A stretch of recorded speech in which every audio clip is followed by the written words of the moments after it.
say I get sense. Poverty no good at all. Now it make I join this business. For one night, don't be it's once again. Everybody be clear. If anybody follow Mugu, my brother, I go chopper. National airport, National stadium, president, my sister, brother, we need Mugu, I be the master.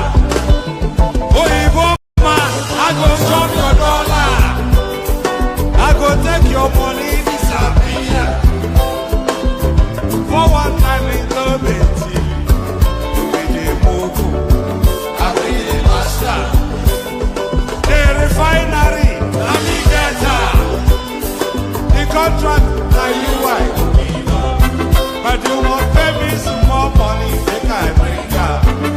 We need Mugu, I be the master.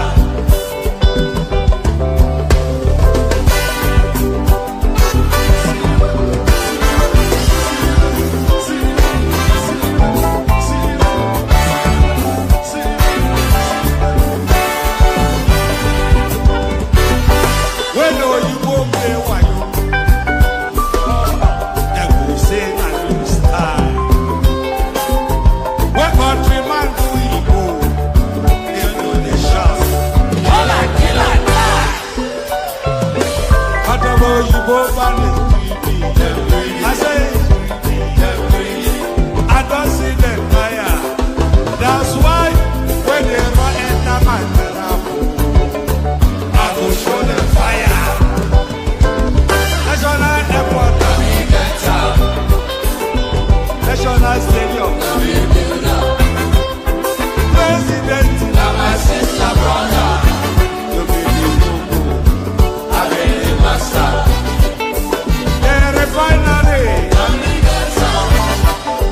the contract, now you white. But you won't pay me some more money than I bring up. Mugu, I be the master. I be the master, oh.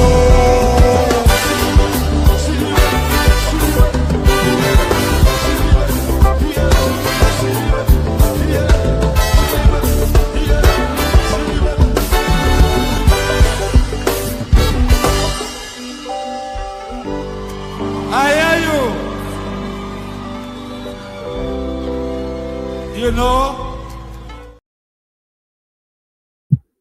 Oh, all right, so there it is right there. So it's unfortunate that I can't seem to quite get my what do I even do to I'm trying to get my laptop to show on my TikTok, but this image seems to be in the way. So I think we have to try and navigate our way around that because very important for you to see what's going on the screen.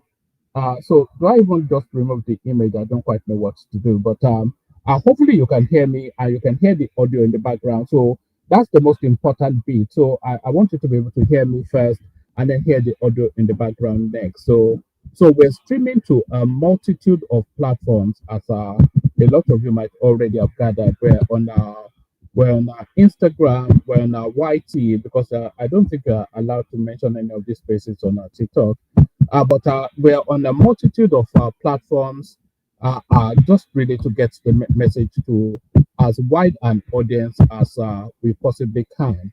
And we're speaking to what happened in Lagos State recently, the appearance of Peter Obi and his posse and his bandy of not so merry men as they go to confront them, Sanwo-Olu, for reasons of demolishing buildings, put structures put in place by people of the ethnic stock, of the Igbo ethnic stock, that is not in conformity with Lagos rules and regulations. So I think I might well just abandon the TikTok. I'm going to put the TikTok down. If it's still streaming there, it's streaming there. If it's not, it's not. But I'll make the central focus my other spaces. So the TikTok audience, if you're there, you are there. If you're not, you're not.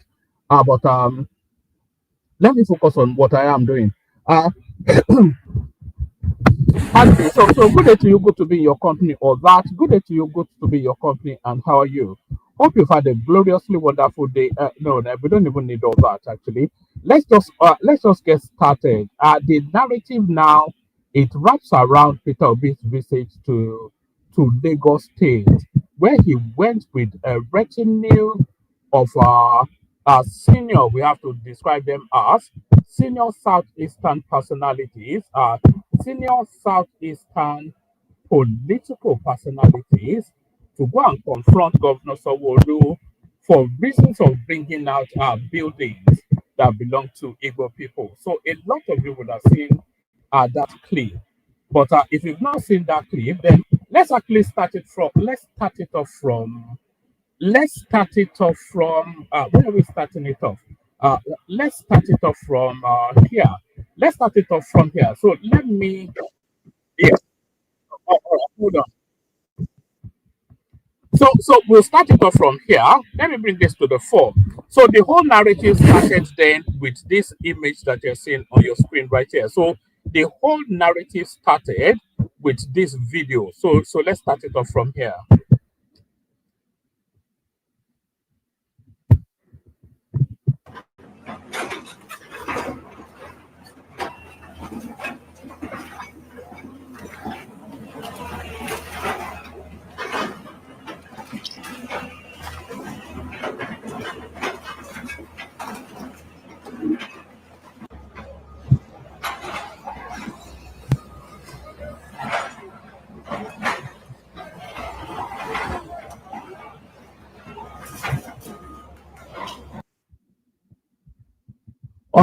All right. So what we're seeing there are illegal structures. You understand? We're going to preserve the trade fair, which is this, which is why we're this one, all these buildings. This is the trade fair complex.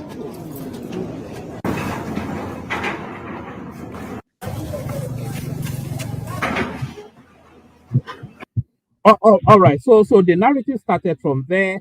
That was the trade fair complex right there, as a lot of you may already know. And buildings then being demolished for reasons of not being in conformity, for not conforming with the rules and regulations of that space. So that's the birthing of that narrative. So those buildings then, a lot of those buildings, they belonged to people of southeastern extraction. So those are two things those are the two starting points. So the first starting point is what we just saw now. Let me play it again actually, but I'll mute the audio this time around. So the first starting point is these buildings being demolished right here. So these buildings being demolished right here is the first starting point. And why are these buildings being demolished? They are being demolished because it doesn't conform with the rules, with the regulations that guides that particular space. So that is why it was there. Those buildings are essentially illegally built. So that's why they're being brought down. So that's the first thing we have to note. And then the second thing we have to note is that most of those buildings belong to people of southeastern extraction. So hold on to those two spaces. So those are the two facts that we know. So actually, I think this guy here explains why this building are being brought down. So let me.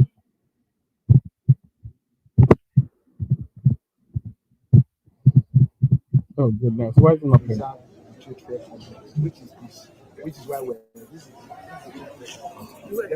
one, all these buildings. This is the trade fair complex.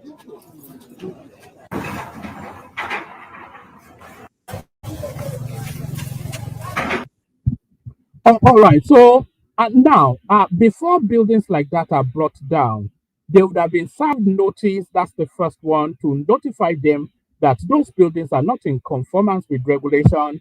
They would have been given a grace period to present their argument or even to take a legal stance. And then before that building is then brought down, they will send them additional notice still that within this X period of time, we'll be bringing down this building. So make sure you evacuate the building just as much as you can because we will be bringing it down. So that's the process for demolitions in Lagos State. They will notify you that your building is going to be demolished and explain to you why. They'll give you a grace period for you to either rectify the what the anomaly is, or if that anomaly is not able to be rectified, for you to evacuate that building then and leave it empty as an empty shell for the bulldozers to bring down.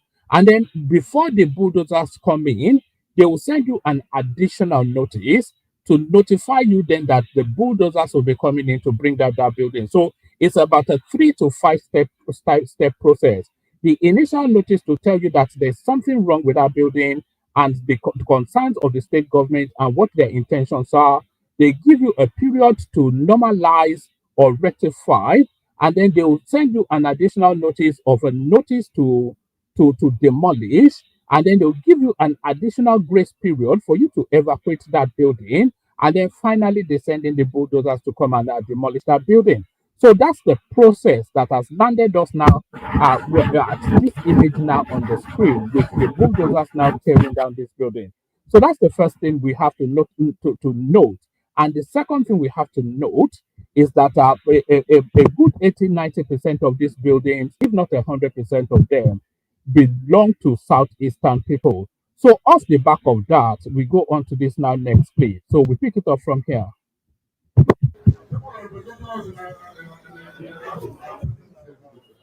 We can use those who are trying to break the law. We know that government, not fight government. We are not all the people who are we are all against it. And what is bringing this problem is not our fault. Because you can check the year 1977 to 26th of September for 8 years. As Panda and all the people that we came in here since 1995, and we have not been getting any problem. We have people that are managing our landlords, which is management board, and a certain office of federal government. And it will interest you to know that we have more than 10 associations here. And like some stakeholders who are groups for.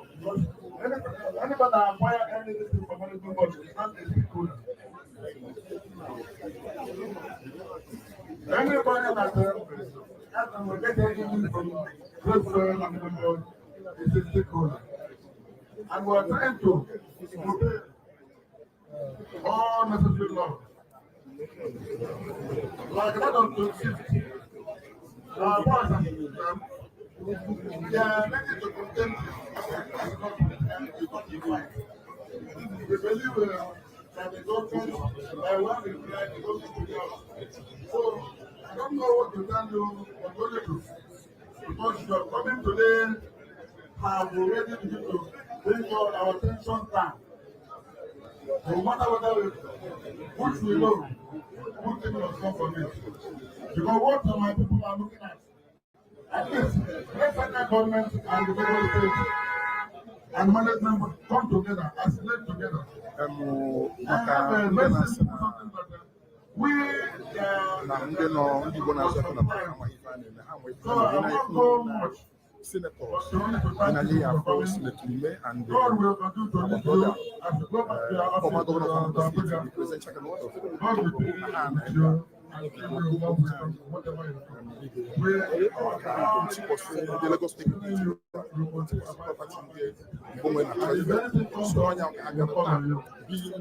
of September. now what I will do, I'll put it on 2021. I'll send you all my messages. Thank you and God bless you. More than the purpose, our chairman. Thank you. May we call on the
and the Abadive and the night. So we call on the distinguished senator Igbos to talk to members,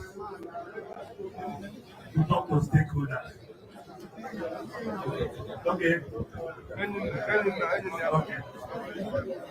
Distinguished senator, what do you know about this? Give a life. Well, like.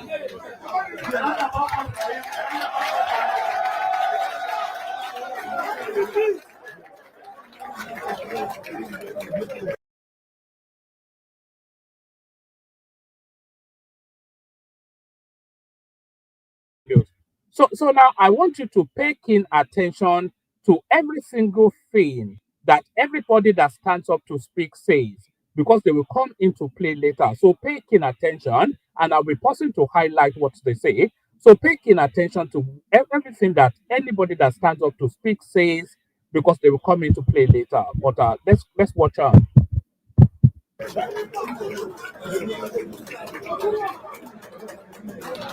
Alright,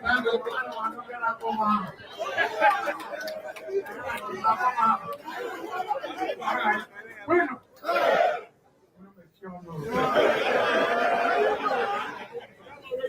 Biko, guy na-arịọ gị mkpa. Guy na-arịọ wụ onye mela The Lagos State government this is a very big problem, but it's a problem that we can solve. It's a problem that is very, very easy to solve. So we are going back, we have done our fact finding, we have found out everything we need to find. It is to now bring the trade fair complex management, the Lagos State government, and any other stakeholder, so that they will sit on a table and then this matter will be resolved. What we can all beg you and ask you is, please, let there be no violence, let there be no trouble, let nobody take laws into their hands.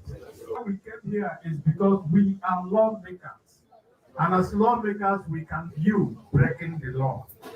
And what we will try to do is to ensure that every other person involved in this does also not break the law. Let us know exactly what is at stake and how it can be resolved. You can trust us that we are going to do that. So finally, before we Moroche, otu ihe unu ga-ama bụ onye ji mmadụ n'ala chịkwa onwe ya. Ọkwa ya nọ? Kwenu!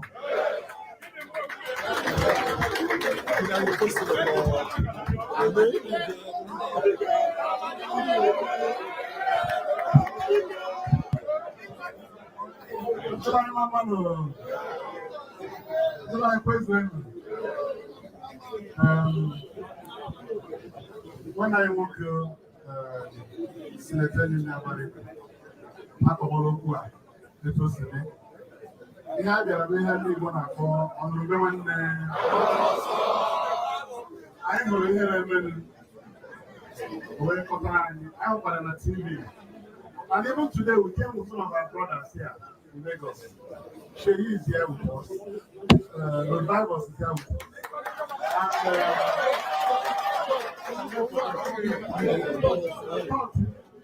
God is here with us. This is the House of Representatives representing this federal constituency. Please take note of that. Rose Vivor is there with them. Chinedu Rose Vivor. So he's there now defending the right of the southeastern people. So keep that comment I've just made. Just keep it in your hand. Just keep it in your memory. Rose Vivor is there, has been introduced by this senator right here. Rose Vivor is there and is there to defend the right of the southeastern people in Lagos State. So he's there. I opened on a TV. And even today, we came with some of our brothers here in Lagos. Sheyi is here with us. Yoruba is here with us.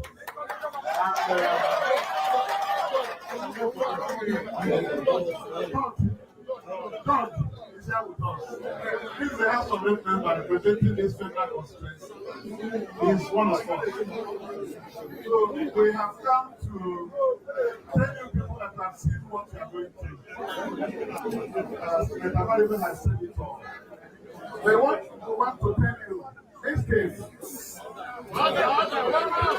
What we want to let you know is that we have come and seen again. This place is not the first place the properties of our people have been destroyed in Lagos. This destruction is going on everywhere. But we want to make it clear that everybody that is law abiding must be protected by the government of Nigeria. You are doing your legitimate businesses here, and we are entitled to protection. From what we have seen so far, this thing, from what we have seen so far, and in other places in Lagos, it has been between the Lagos state government and our people here.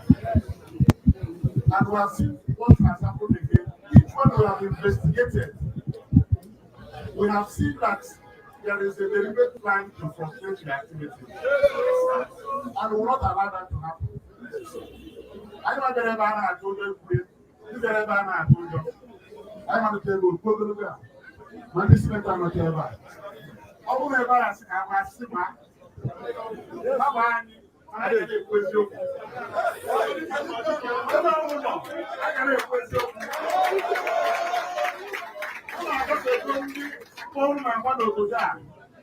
The contributions you make to the economy of Lagos, you deserve respect. You are contributing to the economy of Lagos. It is easy to say go. If you go, who will be? What you are doing here is very important for the survival of Lagos. We are making this economy strong, and we encourage you to continue doing. I hope you are paying attention to the words. For what you have done in Lagos State, you deserve respect. Anyway, let me just scroll it back because it's very important that we pay attention to what this character is saying. The contributions you make to the economy of Lagos, you deserve respect. Right, the contributions they've made to the economy of Lagos, they deserve respect. So, of all of the ethnic stocks that contributes to the economy of Lagos State, the least contribution actually comes from the southeast, and that's what the data tells us. And singularly, Dangote, he alone contributes to the economy of Lagos State more than any other region. So if Dangote alone is a representation of the North, then you probably want to say that Dangote, the North, is the biggest contributors. Because if you look at Rabiu, who is also present in Lagos, all manners of all of the rich people in the North, they have a commercial presence in Lagos. And if you look at the quantum of their contributions, then you want to say that the biggest movers of the Lagos economy are Northerners. The only person challenging them are Southeasterners as well. You already know all the names. The industrialists are all Southeasterners.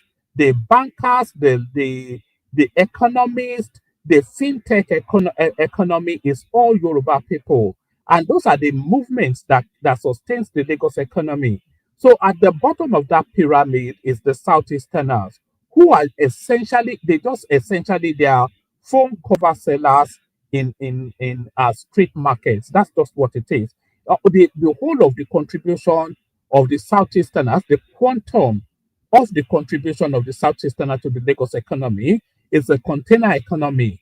And that doesn't move the dial in Lagos in any significant way. So out of the pyramid of the economic sustenance of Lagos State, at the very bottom of that pyramid is the Southeasterners, contrary to what this senator may be saying.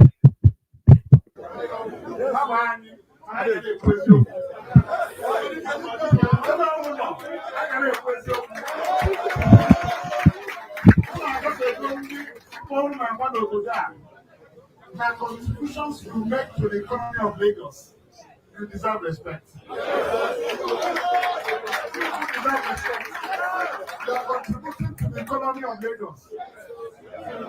It is easy to say go. If you go, who will be? What you are doing here is very So why don't we put that to the test though? If you go, who will be? So I mean, Lagos is not your responsibility. They are not your people, and they don't even like you. So why don't we put that to the test? If you go, who will be? So let's put that to the test. You go, and then if Lagos falls, it falls. It's not your region. It's not your land. They're not your people. They don't like you. You owe them no obligation, and they have no expectations of you.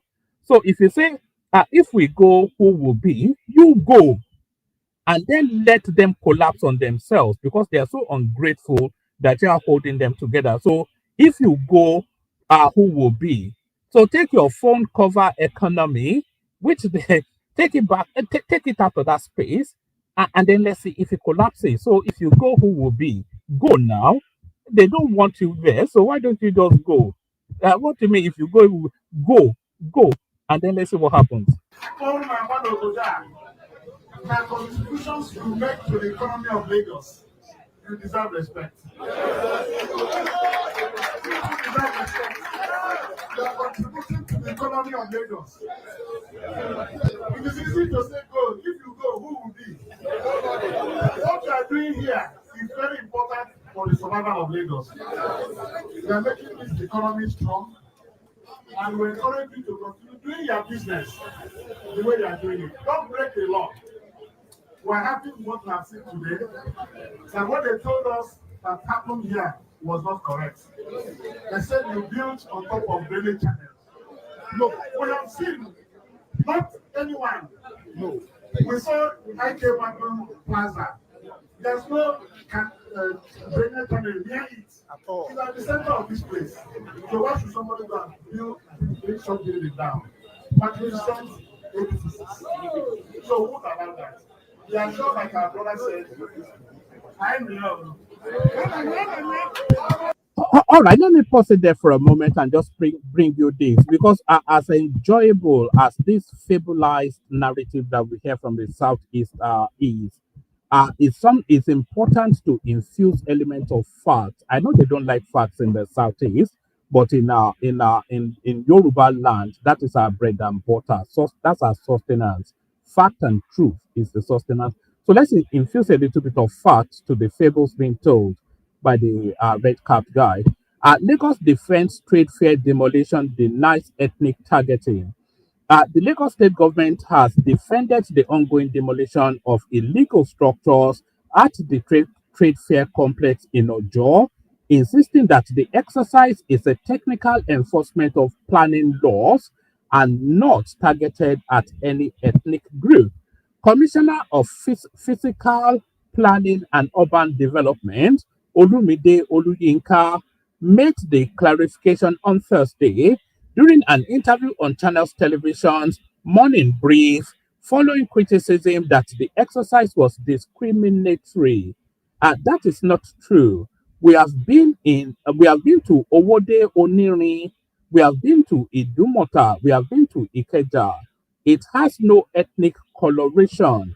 The fact that the fact is that we just have to do our job, our work. There is nothing ethnic here. And very important, let me just read this again.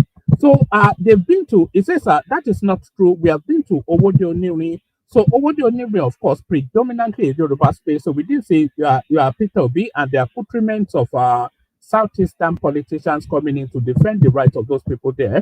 They've been to Idumota. We did not see Peter Obi and the accoutrements of southeastern politicians coming to defend the rights of those people there, and there was no cry of ethnic bias. And the reasons why all the demolitions that took place in Owodioniri, Idumota, and Ikeja, the reasons why there were no cries of ethnic bias was because those areas are predominantly Yoruba dominated. So that's why there's no cry of ethnic balance. So now, when these things now get to an eastern dominated area within the Lagos space, suddenly the politics of ethnicity comes into play. So just hold that. That is not true. We have been to Wodoniri, Idumota, and Ikeja. It has no ethnic coloration. The fact is that we just have to do our work. There's nothing ethnic here. It is purely technical, he said. He explained that several buildings inside the complex were constructed without statutory approval, some in violation of basic safety standards. And you know, of course, the way the Southeasterns build houses, they buy a half plot of land and they want to pack as much profit into that half block of land. And then they'll build some 6-story building without any proper without any health and safety conformance, no health and safety, no lift. Of course, there's never any lift in Nigeria, so that's never a criticism. Do you know that when they even build some of those high-rising buildings on half of a plot, they'll built 6 stories. The council only approved for 2 stories there. They'll build six. There's no toilets in the upper. It's just a whole mess. They just condense everything to maximize as much as they can with wanton disregard for rules and regulations. And this is what is now coming home to roost. Um, so let me take you from the top again. I'll go quickly. The Lagos state government has defended the ongoing demolition of illegal structures at the trade fair complex in Ojo, insisting that the exercise is a technical enforcement of planning laws and not targeted at any ethnic group. Commissioner of Physical Planning and Urban Development, Olumide Oluyinka, made the clarification on Thursday during an interview on Channels Television following criticism that the exercise was discriminatory. That is not true. We have been to Owode Onirin, Idumota, and Ikeja. It has no ethnic coloration.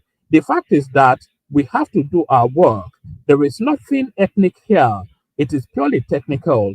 He explained that several buildings inside the complex were constructed without statutory approvals, are some in violation of basic safety standards.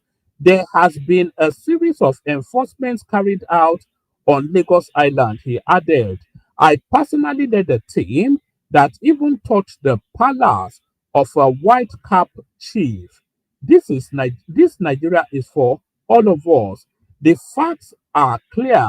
When you are in place, when you are in a place, you must live by the laws of that place. It is as simple as that, Olayinka said.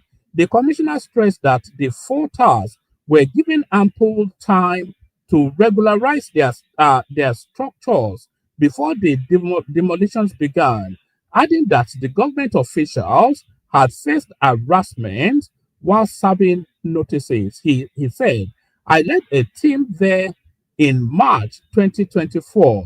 Between then and now, it's over a year and a half. We met with the executive director and there was almost a confrontation, which is evidence that we were there. Our officers went there to serve notices and were locked up for 5, 6 hours. We had to bring the police to release them. So listen to that. So not only were they not caught off guard, when they were being served notice, inviting them to regularize or to come and speak to the government, the arrogance of their ignorance led them then to assault, to harass our state officials that went there to the point that the state had to send in the police. Even this year, officers went there and were detained. So, what more notice are they requesting? It is not new to them that we were coming.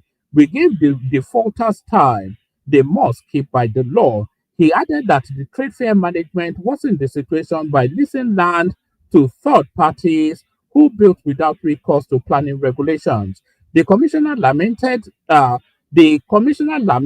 state of infrastructure at the complex, citing poor refuse management, blockage of drainage, and dilapidated walkways, and argued that the government had a duty to sanitize the area. It is a shame we allowed our trade fair to get to this extent. Refuse, passage, drainages, walkways, sewage, everything is in shambles. They should also they've turned it into Igbo land essentially with did you know that Onitsha was voted the filthiest city in Africa? So this is what they're trying to replicate in the trade fair complex. It is a shame we allowed our trade fair to get to this extent. Refuse, passage, drainages, walkways, sewage, everything is in shambles. They should even be happy we are there to sanitize because that is our responsibility. We cannot allow this to continue. On September the 25th, the Lagos State Authority led by the Ministry of Physical Planning commenced the demolition of unsafe and illegal buildings at the complex. The operation was carried out in collaboration with the Lagos State Building Control Agency, Urban Renewal Agency, and the Planning Permit Authority with security backup provided. So that is exactly the reasons why. And before we go back to that clip to Peter Obi rebel rousing, before we go back to Peter Obi rebel rousing, let me show you this. Where is it? Let me show you. Before we go back to Peter Obi rebel rousing, let me show you this. So this one here, this was 3 weeks ago, and this happened in Oworonshoki. Watch this. Shoki, a suburb community, is pivotal to Lagos State as it connects the mainland and island areas via the popular Third Mainland Bridge. A demonstration emerged from this community shortly after men alleged to be acting on the authority of the Lagos State government started demolishing their houses without notice, leaving many families homeless. Youths from Oroshoki came out in their numbers to block a section of the longest bridge in West Africa, carrying placards with various inscriptions as they demand answers to their questions. This action caused a major disruption to vehicular movement on the bridge and adjoining areas as commuters resorted to trekking along the 18.8-kilometer overpass. All right. Let me show you. Let me show you when this came out. As you can see here, if you look where my cursor is here, it tells you this was 3 weeks ago. So this was 3 weeks ago when illegal structures were being demolished at Oworonshoki. Oworonshoki, of course, predominantly Yoruba dominated. So we didn't see Peter Obi and his band of not so yeah, and his band of let me not call them anything, and his band of not so merry men. Let me put it that way. We didn't see him there chanting for the defense of the Yoruba people. And before we go back to the main clip, let me just say this: it is quite instructive that Peter Obi has gone to Lagos to defend the Yoruba and the Igbo people.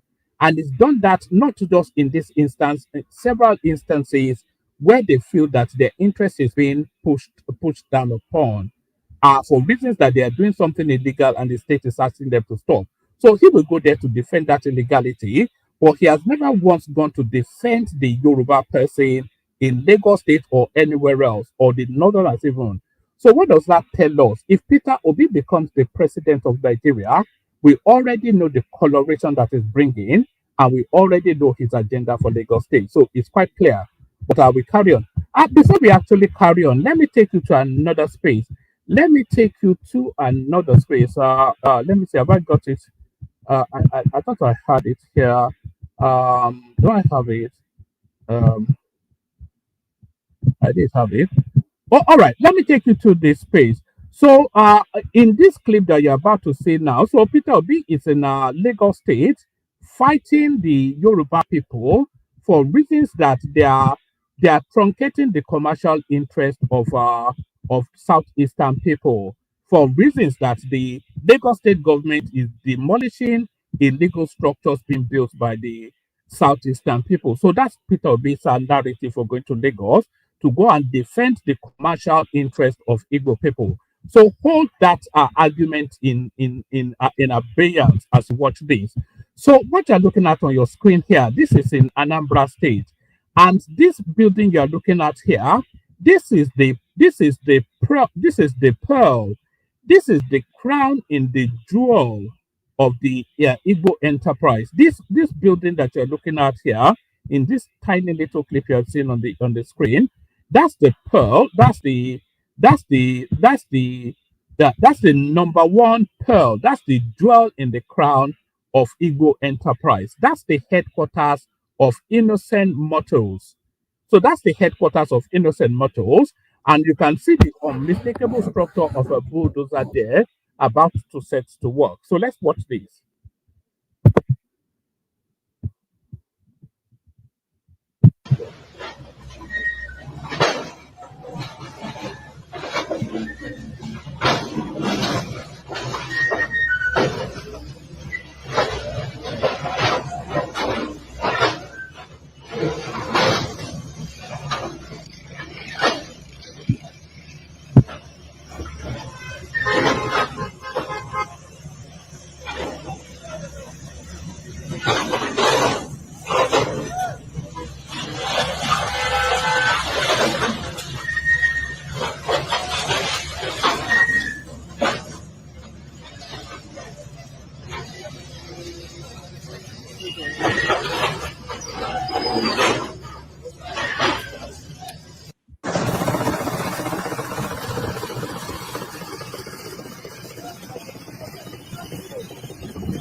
All right. Before we go back to the main clip, let's just establish then what we've already established as fact. So we started with a clip showing buildings being brought down in Lagos State, and the Lagos State government told us that the buildings were being brought down at the Lagos State Trade Fair Complex. So the Lagos State government told us then that those buildings were not in conformance with rules and regulations, and they not never mind the safety standards. So they were dilapidated, badly constructed buildings that had no approval and presented a risk to to the public well-being. So that's why those buildings were being brought down in Lagos State in the trade fair complex, and they presented us the same argument for demolishing buildings in Oworonshoki, in Ikeja, and a whole raft of other spaces. Which were the other spaces? Oworonshoki, Ikeja, Idumota, Owode Onirin, all of those places, they brought down buildings there for the same arguments that they did not meet with regulation, they were not in conformance with our safety requirements, and they presented the risk. We've all seen how buildings are collapsing in Lagos, so that's the reasons why those buildings were being brought down in at the trade fair complex. But those buildings, so we've established that. The second thing we've established is that 60% of 90 to 100% of those buildings belong to Southeasterners. So we established that too. So off the back of these illegal structures belonging to the Southeasterners, Peter Obi has now gone to Lagos State to whip up ethnic fervor and bring in ethno politics into it. So it's turned the administrative process that Lagos State has done severally over a series of other spaces within Lagos. He has brought that ethnic undertone into that administrative process, and he has now whipped the southeasterns in that area up into an ethnic fervor. So hold on to that. So we're going somewhere with this narrative, but hold on to that. Let's get back to Peter Obi then, as a jingle nice is our Okrika brethren.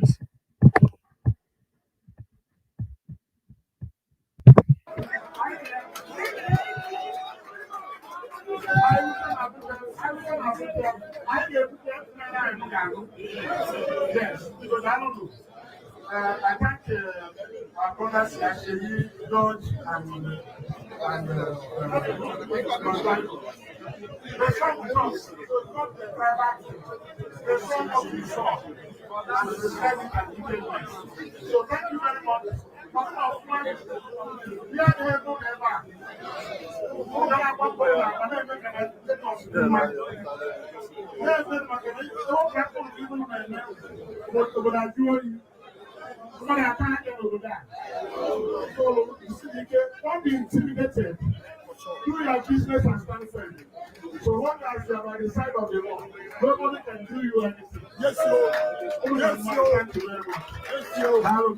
Yes, yo. Ohamadike. Ohamadike.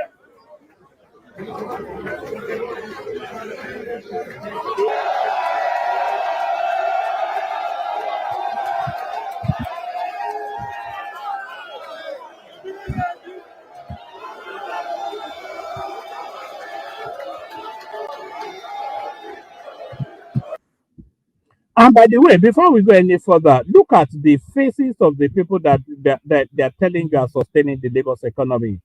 Badly dressed, ramshackle looking people, they all of them looking poverty stricken. But apparently, the economy of Lagos State is dependent on this bunch of what essentially looks like what essentially looks like street urchins. You can not even essentially.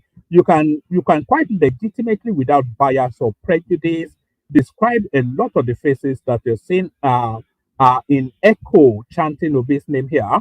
You can quite legitimately, without bias or prejudice, call them street urchins.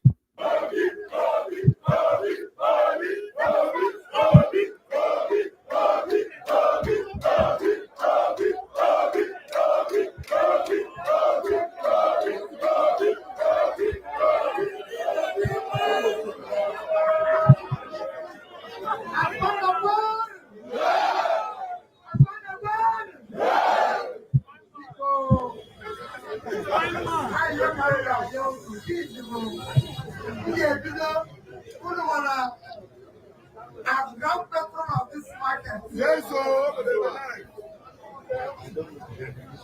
Oh, the aqua. One is our president. Saranja aqua. One nine. One is a person in the bank. The Matuta. The Tabari Band. Ototua. What's the Canada?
I will endeavor to call those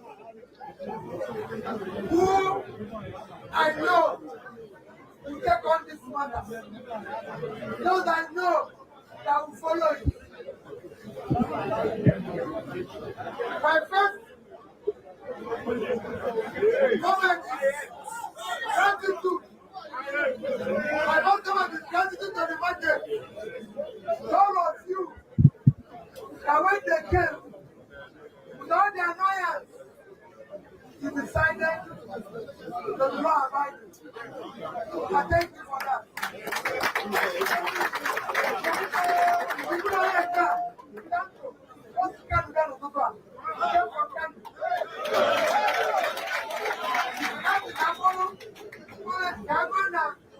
Everybody of Nigeria,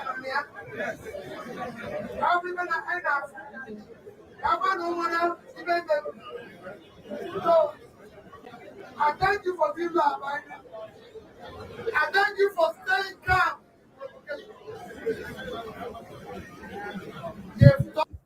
So that statement right there, that's a dog whistle right there, because there was nothing that was not uncalm about the situation until people came to emphasize that uh in Yoruba they say ku farada. So when they say in Yoruba to you "Pe ku ifarada," is they are inviting you that, oh, you are enduring this thing, but I would not endure it.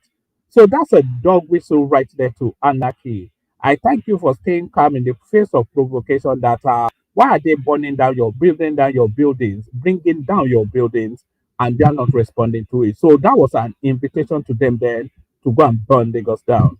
God seen everything and they mentioned and they follow it religiously. There was a different. So Peter Obi talks about the injustice. Was it an injustice when they demolished houses in Oworonshoki, Owode Onirin, Iyana Ipaja, Ikeja, etc.? Was it an injustice there? Or was it that the fact that it was Yoruba people predominantly in those areas, it doesn't really matter? Is it only an injustice in Nigeria when the person at the receiving end of it is a Southeasterner? If it is an injustice in Nigeria only if the Southeasterner is the at the receiving end of it, then when Peter Obi becomes president, would that be the template for governance?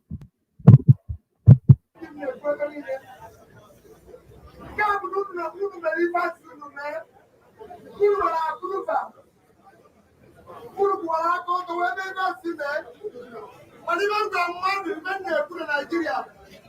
Nigeria into Nigeria. I'm not gonna go to even money. I'm not gonna give them money. I'm not gonna money.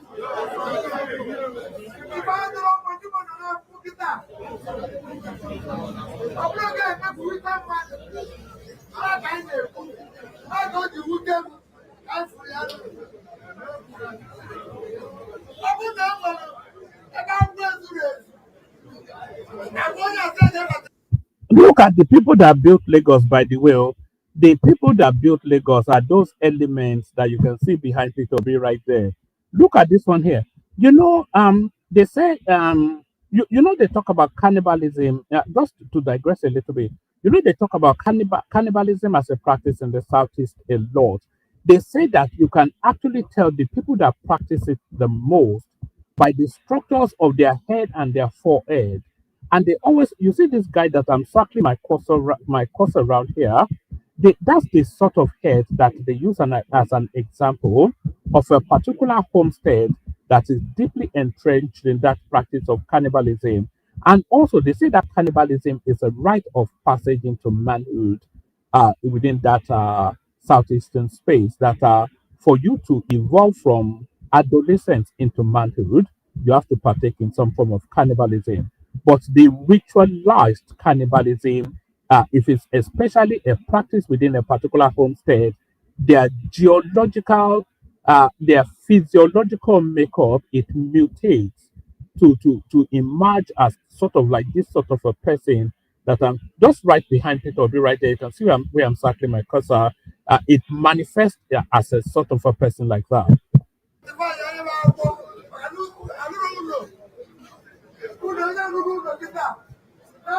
Nigeria.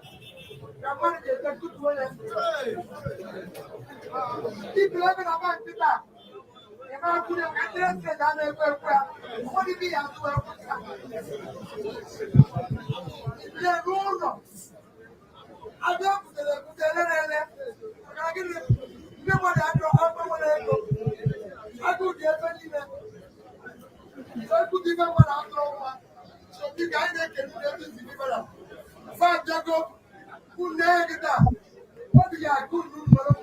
My name is Yo.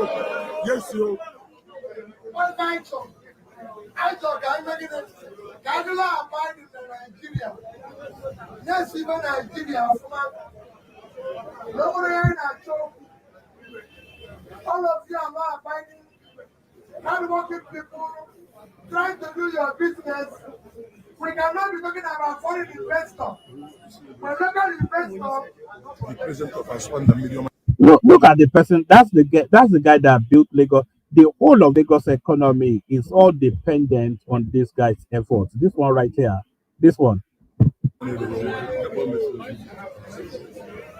only bring foreign investor if local investor is protected. One of the houses they destroy ever. The man's partner is in North. The find a person in his office when he was being destroyed. Do you think if they come back, they'll come again? They won't come back. So everyone foreign investor to protect the local investor, make the business thrive. Yes. What government is supposed to be doing here is coming to support you people for the market to boom, not to destroy anything. So I thank all these legislators who have taken it on. All we are needing is let there be peace, let there be reconciliation between personal and government. Let all the states of Nigeria. All right, so that's Peter Obi whipping them up into some sort of a frenzy. So Peter Obi whips them up into a frenzy, and as a result, just immediately after Peter Obi's charging up that ethnic jingle amongst his people in Lagos State, this was what happened next. So watch this. So you can see quite clearly the Igbotics armed with sticks and Ada. Let me use Ada for reasons of not triggering YouTube. So you can see the Igbotics armed with sticks and Ada marching the streets of this is Lagos. So and these are people. These are foreigners in Lagos State, Indians within that space, taking over the streets to challenge the indigenous people. So you can see it right there. They doing their carrying K and whatnot, and all these sort of.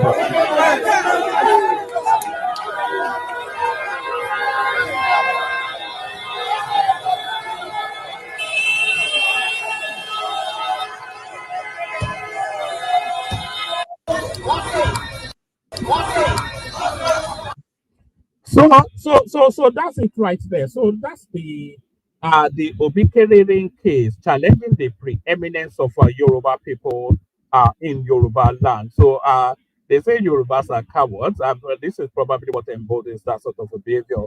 So that's the presentation. I have a lot more to add, but I think that's sufficient enough. If anybody wants to come in, come in. I'll play a little bit of music for about 2 minutes. If anybody comes in, we carry on. If nobody comes in, we wrap it up there. So let's just have a little vignette of a little song of music, and then we'll take it from there. Let me play you this one. This is the one I'm enjoying at the moment. So I wonder if you enjoy it too. So this one I'm especially enjoying this one at the moment. Where is it? Where's my? This is my number one. This is the one. All right, let me play you two more clips. Both of them last no more than a minute. But I have played this now next clip. I've played it often enough, but never in the history of playing this clip has it ever been more resonant to what's going on than in this instance. So this is a clip. It's only 14 seconds, so pay keen attention. This is a clip that speaks to the very essence of what's going on now. When you go to major parks, they live as if they are in the jungle. Lagos is Lagos. It is not jungle. You either obey our law or go to your own jungle. Okay now.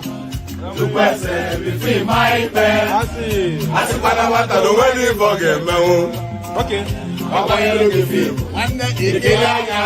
Mama musi na nwa metogo kwa aga na nwa mujelo mba o we butike aga nilu ne butilo wanne mo ata ga wanke ya di ba ya jomba. So there it is right there. So joining us, we've got Niger Man, the elegance that is property, and the superstar of the TikTok space, Kenny Mighty. So we've got three assembled, more spaces. Anybody that wants to come up, come up. Let's open it up, whip it off for 5 minutes or so. What are you making then? I will kick it off with you, Niger Man. You came in first. What are you making then of this narrative that Peter Obi is whipping? What are you making of? You know the backdrop. What do you make of it? Let me not leave your fault. Good afternoon. Mama, let everybody speak in his own. Don't make any contribution.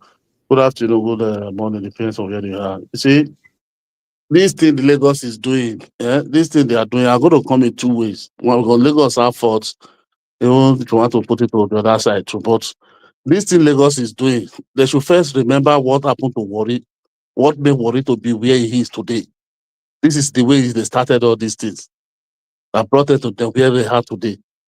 You know, so because people will buy land, people, the same government, because I watched this guy, this news you are reading, this Louis Kada is the commissioner for planning and projects or something like that. But I watched him on channel this morning, his interview. You know, so people will buy land, the same government will approve the land, and they will go and build on it. They will start the foundation, start building it. After they are finished, almost finishing, government will now come and say they want to demolish it. We have to, if there is no ethnic something or this thing, before I didn't believe, but now I'm believing something else, honestly. You understand? So, because this is not 1, 2, 3, 4, that is be happening. And another thing, I don't know why Lagos is, people are so fixated about Lagos whenever they are demolishing. They are demolishing in the Kano. They are doing demolition in Abia, even in Enugu, you know, even Anambra. So this thing that when they come to Lagos, it becomes something ethnic, you know, tribal something. I don't really understand. If the government know that there is not ethnic things under this thing, they should make this thing to be in the right channel. Let's be realistic sometimes. They should be right channel. But somebody they cannot just wait till people build all those kind of mansion, everything finished. Then you are not coming today that no, you have to be demolished. Everybody, even the devil will read something to eat now. Well, this thing is not something of 1 day, 2 days, 3 days before you get to that stage.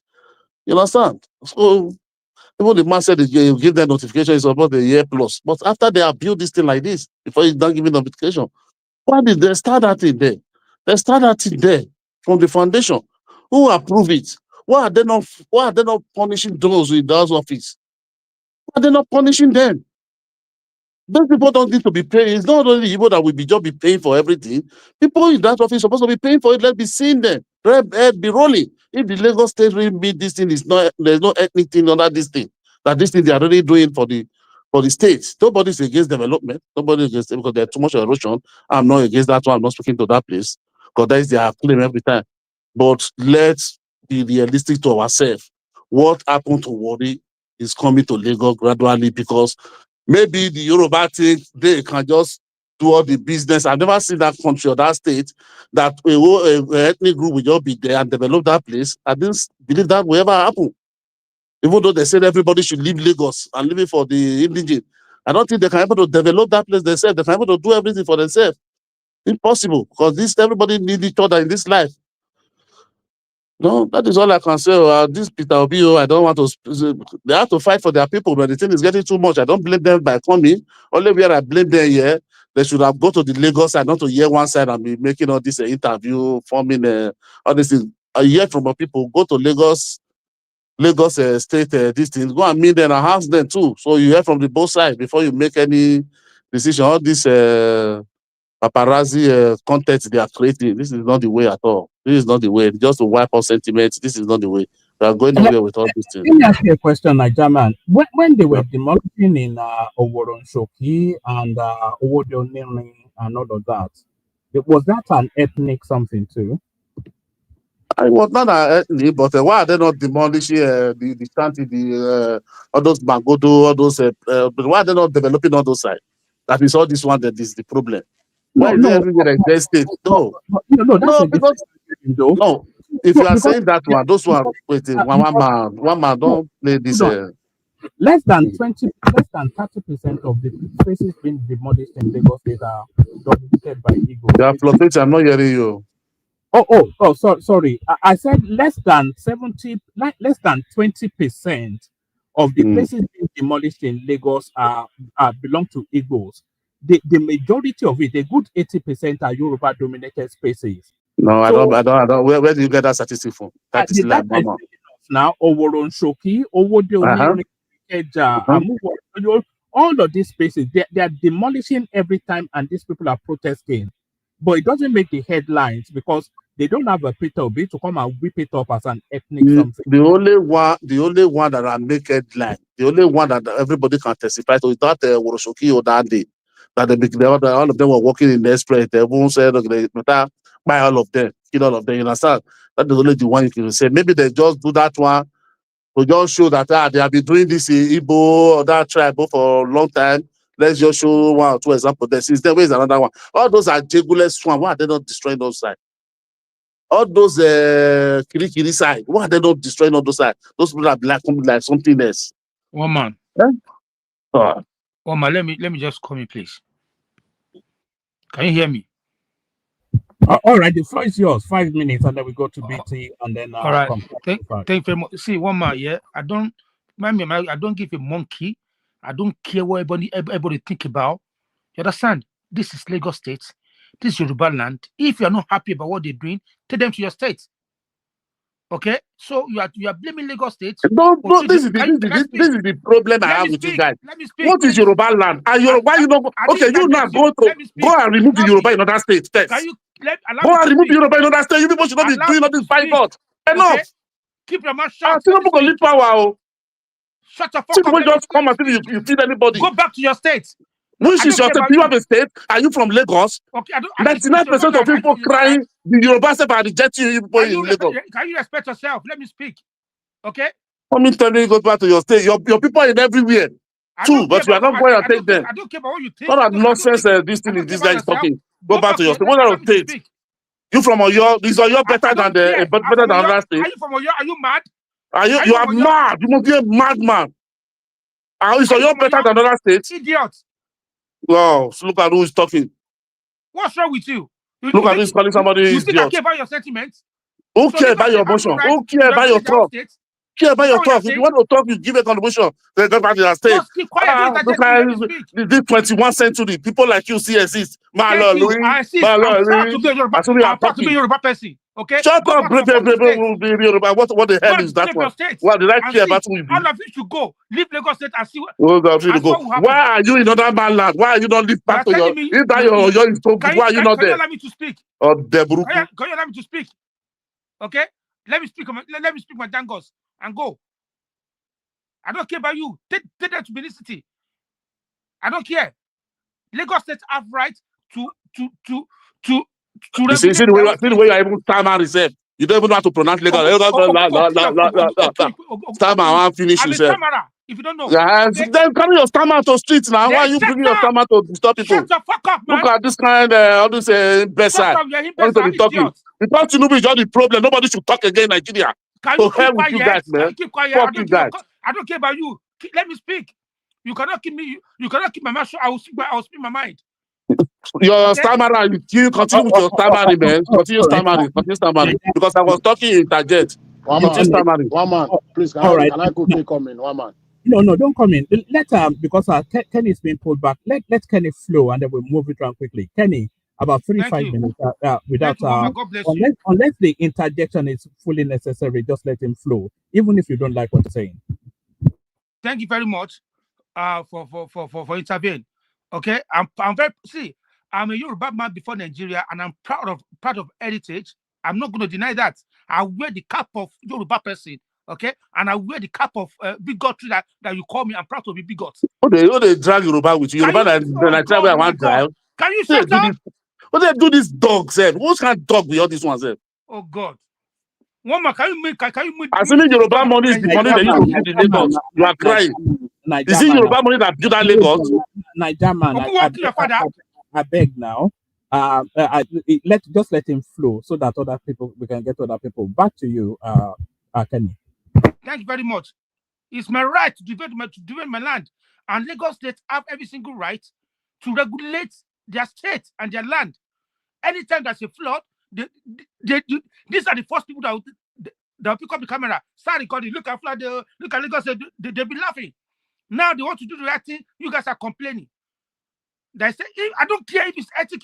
If you have anything to do to do with ethic, I don't care. As long as Lagos is safe, as long as my people are safe. If you're not happy, go to your state. This will be that is that that's talking. In his own state, he destroys people's land, he destroys people's houses. You understand? Okay, but you leave your state, you come into somebody else's state, and you want to cause chaos. Who does that? You understand? This is just the beginning. And you are saying, if you leave, who will remain? You will see. Just try leave first. Let Lagos State breathe. Let Yoruba land breathe. We need that space. Enough is enough. Okay? You buy land, they give you 1 year to focus your this thing. Within 1 year, you build building, you build the house, you buy a plot, you build what's it called? 4-story building on it. Who does that? You know what I mean? It's not fair. You guys should go to your own state and develop your space. You say you have money. Nobody dragging that with you. Go and use your money in your state. Anybody that come from other region that is not happy, take that to your state. Go and give them your father's land to build on. Stop dragging Lagos State. Stop dragging your land with us. Okay? One man, let me stop. Thank you very much, sir. All right, thank you, Kenny. See, your man, they can't drag Lagos State. You say, try dragging Lagos State. Oh, for your mind now, you don't talk. Oh, see, look at me go and be the third country with self. I'm just ashamed of myself. Oh no, Kenny no go take him. So if you push him, he'll push you back. But you know what Kenny is saying? You and I, and Niger man, we're both on that TikTok space, and we've been seeing what's going on there. This tone that Kenny is actually very moderate and civilized in his tone. If you go on TikTok and hear what Yoruba people are saying, you'll be scared though, because I think they're coming with intention this time around. But let's go on to BT. BT is a very emotive subject, but the ethnic undertone is unmistakable, and that ethnic undertone often instances propelled by Peter Obi. So, what are you then making of Peter Obi going to Lagos and his people then rioting on the streets subsequently after? Good morning, good evening, everyone. Good job, Kenny, by the way. I'm Okonye. Good morning to everyone listening and to the panelists. Let me start let's do it 2 parts here. So I'll get to Peter Obi in a second. So let's start with from the Lagos state angle here. Okay, how they should address this situation, because this is getting out of hand. We complain that Lagos is smelly, dirty, unregulated, building collapse up and down, and when they make a move, then we complain about it. Now, it's a retrospective of solution. Like going forward, you can adjust the system, but how do you rectify the damage that has been done from the past? So I think that one step that Lagos can look into is a GIS mapping of lands. So we know what the floodplains are, the buffer zones are. I mean, the entire public knows that. So, and I think that they should also maybe outsource this control agency. I think their own agency, they are stretched in one man. So maybe they should outsource it like they do in other countries. Make it more transparent, the e-approval. So if I buy any land, before I buy anything, there should be a portal for me to go and check it out. That would be something that they should look into. But I think one thing that can fix this problem is that even though they have all these laws in Lagos, and people have said, "Oh, it's a federal land." Yeah, it can be a federal land, but the building itself is still state controlled. Let's get that very, very clear. Just because you bought federal land in Lagos doesn't mean the government of Lagos doesn't have the power to regulate your building. They still have the power to do so. It doesn't give you this absolute right to do whatever you like. But the problem they are having is this: they don't have their own state police to prosecute this, to implement these laws. There's no state prison, there's no state jail. I've said that on no occasion on your platform. Once Lagos have their own state police, you will see a more controlled housing market, because they can better regulate. They can actually persecute people. Okay, so of course the other yada yada yada, community engagement, blah blah blah, will come into play. But I think that what is holding this back is, like I said, transparency, making the documentation available, because people are also getting duped as well. Look at what happened on that Lagos Calabar highway, for example, when people came from Chicago and they were buying land from ridiculous folks. They were practically duped. I'm glad the minister is going to give them audience and compensate them in one shape, way or form. Undeservedly so, by the way. They don't even deserve that. But let's just but we need more transparency in that sector. Now, to Peter B and the political angle or to this, I think one man, it's quite unfortunate that Peter B. I mean, we had high hopes for Peter B on this platform when he began his campaign some years ago, but it has gotten worse. It's gotten worse from there. It's been down the drain from there. So I don't know what this is clearly politically driven. It's not because, and the funny thing is that one man is not he's not doing this because he cares about his fellow Igbo people. Let's make that very, very clear. He's not doing it because he cares about Indigbo in Lagos. He's doing it for his own political Sorry, gain. BT. Sorry, BT. I didn't want to disrupt your flow. But Yeah. what did you make of Chinedu Rose Vivo being part of the party that they took to that to protest against? What did you make of it? Rose Viver can pretend all he wants. He has chosen a path. So if you like, he can go to Olubadan. If you like, he can become Ogboni. If you like, he can claim the son of the son, which you are not, by the way. You're not actually an indigene. But that is for Yorubas to have that conversation of who a Saro is. So for non-Yorubas, you might not know who a Saro is. You're a Saro, you're not really an indigene of Lagos, but we will leave that to the side. Him joining Oh, this, sorry, BT.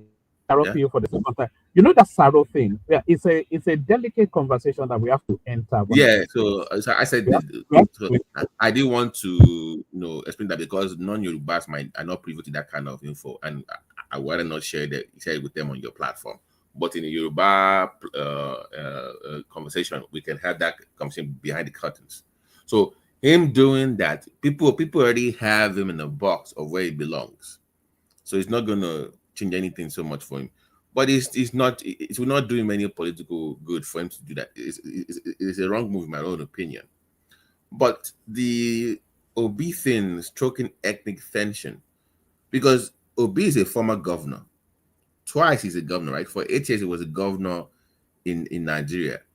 He has access to Sanwo-Olu, to the security forces from local to federal. Has it called anybody from the Lagos state government? Clearly, it did not call them because they responded. I saw the press release. So you bypassed the governor of the state. You bypassed the senators of the state, the House of Rep member, even the LG Council chairman of that place. You bypassed them. The community heads, you ignored them. You took some senators from your own region to that market to do what exactly? How does this change? How does this help these traders? And like one man rightly said earlier, this is not peculiar to this market, to this fair trade market. They've done this in other areas. But you don't hear the Efik people, the Nukwe people, people from Kwara, from Delta, from Sokoto, they also got affected too. Earlier on to the other time when they were complaining about sanitary issues in their market, they called the government in. They involved the federal government and they had that conversation. They brought in doctors, veterinary doctors. One man showed the videos on this platform. They engaged the state governor. They didn't say they were against Fulani or Hausa people. My thing is that you might say that there has some ethnic things stuck to you. That is for you to prove. But that should not be your first stop in every conversation against the Lagos state government. Anytime you have any grievance against the government of the land, doesn't mean that it's because you are Igbo or you're not a Yoruba person. That should not be your first stop. So that move by Obi, in my own opinion, bypassing local authorities, I think to me it should be looked into. And on your platform, few weeks ago, one man when Edo was saying that it should not come to their state, I opposed it, like, oh, you shouldn't say that, blah, blah, blah. But I'm having to rethink that one man. I think that man from Edo actually had a point. Odin Kotori, because you go everywhere causing trouble, stroking ethnic tension. And the guy that spoke with the big filler on his head, I think he's a senator or something. That is the reason why I even sent in that super chat. The moon, sun, and star mentality. Without me, this place will not grow. If I leave, this place will go down. You don't do that in any society. You must know your place amongst other people. You cannot say without you nobody will survive. That is a very dangerous narcissistic behavior, and it attracts hatred. People will hate you. Just natural human behavior. You don't say it that way. Even if you are dominated a space, you don't communicate that way. Maybe, perhaps, one man maybe it's a cultural flaw. I don't know. I'm not from that kind of place, but maybe it's a cultural flaw that needs to be addressed amongst themselves. But you don't carry yourself that way in a multicultural society. It breeds hatred. So him then doing that is very disappointing. And number two, like I said, he undermined the state governor's authority. One man asked himself the question: if this guy that is in the House of Rep in Lagos, what's his name again? The speaker, Obasa was governor. Peter Obi will not do this. No. Will not. He will dare not. But Sanwo-Olu has shown to be so liberal, to the detriment of sorry, BT. If Babatunde Fashola was the governor, even Peter Obi he wouldn't have done that. He will slap him publicly. He will not have sorry, done that. Sorry, one man. Even the deputy governor. It's because of the gentility of Sanwo-Olu that they're taking advantage. And you get a lot of this because of the gentility of the Ghanaians. You see what they're doing there. Because of the gentility of Sanwo-Olu, they're taking. Anyway, carry on, BT. So you don't, like I said earlier, you're a former governor. You can easily walk into the state government and say, let me talk to you. What's going on? They will welcome you because you're an elder statesman. Peter Obi is over 60 now, 62 years old, right? It's an elder statesman right now. So I think you missed the opportunity to be a national statesman. That is what it should be now. You should have called both sides, meet with them quietly, the stakeholders. Okay, guys, why does this thing keep happening to you? What are you doing wrong? You can take maybe four or five of them, they are leaders in that market, to the governor. Say, governor, let's talk. You don't bring the cameras, by the way. One man. I think that is the issue with P2B. He has to have cameras. As a leader, you must not put everything out there in public. You do so many things that nobody will thank you for as a leader. It's a thankless job, thankless service. So, but is love for the cameras. Is need to be at the forefront of everything. Putting everything on Twitter every 5 minutes is the problem. You can take 4 or 5 of them and say, Sanwo-Olu, let me talk to you. You bring your senators there, then you have a robust conversation behind the scenes. How do we solve this problem? Okay, they have made mistakes.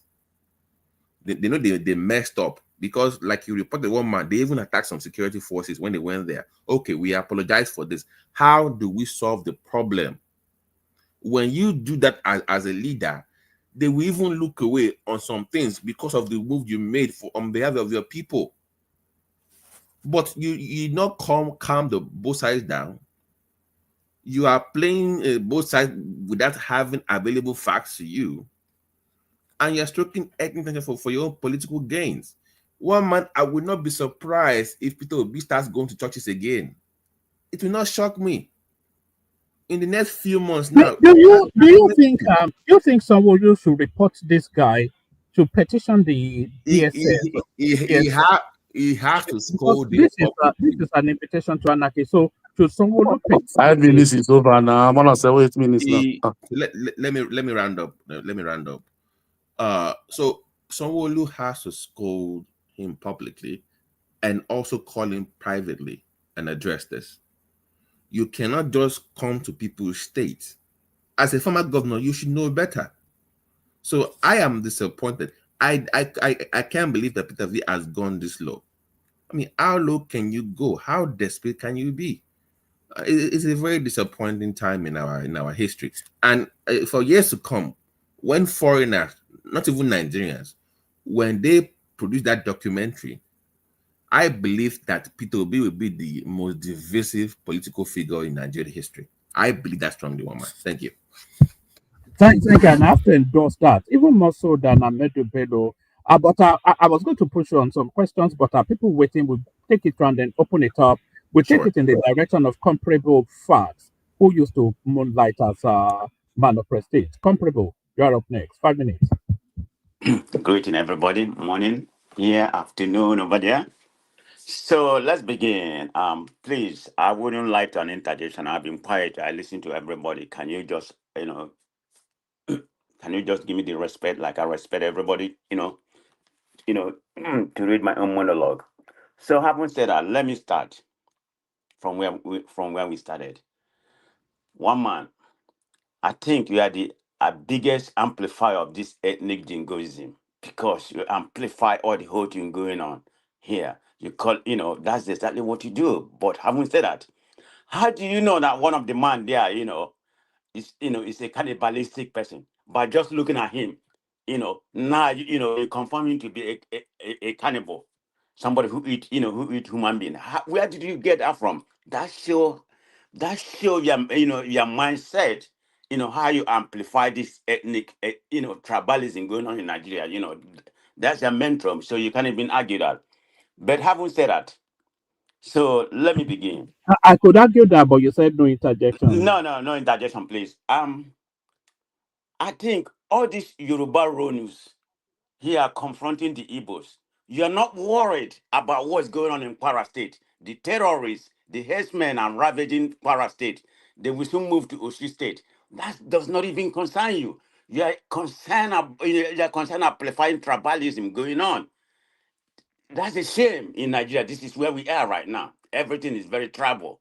So we will never get anywhere. So the monarchs will divide our country. Let everybody go their own way. That's just as of right now. As a proponent of one Nigeria, the recent event that has been happening in Nigeria, I think it'd be more peaceful if everybody just go their own region.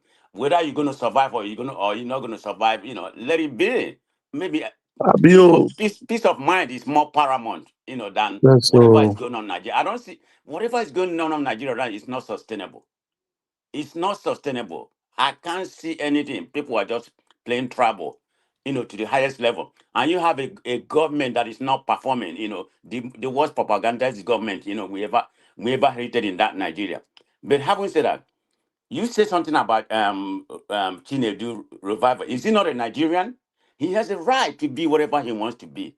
And ask you are me. here. And you are here making that he's not supposed to be there. Why? You Mm. can't dictate Mm-hmm. where that man has to be. You are part of the problem, one man. Let me just call it a spade a spade. That's what it is. So let's go to the main topic we are talking about right now. Um how did they give them the permit? You spoke a while ago, what they are doing, they're now harmonizing, the building regulation. That's what we said. How was it weren't they given a permit to build that place? How did they build it initially? If they find out that what they're doing is not wrong, why did they come from them? I don't know the whole in and out. But look at people building, being subject. This is their life, this is their life being. How do you expect them to behave? You are pretty much denigrating, terminating somebody's life existence. This is what people are doing. You may portion which one is more, but in my own view, I'm gonna state it here categorically. I think the South Easterners, are more targeted in this building demolition. It's Facts. That is uncomparable. facts, not most. Facts. And I can The break record is there hold on, by it's my Dr. turn, and I can break Sorry, it down for you. sorry. By Pastor Bakari, go and listen to him. He said they had a meeting that they should take all everything belong to Igbo in Lagos. He's there. Okay, go back to your So state, man. that is facts. So Sorry. let me give you some facts because what you just said here, one man, is not even true. So the other ones, I've forgotten the name of area that just made news recently. I can go on and on. The Ebutemeta, Aero Market, the Lakey Waterfront. The Alaba International Market, the Alaba Rogo Market.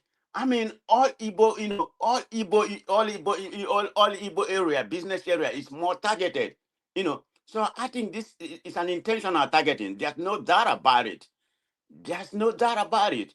I kind of feel like they should go back. They should go back to the start and start building. But it's matter of business wise conscience. You have to build where business. Where you have to prosper. But Nigeria, you're supposed to build anywhere. All these people speaking like person like Baba T, an educated person is speaking. You are here.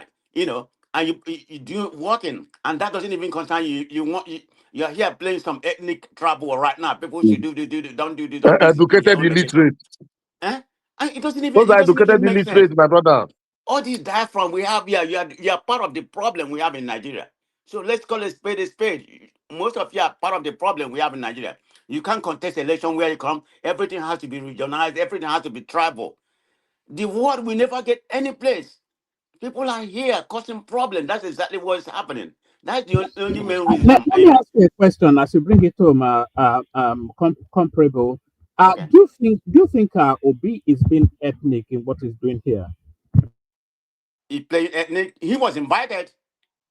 So what's so ethnic about it? He was invited to speak on behalf of those people. It doesn't matter who was invited. He was invited to speak on behalf of the people being affected, and he has the right to speak anywhere. He's a Nigerian.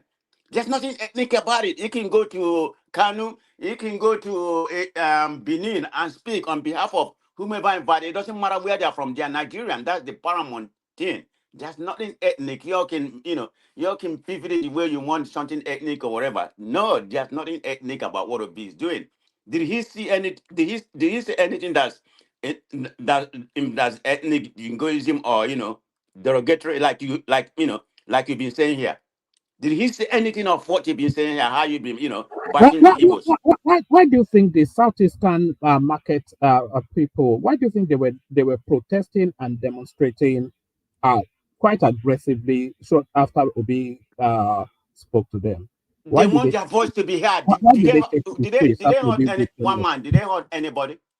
Did they hurt anybody? You could see, What's wrong with protest? Protest is the right of Nigeria. It's in the you could see them constitution to carrying. protest. You can see them carrying sticks now and acting in a threatening manner towards the Yorubas. Come on now, you the one that making it up. Tell me Jesus Christ, one tell man. me who was Huh? injured. Tell me who was injured.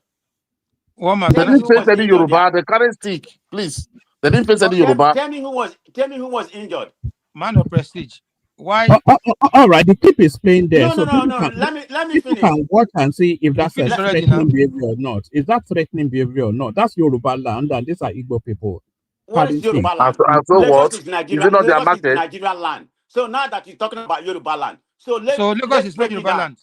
Hold And they Are are you on. collecting accepting tax me? there. Oh. Yeah, you're gonna allow me to speak. I did not interrupt anybody You when finish you were already now. speaking. You finish Please already. allow Why me is it to hard? speak. Why is that for you guys to go back to your state and build your state now? Is it You see, hard? see them. Educated illiterate. Is it I'm hard? not even gonna respond to I you will because I show don't you respond to people like Yoruba, that. You. Yoruba you're not community. civilized human I will beings. So let's not go so there. now Is we it see hard? your Is it hard We're people for not in gonna you? have a shouting Southeast. Is it match hard with for There you? you. Why are you guys to your many. state with me? Yeah, Is it Yeah, hard for yeah. you yeah, to yeah. go back to your state? You're not a refined human being. So You are talking rubbish there. I say one this thing, man, this thing, this please. thing. People where What's the don't get problem? Can I finish people where my don't comment? get land I for still have house. like about two. I still Look at have that like idiot about two that's minutes talking if you to. don't mind.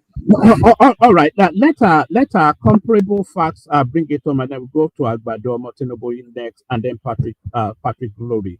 Bring it Okay. home, comparable. You have to go back So to man of prestige, though. These comparable you facts said is something too earlier difficult to remember. about the contribution of each tribe or each region, in Lagos State. Yeah, you may say Dangote and Bua, contributed the most. Maybe you give them roughly, let me fortify it by my own estimate, maybe roughly about 18 billion to, I don't know, 30 something billion combined together. They contribute the most, But Igbos, the Yorubas, they have contributed equally in Lagos State. Because if we go by, if you go by what Igbos has contributed in Lagos State, I mean, I can go line by line and enumerate what they have contributed in Lagos By State. selling fake drugs. That's your contribution in Lagos State. Selling fake drugs and fake materials. That's what you do. And you are buying it. Idiot people. Why you not go buy original and if you get money? You keep quiet. Let's not go sit up and talk to somebody like you, this internet. So He's talking to you, Oh, imbecile. let just me talk to- finish. When it comes to when it comes to commerce and trade, the Igbos has contributed a lot.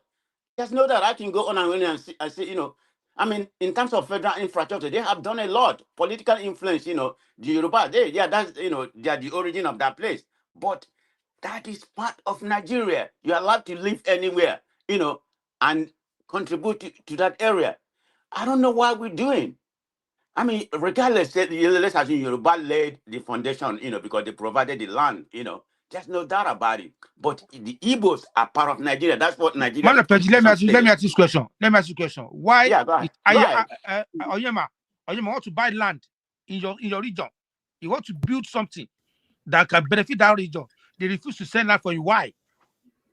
All right. The guy end up Oh, is building in Lagos let State. me finish Why? anyway. A minute. I'm not going to respond to you. Yes, Answer use that I don't that have time with question. question. you. No, answer me now. Yes. The Igbo Yeah, structure investment sorry, Kenny. in Lagos include Hold market, on. warehouse, Prestige, residential, hold commercial on. building, Can private you hear estate, me? and Can you plaza hear and me? more. Can Yeah, go anyone hear ahead. me I'm here? sorry, one man. Go Sorry, ahead. Prestige. Use that question to bring it home, just so we can go around and then we open it up. You respond to the question if you like, and then bring it home. Say they didn't want to sell Onyama land. I'm not going to respond to what I don't know. But he decided to build. I think just to build it somewhere in Lagos. I don't know the intricate of that. So if I know the intricate, I will respond to that. I'm surprised. Say they won't. They don't want to give him land. I mean, I have to investigate that. I don't know how far this guy just made up that. Whether you made it or whether it's true. They don't want to give you land. Because It you has keep to your be own thing, something. you're dagging another person land. I'm with them. But You how keep do your you know they don't own want to give thing. him land? If you don't, Oyema is a Because Igbo man. I don't believe anything Oyema is a coming out Igbo of man. your You mouth. refuse I to don't step believe for him. anything coming out of your Why mouth. would you believe? Because it's a shameful thing to do. You know yourself. All right. Land a Prestige so we can hear from Agbado. The All person right. talking to you is not even Land, indigenous of okay? Lagos. Oh. What does social media? I don't It's your dialogue father, the with some. leader of Lagos State. I don't dialogue with an unrefined person. So let's leave it at Oh, that. God bless you, man of prestige, for that word. Let's leave it at that. So, but anyway, in a nutshell, everybody should be able to invest wherever they want to. I don't see the reason why we are here playing a travel card. This country is not going anywhere. Okay, so let me just call it like that. I mean, we even have the worst government, right now in this country that I've ever seen in my lifetime. So let me leave it at like that. It will be worse for your family. All right, brilliant. A very emotive topic. Agbado, you're up next. 5 minutes monologue, then to you, Patrick. So Patrick, you come after Agbado. Yeah, Agbado, you're up next. Good morning, one man. Good morning. Good day to you. Can you hear me? Can anybody hear me? Yes, perfectly. Carry on. We can all hear you. Yeah. Carry on. Okay. First of all, I came in because of my German. Kenny, thanks. Thank you, Kenny. Thank you so much. I will speak on behalf. I will speak on behalf of Lagosian. I'm a Lagosian, a true son of the soil, son of the Dejos, one of the son of the Dejos. I'm a Modile, by my background is Modile.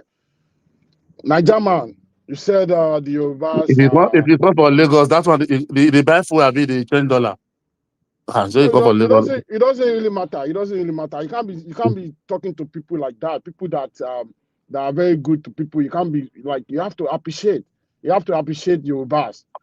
Appreciate what? Are Yoruba in other states? Can you just hold on? Can you just hold on and listen to me? Okay. I don't know, maybe you live in Lagos State before. I don't know where you stay in Lagos State.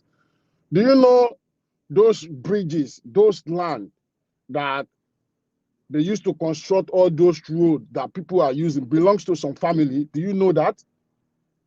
Do you know that those are people's, some family?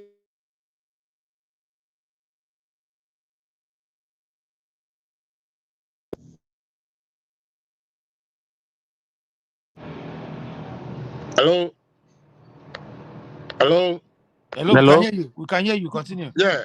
Do you know that those land belongs to some families? The government took it from us, and they didn't give us anything. We didn't get any compensation.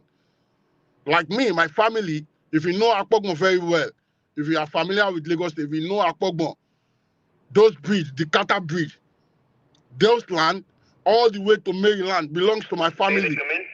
Belongs to my family. What government give us is 2-bedroom flat in Shita.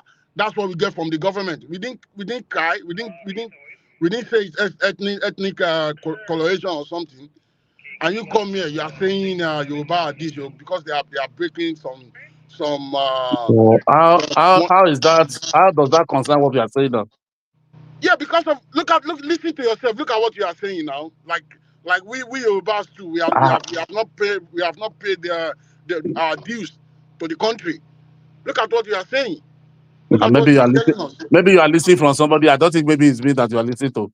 You No, know, it is that, you. It is Listen you. It to is you. black and You made white. me promise. You made I me say Yoruba promise. didn't pay their dues. When did I talk about Yoruba? I'm talking No, about what happened in Lagos. Are you no, hearing something here? no. You didn't say it. You didn't say it that way. But the way you are speaking, that's what you meant. That's what you meant. No, that You does just not concern me. What they are doing to you, that is not my own problem. What What will they are doing to concern people, bridge oh. with the the ethnic, topic now? What will concern bridge? I'm Eh? just tired. What Can do you you guys mean? Because What do allow you him? mean? What's Can you What do this guys you mean? allow bridge him With to here what? talk? about? What's Pastor wrong with Eh? you? said it. What's They wrong had with a you? meeting.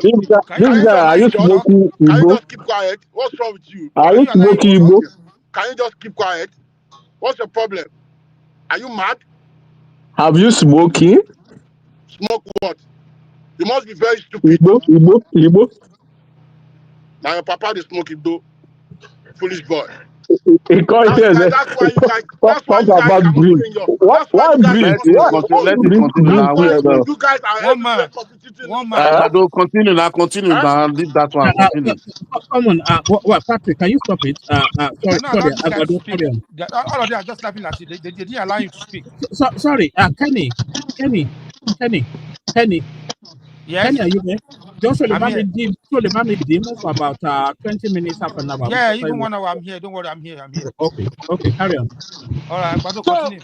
as I was saying, Yorubas we pay our dues in Nigeria. So you guys come here, starting attacking Yorubas that we this, we that, we are this, we are that because they are demolishing some building that belongs to random people. How does that supposed to how does that supposed to have anything to do with Yorubas? Hold No, on. because I give you evidence, Hold on, Badona. I give you everybody. Hold evidence. on, Can you everybody. allow him to Hold on, speak? Can you allow him everybody. to Hold speak? on, everybody. Hold on. I think Izon is after a while. Okay, Salo. I thought we were after a while. So I wanted to advertise this to the girls, but you ran away. But carry on, Agbado. Look at that. Look how handsome Izon is. Àwọn ọmọ yẹn ti dáràn. All Who right, is on Agbado, here? carry on. Agbado, sorry, carry on. Agbado, carry on. Sorry. Sorry, I mean it's okay, it's okay. It's just show of shame. Like we have people like man of resist come here that and be saying that all Yorubas are this or that. You guys are supposed to be to appreciate we Yoruba that give you opportunity to thrive in our land. Can you guys do this to anybody in your own land? Can you give anybody space in your own land to do this? To like Yoruba they even share to money have for even person. eh? Are they sharing money for you when you come to Lagos? Can you not interject him anymore? Why are you It like this doesn't now? really matter. It doesn't He really called my matter. name. Shut up if you want to You do guys are so moderator. irritating. The He way you called my guys do, name. you are so irritating. He's You go to addressing me people's now. place, you tell them how to live their life. No, What I kind of said, did they nonsense is give that? them money when they come to Lagos? What do you mean? We don't know. Agbado, We don't know how they come to Lagos. No, Agbado. but that is what you said. That you said We they don't give know how them they come life. to Lagos. We don't know how they come how they look like when they come to Agbado Lagos. Montinubu, Agbado, Yes, Kenny, please go ahead. don't call him out. Have a submission without calling people's name. Say your mind. Say, okay, you can go to somebody else, please. Don't call it Yeah, so that they don't interject you. I've even lost my thought. You can take it to somebody else, man. These guys are they are so annoying. Let Sorry somebody about else. that, my brother. Sorry about that, my brother. You have They right to are so defend your annoying, land. man. They Okay? don't even know. They don't let me know what I want to say. Don't worry, I'll call you back. You relax. Just drink water. You like. You come back. The next person to speak. Who's the next person to speak? I can't see. I can't see name here. Huh? I think it's up. No, Okay, so Yeah, Patrick. I please. think Patrick is there now. yeah. Oh, Oh, okay, Patrick. okay, okay, Kenny, Patrick. please, Let's hear you. After Patrick is on. moderate the team very, very fairly, so all of us can have peace. Okay, it doesn't matter what your opinion is. Thank That's you, fine. That's Kenny. fine. That's fine. That's fine. After Patrick, then we go to Yvonne. Is on. Patrick, you have 5 minutes, please. Let's say you are. Patrick, are you there? I don't think Patrick is ready for us. He's on. Let's hear you, please. Patrick is not ready. Okay. So, Thank you, my brother. You're welcome. Long time. Oh. thank you. Man of Prestige, how you doing? I'm good, Izan. Okay. Guys, so I've been listening since the beginning. We have to stop. We have to stop this. Okay. This this thing that we do. Okay, we have to stop it. Either we decide that we are Nigerians, okay, or we scatter that country and we move on. It's enough. As far as I know, I grew up in Lagos, all right, Maryland, Ikeja. As far as I know, the people, the Igbos that have property in Lagos, they did business and bought the property. Now, whether or not they built in the right place or not, I don't know. That's up to the state authorities and the people. I also know that there are indigenous Yoruba people in Lagos. And as indigenes of that land, of course, you should afford them that respect. Understand? And I don't think it is right for any group in Nigeria to be claiming another ethnicity that lives in that place in Nigeria should leave, should move out, or whatever. Look, I am from the Niger Delta. Mike Adenuga made all his money from the Niger Delta. Owando is making all its money from the Niger Delta. Those are Yoruba owned companies. You understand what I'm saying? So if we start doing this thing, go back to your land, then we're not going to have a country. Because by the same token, the people in Niger Delta will tell those people making money from oil, go back to your land. Your companies cannot drill here anymore. Is on. Then what happens to our country? So we have a responsibility to stop. If Igbos are breaking the law in Lagos, they should face the music, right? I grew up in Lagos. I have friends that are from Ikorodu, friends that are from Lagos Island, indigenous. And yes, it is their ancestral land and you respect them. You understand? But at the same time, if people are breaking laws or violating anything, you punish them according to the law. If people bought property by law, it is their property because they paid market value for that property. Can I ask a There's question, nothing sir? wrong with that. So I don't Can I ask you? understand. Go ahead. Okay.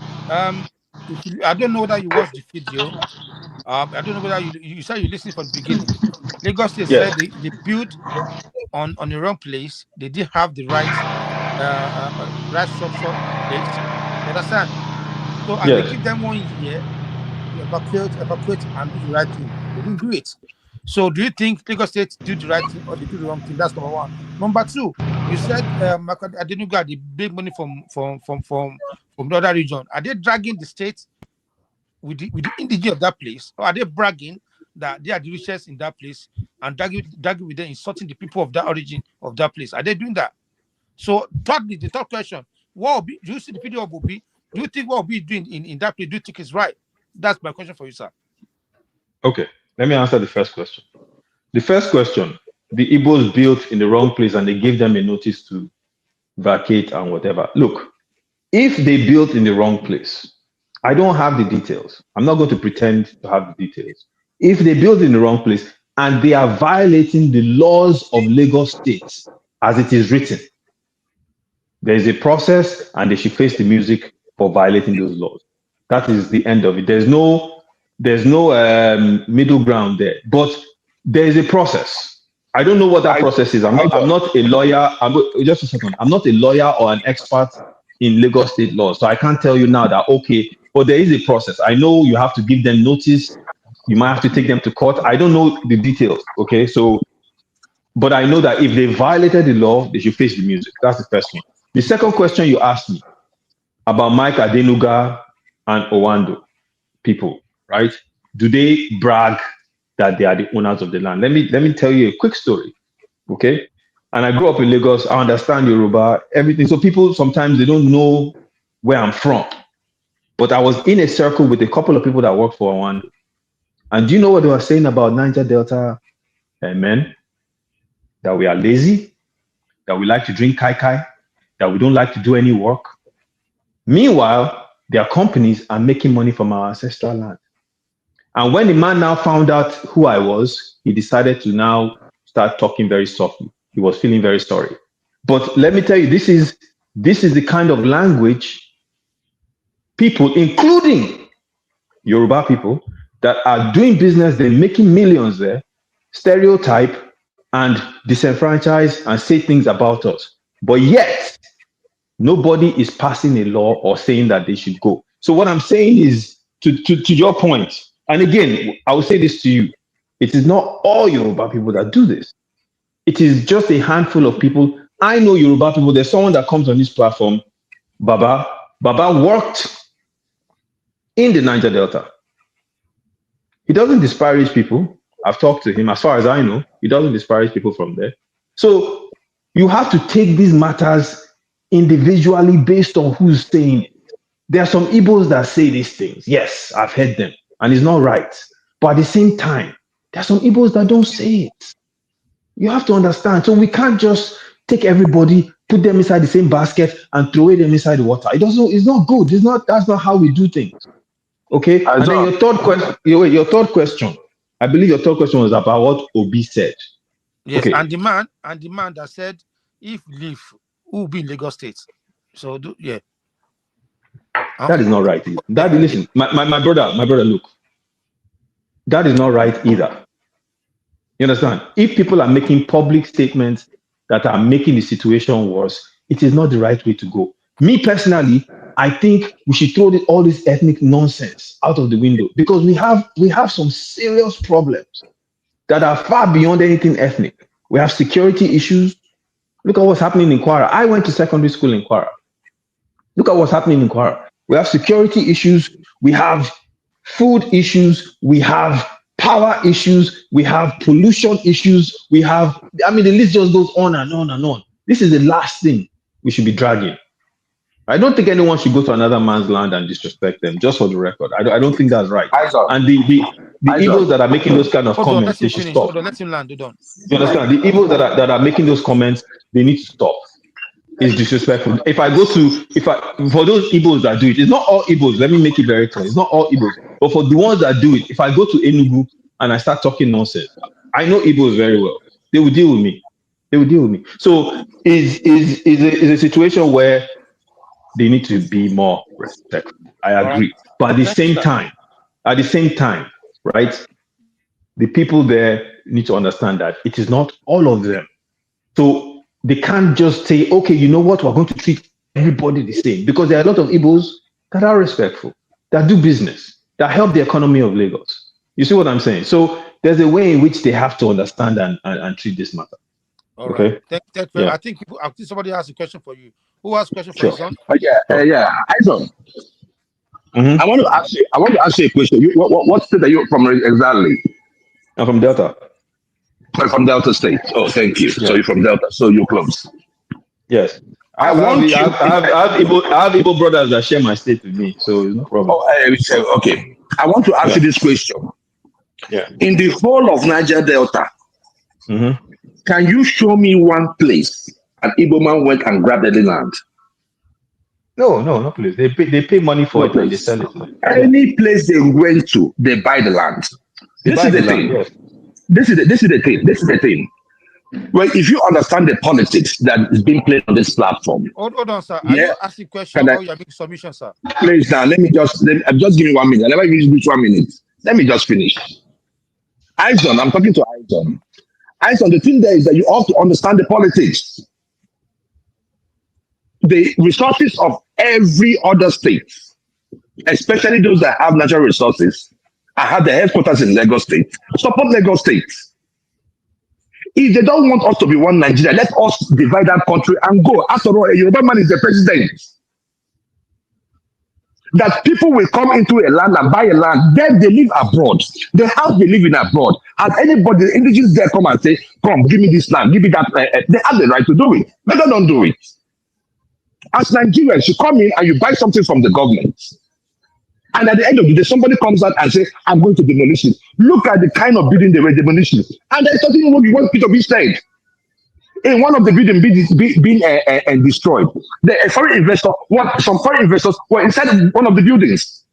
So eyes on, please. I get where you're coming from, but the thing there is that do not allow people who you know their history. You know our history very well. So nobody can come here and treat it for you. The Igbos cannot go to Lagos State and now start behaving like animals. The ones that took a free land in Lagos State, they've not attacked them. So we know the politics. We know what is going on. Thank you very much. Okay, let me ask you this question, sir. Have you the building that will be demolished in Anambra State that belong to Innocent Motor? How big is that building? Is it a small building? That belong to Innocent Motor. Which building? Which innocent building the Obi destroyed? I saw this video that woman play here when Obi was demolishing building in Anambra State. So I didn't see the video. Can they play the video, please, so I can see? No. I know what you're talking about. Warehouse on Onisha. Hold on, please. Hold on. This is why I asked that question. Yeah, they might, regardless of the building they built, if they build in a wrong place, they have to demolish it. It's as simple as that. So who's next to speak, please? I think my brother. Let me say this. That's the wrong way to summarize. Joel, let me say this. I think the key thing is someone paid. I bought land in Lagos, right? People buy land in Lagos sometimes, and sometimes they go through the process, right? And sometimes people in government will sell them this land, knowing very well that they are not allowed to, or there's a regulation. And that is also part of the problem, because if someone buys land, good intention, you go to the Survey General's office, you go through the whole process, you buy the land, it is yours now. And then no one tells you anything about this issue. The person that purchased the person purchasing the land may not even know. Now, my brother, what I'm not saying, because I'm not personally involved in this case, so I can't say that is what happened, right? Yes. But don't you think that if, like, I don't know where you stay, I don't know if you stay in abroad, but if a land, if a land in abroad where you stay, I don't know, I don't care where you stay, but if a land where you stay, or where you went to purchase a land in abroad, and it happened to be from government, you go and you purchase, even if you're purchasing it from somebody, there is a process. And if that land is having a problem tomorrow and the government has bid for that land, those people will be fully and duly compensated. That should be, because, or if it is fraudulently sold to those people, because those people, the people buying those lands are the victims. So the criminals.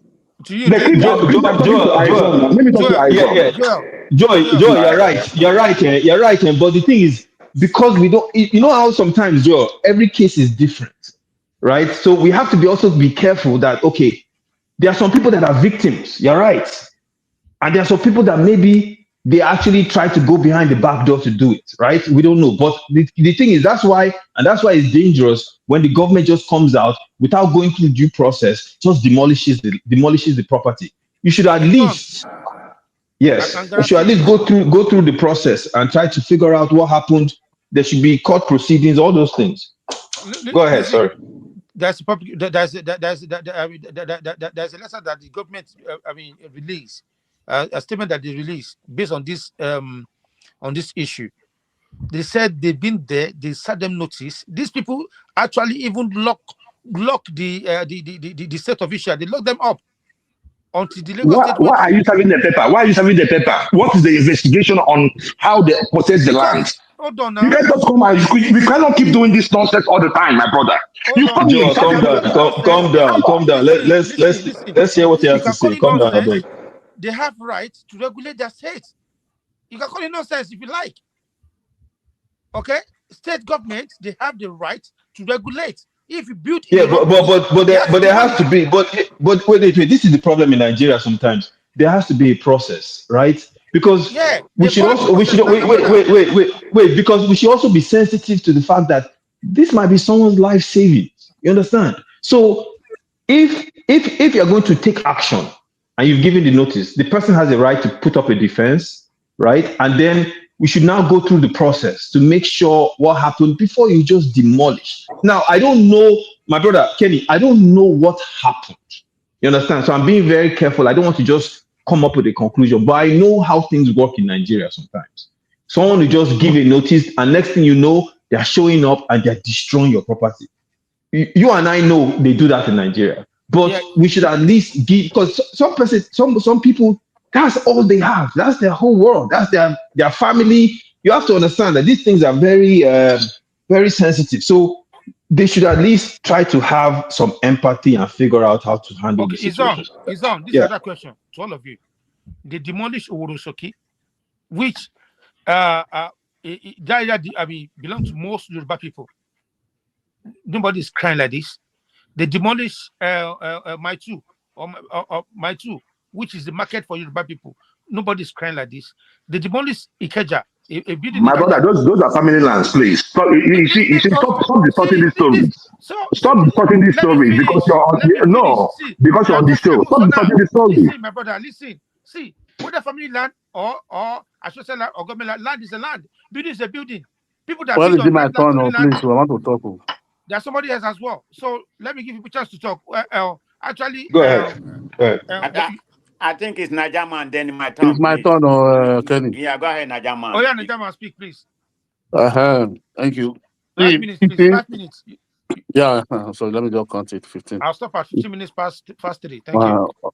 Okay. All these things that is happening in Lagos, to be frank and sincere, before I was looking at maybe they want to regulate their state, but if you look into it deeper, from what a Pastor Tunde Bakare said, I don't know if people watched that clip, I think 2-3 years ago. He said they had a meeting, they called him, this Pastor Tunde Bakare, everybody know him, that they said they must find a way to deal with Igbo in this Lagos and collect their property. He said he now asked them, did they put gun in you people head before they acquired this land, this property? They said no. You understand? So all these things is orchestrated for them just to punish some group of people. That is fact, and it's facts, is there. Okay, say because some people is saying Lagos is no man land or this or that. So because of one person sin, the God should not pay, everybody should not suffer for the sin. Is it that the way they work? If people are saying that one, so because of that, now you have to be going to every time demolition. See, after 2023 election, demolition. Why are they not demolishing in 2020, in 2015 like that? We have to be factual and be truthful. Tinubu is in power. Tinubu will live there 8 years or 4 years. Me, I want to see the end of all these things will come. How all these things will not come. That this one will nobody can talk again in Nigeria. Nobody can talk again because Tinubu is in power. Yoruba is in power. This thing can never work like this. We can never be one like this. Honestly, because the country is so divided day by day with all rubbish. Nobody wants to stand for the truth again in Nigeria. Everybody wants to stand and be Yoruba. The Yoruba, can I take Yoruba to market and buy fuel and buy $1 or buy food? Oh, everybody suffer, the same suffer. But don't just destroy people's livelihood like this way. Government, the man we are talking about, this money was in China, as it said China, in China's television. That is the commissioner for planning and budget or something. He said they have served them. Okay, after you have served them, the anchor now asked him, why can't you people put this thing? Let it be online. People will verify, they know that before they buy this land. He said, no, they cannot do it that way. Because they want because they're criminals. Because they want that one-on-one. You know, so they can able to compromise everything. We know the way Nigeria work, unless person want to lie to us. I buy land in Ibadan. They sold land for me, 2 acres of land. After I buy the land, I pay. I take the document. I take to secretariat by myself. If I was not there, I was not able to do anything. That I was not able to do the document till tomorrow. My money go. You understand? Till tomorrow, people that sell all these things, you take it there. That is the way it's supposed to be. It's supposed to work in Nigeria. Not that you will go there, you will get your survey, you will get every document, the government will collect the money from you, collect the tax. Then after you not finish building, they will not come. This thing is, they will not be serving you what kind of useless letter. And when you beat those people up, they say you are taking law into your hand. When we are there, that who gave you those people that land? Did you just go there and buy land and start building it? You went to the secretary, you went to the government, they do all the documents and gave to you. After you don't start building it, before they build all those estates, that is no more than 100 or 200 there. Before they build all those things. So there is no government in Lagos. Then I wait till they get to my brother, they were coming for inspection. Please, As they build it, they were coming for let him inspection. speak. Let him speak. No interjection, please. brother, we can interject. No, please, Yeah. please, can you allow me to moderate, please? Okay, you are taking Continue, my sir. time off. Okay, wait. So we have Figure to minutes. speak for the truth, not because we want to defend what we want to defend who we like. No, that country can never work like that. If it is me, it may be you tomorrow, it may be this month, next tomorrow. Okay, just expect people now. Let's say the Yoruba people now in Lagos, they build 1 quarter in Enugu, they're not the government, they're not demolition of them. You will not say what you are saying today. You will not say anything. Everybody will want to think, oh, people from Benin, they went to Lagos or Enugu or not, they do all this thing. I will not say this thing. I'm saying I will never be a part, because this is people. Nigeria, everybody fed for himself. No government help anybody. No government give to anybody. Everybody, you have to hustle day by day for yourself before you make ends meet. So why would just come and just bring people like that, frustrate them? And tomorrow, criminality, we go back to the street, we say people are criminal, people are this and that. We write the government contribute 100% to those things. Want to frustrate people. Do you know how many people that would die? Some people take loan there, they can't pay back. Their life is frustrated already. And we are happy, we think we are doing this thing. Thank you, my brother. All right, thank you very much. Before I go to the next speaker, please, can you super chat and follow this page and like, please? God bless you. Or the next person should speak, please. Okay, thank you very much. I think we're heading You in got the 5 wrong minutes. I'll stop you. Oh, I'll okay. stop you at 20 minutes past. Thank you. Okay, we've been heading in the wrong direction. Most of the 60-something years, but this has become an optimal level that I don't know where we are heading, if it is sustainable, where we are. So, Kenny, this is to you, specifically, because you made a comment, earlier that this is about the landing, about land. That L.S. Onyama, was refused, the Igbo people refused to give him land in the Southeast.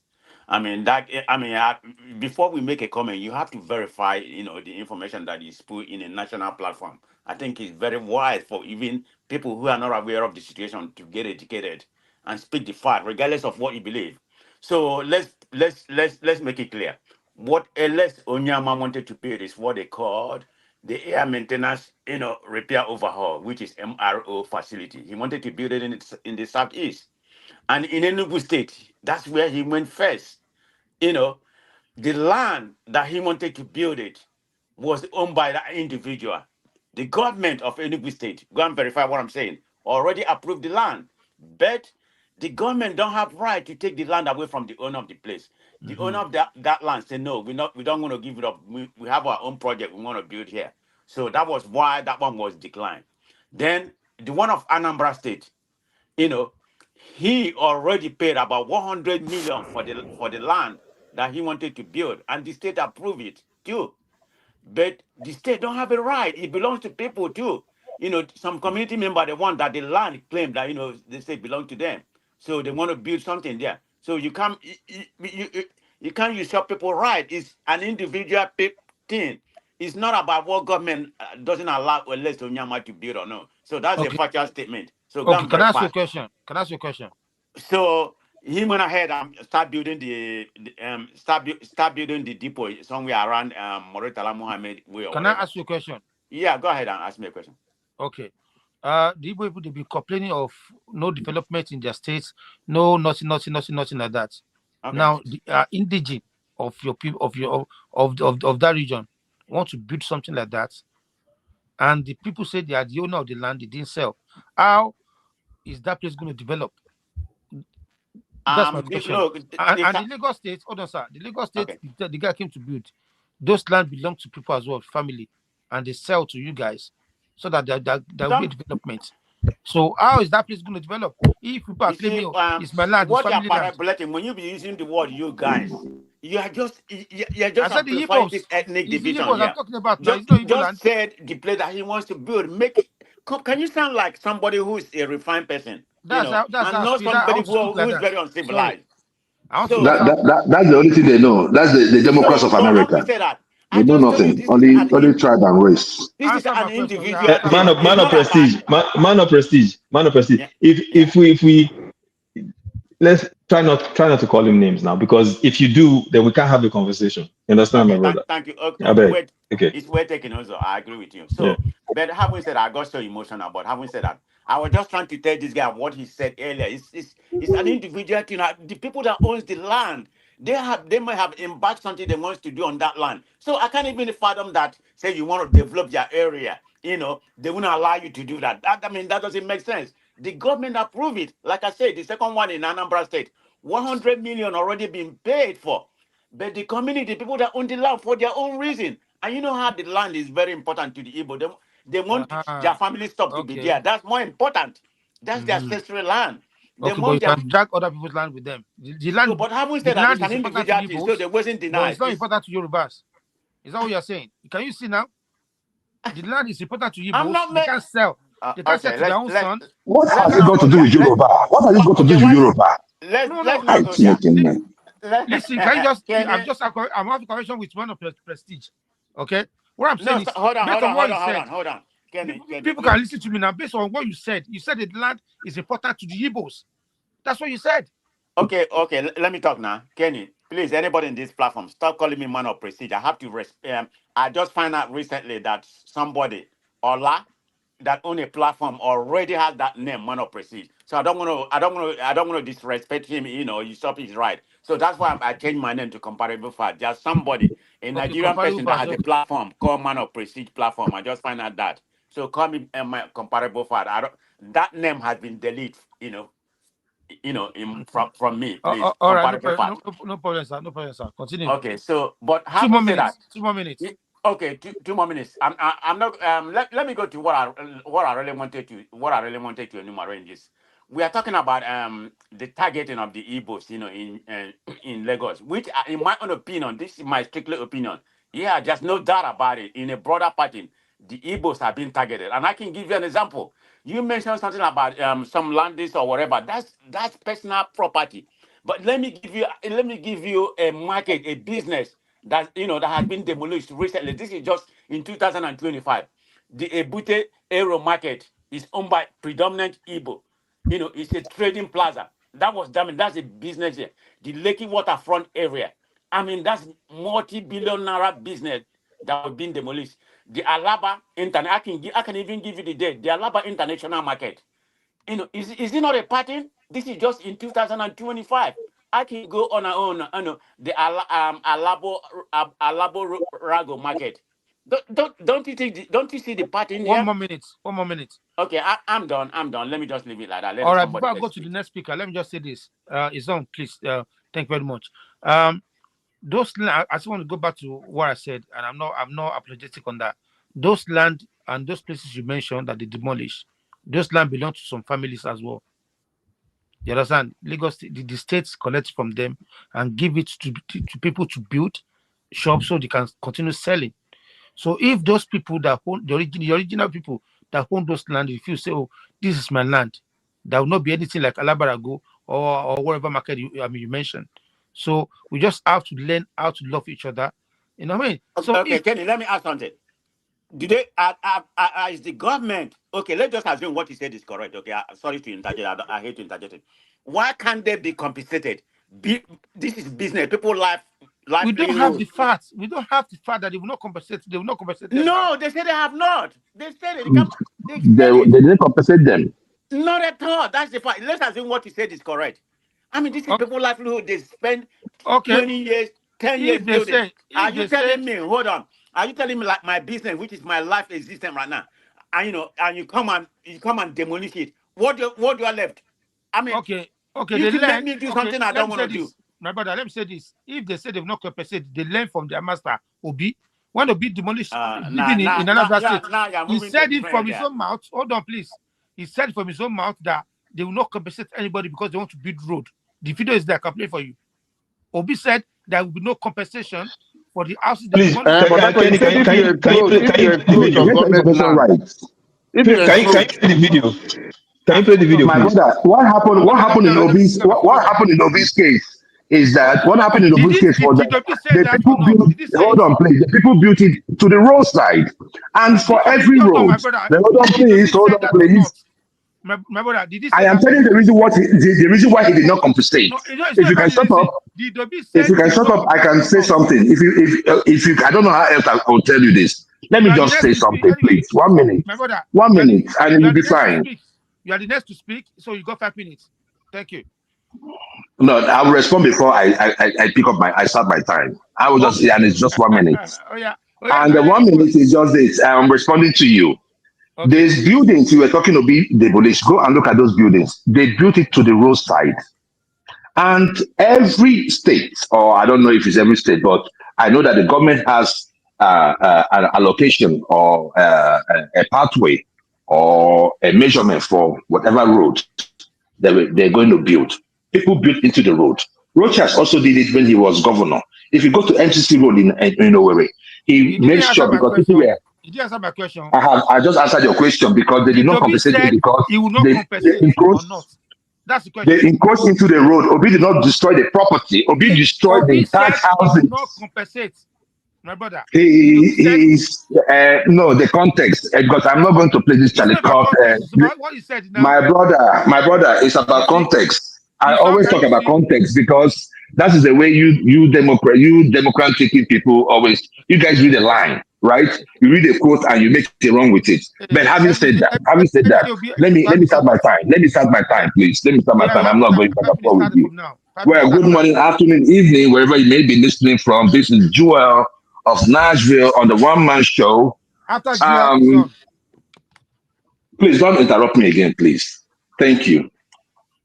I'm just joking. Well, thank you very much, my guys. The issue going on in Lagos State is not about dragging. That was the reason why I asked Izon, has any Igbo man ever come to collect land in any part of Nigeria by force? The question is no. So the man who has his money, who wants to invest. Now, Nigeria is a country. Until Nigeria ceases to be a country, anybody can invest anywhere. It doesn't matter. Ogun State is open today. It's not only Yoruba that are developing Ogun State. Nigerians are developing Ogun State. Do you understand what I'm saying? So Ogun State tomorrow will now come out and say, I said unto you, and they will come tomorrow and say they're going to demolish it. Let me tell you something. In the United States, there is what you call gentrification. In this state that I say, when the gentrification started, all the hood places in town, some thatch houses and all that, were owned by people. But what happened? The government said, look, we are going to build so and so. This is the kind of structure we want to build. This is the plan we want to build. And people here will be forced to leave. But they must be compensated. They come in, they give you the value of your land, and it is not because the value is there. You can Google the value of your property, and it is there for you. They compensated everyone. They did not ask the person, oh, are you a foreigner, or are you a green card holder, or are you from Nigeria, or are you from Kenya, or are you an indigene, or are you an ABA? That is how country works. Process. All this land you are talking about, people pay for it. They went through the process. I guarantee you, they went through the process. And I listened to them talking. They went through the process. When I went to Nigeria in 2022, the cabman that was driving me told me that that Lekki Air axis, that Lekki Air axis, that they sold it all. That is who? It is the president. Let's say it's the way it is.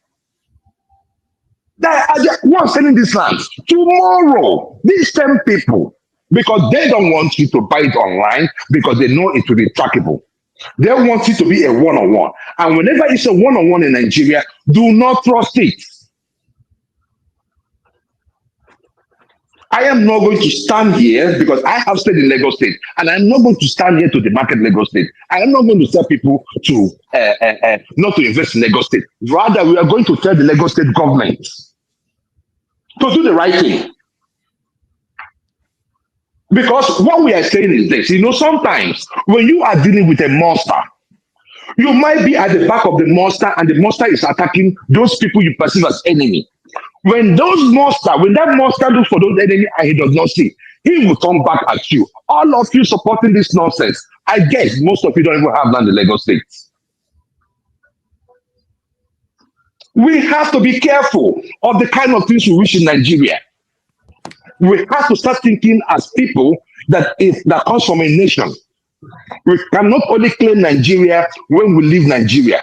I'm surprised when I come out here today. If I see a Yoruba man, if you see the way they hug me, Calabar man, the same way. In fact, the guy I'm in his house today is from Akwa Ibom. He don't even give it food my job this morning. What is the nonsense? We go out there and we unite. When we go to our country, we now remember this person comes from here, this person comes from there. 2 more minutes. 2 more minutes. It's unfortunate. It's unfortunate what's going on in Lagos State. And for everyone supporting this nonsense. No, I'm telling them. I'll tell them the way it is. And please, this is not about the Yoruba. I've always seen people come out here, Yoruba, Yoruba, Yoruba, Yoruba. Who is killing Yorubas? Nobody is killing Yorubas. And you guys should start acting like, the Yoruba, if the Yoruba can survive on their own. You guys cannot survive on your own. Just like the Igbos or the houses cannot survive on their own. Let us start making sense with each other. See the strength. Today, one man was making a point and said that Dangote is the highest taxpayer in Lagos State, blah, blah, blah, blah, blah. How many houses does Dangote have in Lagos State? He has a plant. How many people is Dangote employing? When we get sense. Sometimes we talk like people that straight up, they straight us in our head. Dangote that just come 2 years ago. You understand me? The people that was keeping Lagos State moving before Dangote came, it's nonsense. They are nothing. But you, this same Yoruba man, you went to Igbos, Enugu State, you collected a contract of 10-point-something billion. You were given 5-point-something billion. You earned the money. If it was an Igbo man that did that thing, everybody, this place would not contain all of us. Let us be careful. Like the other guy said, I don't know if it's Aizon, then I'm handing up, please. I don't know if it's Aizon or the other guys as well. Look, we have to look at our country and look at ourselves as partners in development. We must love each other. We have no choice. Or we go our separate ways. Thank you very much. Thank you very much for your submission. I second 100%. That's one. Please allow me. I can give it target which one be allow you as if na God you be. Oh. You see, you want to start now. Oh, I just interject that please allow me as if you are God. Kenny's doing a good job now, Niger man. Let him. Mr. Izon, your next, please speak. Thank you, my brother. Son, are you there? Yeah, I'm here. Yeah, no, that was a good submission by Joel. I think, but Joel is of course he's pissed off because as you can imagine, if this was any other ethnicity that was happening to, anybody would be angry as well, which is understandable. I think Kenny, we just have to realize that look, if people are breaking the law and it's proven, we know there's a process to holding them accountable. It's not jungle justice, especially if you're the government. You understand? Now, in that process, if you find out that this person actually went through the right process to purchase that land and to build, and going through that process, no one brought to their attention that they were prohibited from building in that location, then yes, they must compensate them. You understand? Because when people act like Nigeria is just this jungle. Nigeria has more laws on the books than most countries. The only difference is we don't enforce our laws, but we have a lot of laws. Those people who are victims of what is happening today, there are laws on the books in Lagos State that give them recourse. The sad thing about it is it's going to take a long time. And in the interim, where are they going to live? You understand? And that's why the government has a responsibility to the people before you go and you just destroy their life savings. Can you at least give them an ability to defend themselves. And if they prove that, look, I followed the whole process and you still want to destroy it, then pay them fair market value, take the land, but compensate them, including the people. If like what my brother, I don't forget this new name when you give us, so whether not honorable or whatever. I don't want to call you man of prestige. But what my brother Comparable said, fact, very easy in law. That's Comparable compare, fact. compare, comparable facts. I will just call you comparable.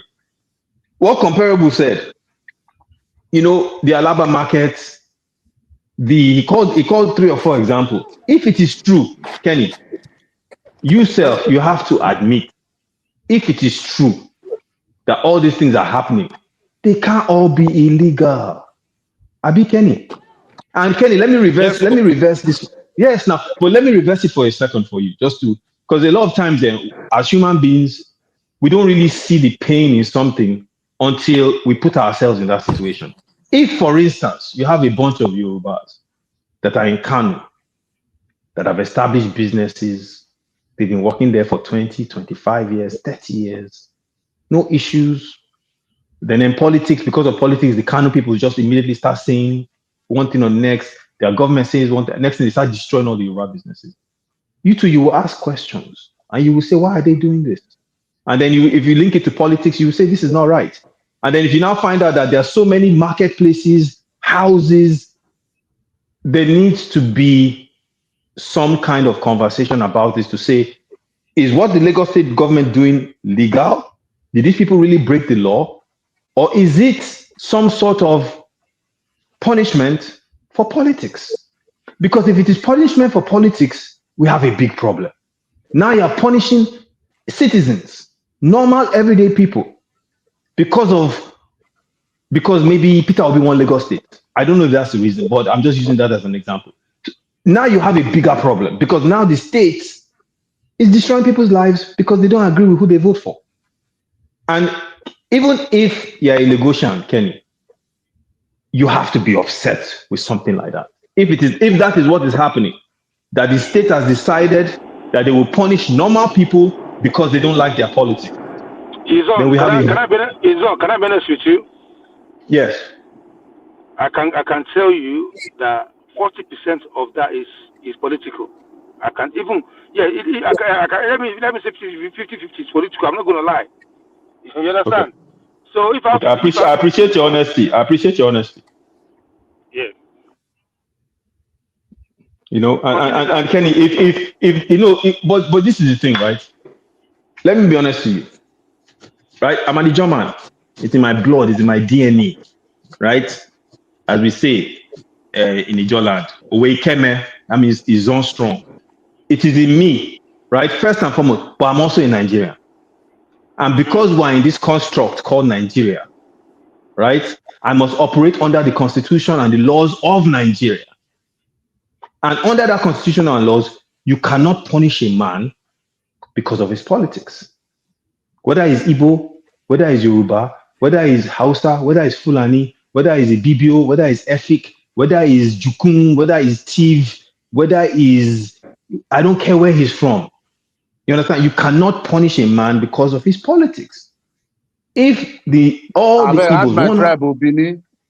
sorry, Edo, Bini, Ishan, all of them, yes. If the Igbos in Lagos, let's say there are 2 million Igbos in Lagos, and all 2 million of them have decided they're going to vote for Gbadebo Rose Vivo and Peter Obi, it is their choice as Nigerians. And what is happening is wrong. Even if there are some Igbos that disrespect the indigenes of Lagos, and as a Yoruba person, you might not like it, and you can speak against that, it's okay. But at the same time, if they are punishing them because of politics, as a Nigerian, we should all say that that is wrong and it should never happen. You understand? But at the same time, Kenny, if people are going behind the back door and building where they're not supposed to build and they know it's illegal, but they are still doing it and they're breaking the law, they should be punished. Exactly. You understand? It's Yes. on. They are divorced. See, it's on. You know why? You know me. I'm a very honest person. If I lie, nobody is feeding me. If I say the truth, nobody is feeding me. Yeah. The reason why I said that, yeah, they give Lagos State the choose to do that to them, it's because of their rhetoric, because of what they're saying. Okay, somebody have in mind to kill you because you sought his father, right?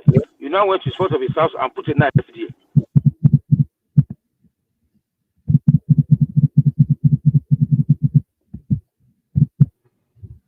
Okay, We so are not you're saying hearing you, that. Kenny.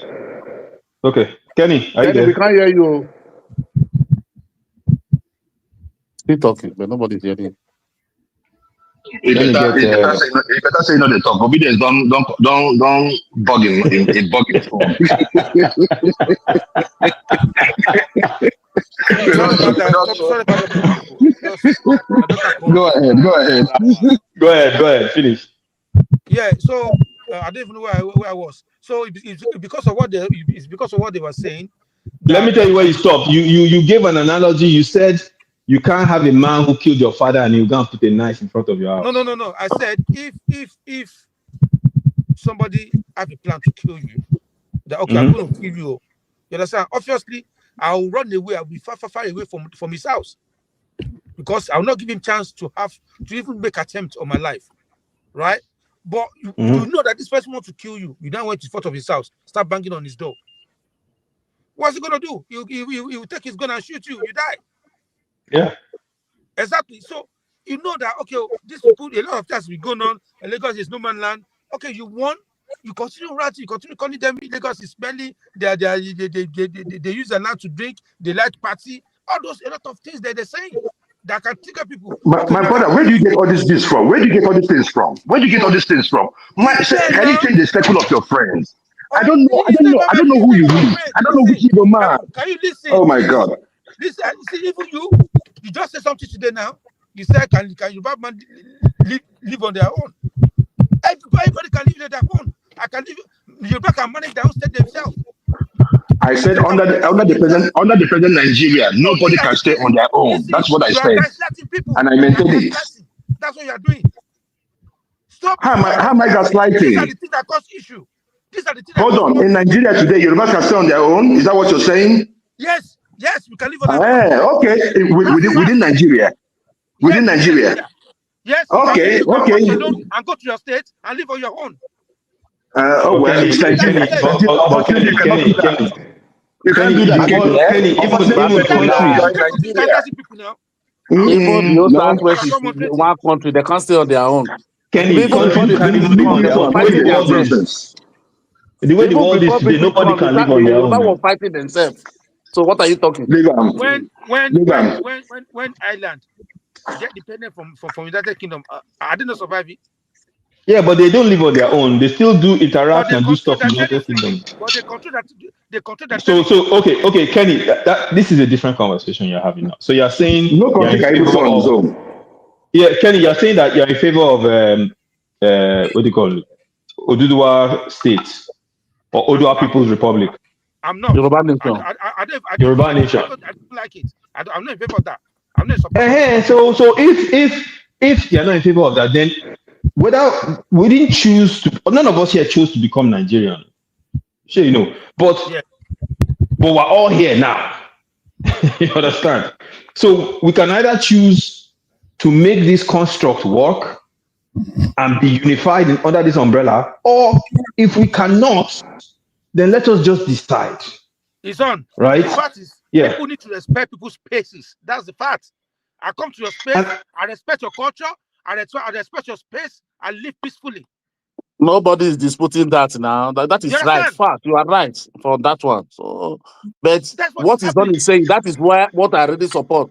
Not because of my political ideology. Use it to punish me, which is my fundamental right to vote whom I like. You I understand? know. Can I also come in here if Oh chance yeah, shooting come in, have come said in, I've please. been Come see in, the please. report. Come in, please. Yeah, 5 minutes, sir. Okay. Come in. Yeah. I want to Sorry. greet everybody. You see, this thing that is happening in Lagos, indeed, nobody will support it. I don't think any, will just wake up and give it as a common Nigeria, even when you are the politician.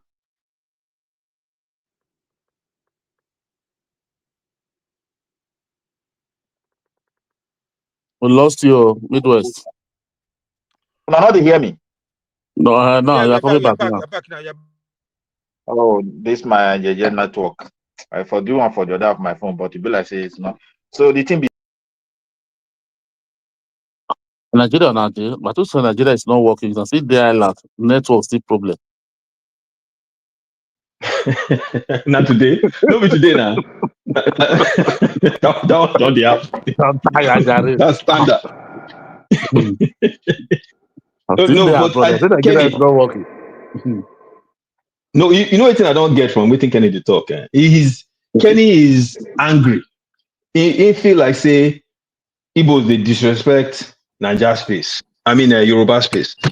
You know, and I don't think that is true. I think you have a few, very few Igbos. Most of the Igbos me personally, most of the Igbos I know, they know they disrespect Lagos. Why did they do like this? Is I saw, see, in fact, it's too much for you go TikTok, go Twitter, you go understand. But once you don't people carry it online, when they come reality, this one that waiting they cost human being. Now what this is property. Forget what the people they talk online. If you go online, fine, you don't go like what people they talk. Nobody will even want to associate. But don't bring that to reality. We're talking about livelihood. Nigeria, nobody help you. Now what you work a day, now you go to survive for your life. Unlike abroad, now you don't have work. Government will say, okay, come and be taking a little stipend before you get job. Nothing like that. If you're prick sharp, born 10 children, then you go suffer, train them. That is Nigeria. Your body will tell you now. So we have to pity for people, have some empathy. The thing is too much. Even forget. okay. Even so, we need to talk. How many remain 2 years plus? If you talk first, let these people breathe. It's too Okay, much. so are you not saying Lagos State don't have right to demolish if they build in the wrong place? Or they didn't Nobody do say the it right doesn't thing? have rights, Kenny. Nobody say there's no right to regulate their state. But if you listen to what Pastor Tunde Bakare said, Forget let's be about Pastor factual and be Bakari. realistic. Forget about that man, Jare. No, That that was is an just elder man. He said they called a meeting. That man is staying on the pulpit. We didn't lie. He said the Yoruba called the meeting. They called him. The elder called him. They had the see, meeting. my people. See, all of us And can live. all those things are playing out now. It's playing out. Let me say this. Let me say this. Let me say Because this. people dey All for of power. us. No. See, The don't youth member gaslight. when the See, houses there's had no their own need. problems. Listen, my brother. One There's person no need for you say, to gaslight. See, don't gaslight. See, you don't need to be saying because people's in power. Before Tinubu become president, they've been demolishing Lagos State. They've been demolishing building. When Fasila was there, Tinubu was not a president, and they demolished. So It's not like this now. There was telling people to leave. It was too Lagos was too congested that everybody. Unfortunately, say who want to listen, go that there's time to come and take. nothing concern Tinubu. No, after with the election, this thing started demolition start. I bet Nigeria, all of us did. I bet let's forget all this. Let's be truthful sometimes. There's nothing we are going to give. We are not in power. Anyway, What we are just who is the next discussing, speaking? killing empathy. Yeah. So we don't have power to change Can I anything. come in? Can I come in? Yeah, I can't remember that anymore. I don't want Just say to call you comparable. speaking. Just say comparable, please. Sorry, comparable. Can anyone hear me? Yes, woman. Yeah. Thank you, Kenny. I left you a note in the private chat, but comparable. Before you come in, let's hear from our Pocket Amigo, because I think it's a very, very new voice here. And you know we always like to document new voices. Those people so with your permission, comparable, let's hear from Pocket Amigo. Oh, definitely one man. Pocket Amigo. Yeah, that's definitely what I said. So Pocket Amigo, unmute and speak to the conversation. Pocket Amigo. Okay. Woman is back now. Thank God. Okay. Kenny, I left you a note in the private chat to have a look. Okay, I'll check. Yes, in your personal private chat, Pocket Amigo, click on unmute. You say it must be a Southeastern. I doesn't know how to use Pocket Amigo. Believe me, if I there for pecking, right, I go look one. We have one man there go punch. I'm sorry. Technology is not the Yoruba education has not yet got into his village. Pocket Amigo, there's a screen that says mute. There he is. So let's hear from you. Hi, hello all. I don't know if you all can hear me clearly. Can you hear me? Yeah, we can hear you perfectly. Carry on. Give us about 3-5 minutes just to document your thoughts. Good to have you. Okay, yes. Thank you, everybody. I've actually been listening for a little above 1 hour. And thank you for giving me the opportunity. I don't know if one man remembers me. Actually, I used to be quite consistent sometime in 2021 under the name of Chukwuedo. So it's been a while. So I will just say quickly that Oh, you finally got out of the penitentiary. Congratulations. yeah. Thank you. So very quickly, this is my sincere opinion. I am not from Igbo land, and I'm also not Yoruba. But of course, I was born in Lagos State, born and bred. Nursery, primary, secondary, university, and eventually started lecturing at Lagos State University. So I can say basically I have been, in both worlds, I would say. And from what I observe, I think, to be honest, that this is more of a political game, as opposed to something that would be more like, Sanwo-Olu doing things for the Yorubas, will be doing things for the Igbos. Because in my honest opinion, I think Sanwo-Olu is also trying to show that, he has some balls to make some moves, and then, of course, Yorubas are excited. On the other hand, Obi himself is also trying to show solidarity with his people. The Igbos are excited as well. I think at the end of the day, this is just a power play similar to what happened between maybe Gowon and Odumegojukwu, while there were valid reasons to go to the war. It was more of an ego thing, and I can see this playing out very, very clearly in this case. I don't know if anybody knows, but if you check in Lagos State, there are more houses without building approvals than houses with building approvals. You can actually check. If you have friends in Alausa, you can get that information. There are more undocumented houses in terms of no building approval than the houses with building approval. But at the end of the day, we can see these demolitions happening here and there. One happened, I think, was it sometime last year? And of course, a lot of Yorubas were affected. And then, of course, now this one is happening. Igbos are affected. I think at the end of the day, unfortunately, it's the common man that actually suffers, because Sanwo-Olu right now, he's just trying to do, to show that, look, when you act like this, there will be consequences, whether you like it or not, because as I mentioned, there are a lot of undocumented houses in Lagos State in terms of no building approval, people build, but in terms of, okay, let us go after this, let us go after that, like right now, I think it's more or less at the discretion of the government which area to focus on. So the thing is, they could as well focus on, let's say, somewhere in Surulere, or somewhere in Lagos Island, etc., etc. But the fact that they decided to focus on this, we cannot remove, we cannot divorce it from the tensions that have been happening after the elections.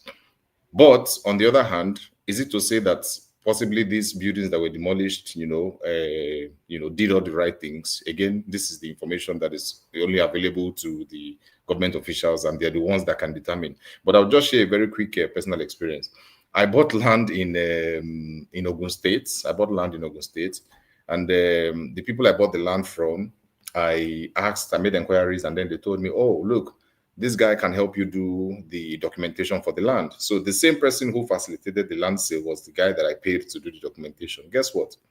He eventually didn't do the right documentation. It was all fictitious. The survey was not registered with the government, and it became a very big mess. So basically, I lost the land. Imagine the guy who facilitated the transaction for me was the person I paid to do documentation, and eventually he did not do the right thing. I'm thinking to take him to court, but guess what? I also bought another land facilitated by another Yoruba man. His name is Abiodun. And right now we are doing the construction, and he connected me to another Yoruba man who did the register survey, registered it with the state government in Ogun State, brought the survey, showed me the necessary documents. And at the end of the day, I eventually have my peace of mind. So for me, there are bad people everywhere, and there are also good people everywhere. I think it's unfortunate that we, as diasporans, with our level of education and exposure, somehow we tend to fuel this kind of tribal sentiment, especially when we don't see that we are basically little fries in the grand scheme of things. This is like a political fight, but at the end of the day, the people who fan the embers are actually more the common man. And unfortunately, sometimes these people they're not stakeholders. They don't have lands, they don't have houses, but they're ready to kill, So my message here is that, I think we should slow down with the, with the agitations. We get very irate, and I can tell you that war is not a child's game, and I'm hoping that, in the long run we can get to that point of maturity that we all have a common enemy, which is the political class. Thank you. That's all. Let me ask the guy a question one more, if you Yeah, don't let mind. me ask him a question, and then you go after me. Pocket Amigo, good to have you back. Just what's going on in Lagos at the moment? Do you read an ethno-political undertone to it? Do you think the Yoruba space, they are punishing the Southeasterners in Yoruba land for reasons of Peter Obi's push to be president? Well, it's a very dicey situation. Like I said, I think the bigger picture here is politicians playing an ego game as opposed to Yoruba and Igbo. You understand? It just happened to be that Ojukwu was an Igbo man and Gowon happened to come from the north. It was more of an ego game, and this is something that I see playing on a regular basis. I always ask my friend, I'm here in Portugal. I have a house here, and I am renting to two Yoruba guys. We all live in peace. Every weekend, we host parties, Nafaji, whether you are Calabar or whatever, they all come, we drink, and we play our video games. But why is it that the moment we step down at Muritala Airport, all of a sudden he remembers that he's from Ibadan? And then I remember that I'm from Delta State, So for me, Exactly. so for me, I always try to say, okay, what could be the motivations for this kind of behaviors, whether it's from Sowolu or from Peter Obi. Remember, these people are politicians, and politicians don't have permanent friends. It's all about interest. So at the end of the day, I see it as a situation of, it is unfortunate that we are pawns in the game. Now, these guys who have lost, their livelihoods, they happen to be Igbos, unfortunately. They happen to be at a time when, there was this high political tension. The vote went a certain way, and of course, it's politics, So Lagos State government has to do what favors them politically, whether you like it or not. Is it fair? Is it moral? Maybe no. But is it strategic? Yes. And Peter Obi, on the other hand, man, this guy is somebody who is trying as much as possible to become president. So these things are very key moments for him to take advantage and show solidarity with the Igbos, to show that, well, Peter, but when this happened, you actually said something. So am I going to say that Yorubas are punishing Igbos? I'm not going to say Yorubas, because I don't think that Sanwo-Olu himself represents the sentiment of every Yoruba. Okay, Tinubu is the president right now. Are Yoruba people buying bread cheaper than Igbo people in Lagos? No. Buhari was the president for 8 years. Is the North better off than the South? No. So for me, I always see the bigger picture to say, look, we are just unfortunate victims in the grand scheme of things. Someone who does not give a shit about the next Yoruba man. If he needs to put your head on the tray or on the chopping board in order to guarantee APC's dominance in Lagos, I promise you he's going to do it. Thank you. So I can comment. Let me ask you a question. You made a comment, when you first came in, that about 70% of most of these buildings are not integrated to the building regulation in Lagos. Having said, I don't know where you got your fact, but let it be, to this conversation. If that's so, and you properly stated how you got your own land or something like that, yes, wearing the permission, don't you have to obtain a permit, regardless of how the owner of the land, gave them the land or give them the land? Don't they have to obtain a permit from the government? That's my first question. Can you answer that? And no, I'm sorry, so that I don't forget. You said, are you talking about me specifically, how I got my land? Correct? well, no. I said you made an example how you got your land through people and all Yes, that kind of thing. So my question is that it's a general question. It wasn't necessary, but I just use you as an okay. example to epitomize Oh, what okay. I'm saying. Okay. So answer me Okay. about the permit. Yeah. Oh, yes. Again, if you remember, I mentioned that I'm in Portugal, and basically I'm a foreigner here, and I have to make sure that I abide by the laws of the land. I told you that I have a house here. I have to gather all the documentation, meet all the financial requirements before I can be considered for the accommodation. So it is the same thing. We we cannot separate the fact that when you are in a place, you have to adjust. You don't expect that the land is going to adjust for you. Because it is very, very funny that you see a Nigerian politician, they come here. Buhari was here, I think, some 3 years ago. I remember we had a town hall meeting, and most of these people come here. They are law abiding. They use the public transport sometimes if necessary. Politicians, local government chairmen, but the moment they get to Muritala, that misbehavior just comes back. So my point here is that there is no excuse to get somewhere as a foreigner, and then you want to more or less, try to game the system. I'm not pro gaming the system. You need to do what is right, and that's why I'm not a Lagosian, as I mentioned, but I was born there, I grew up there. But I cannot assume that just because I grew up there, I went to Lasso, all of a sudden I'm a Lagosian, and then I'm also going to start building without building approval. I might be in for a very, very big shock or surprise. So I had to follow I had to follow the right thing, and this was exactly how I got my land. Unfortunately, for the first guy I told you that I bought from, he lives in that estate.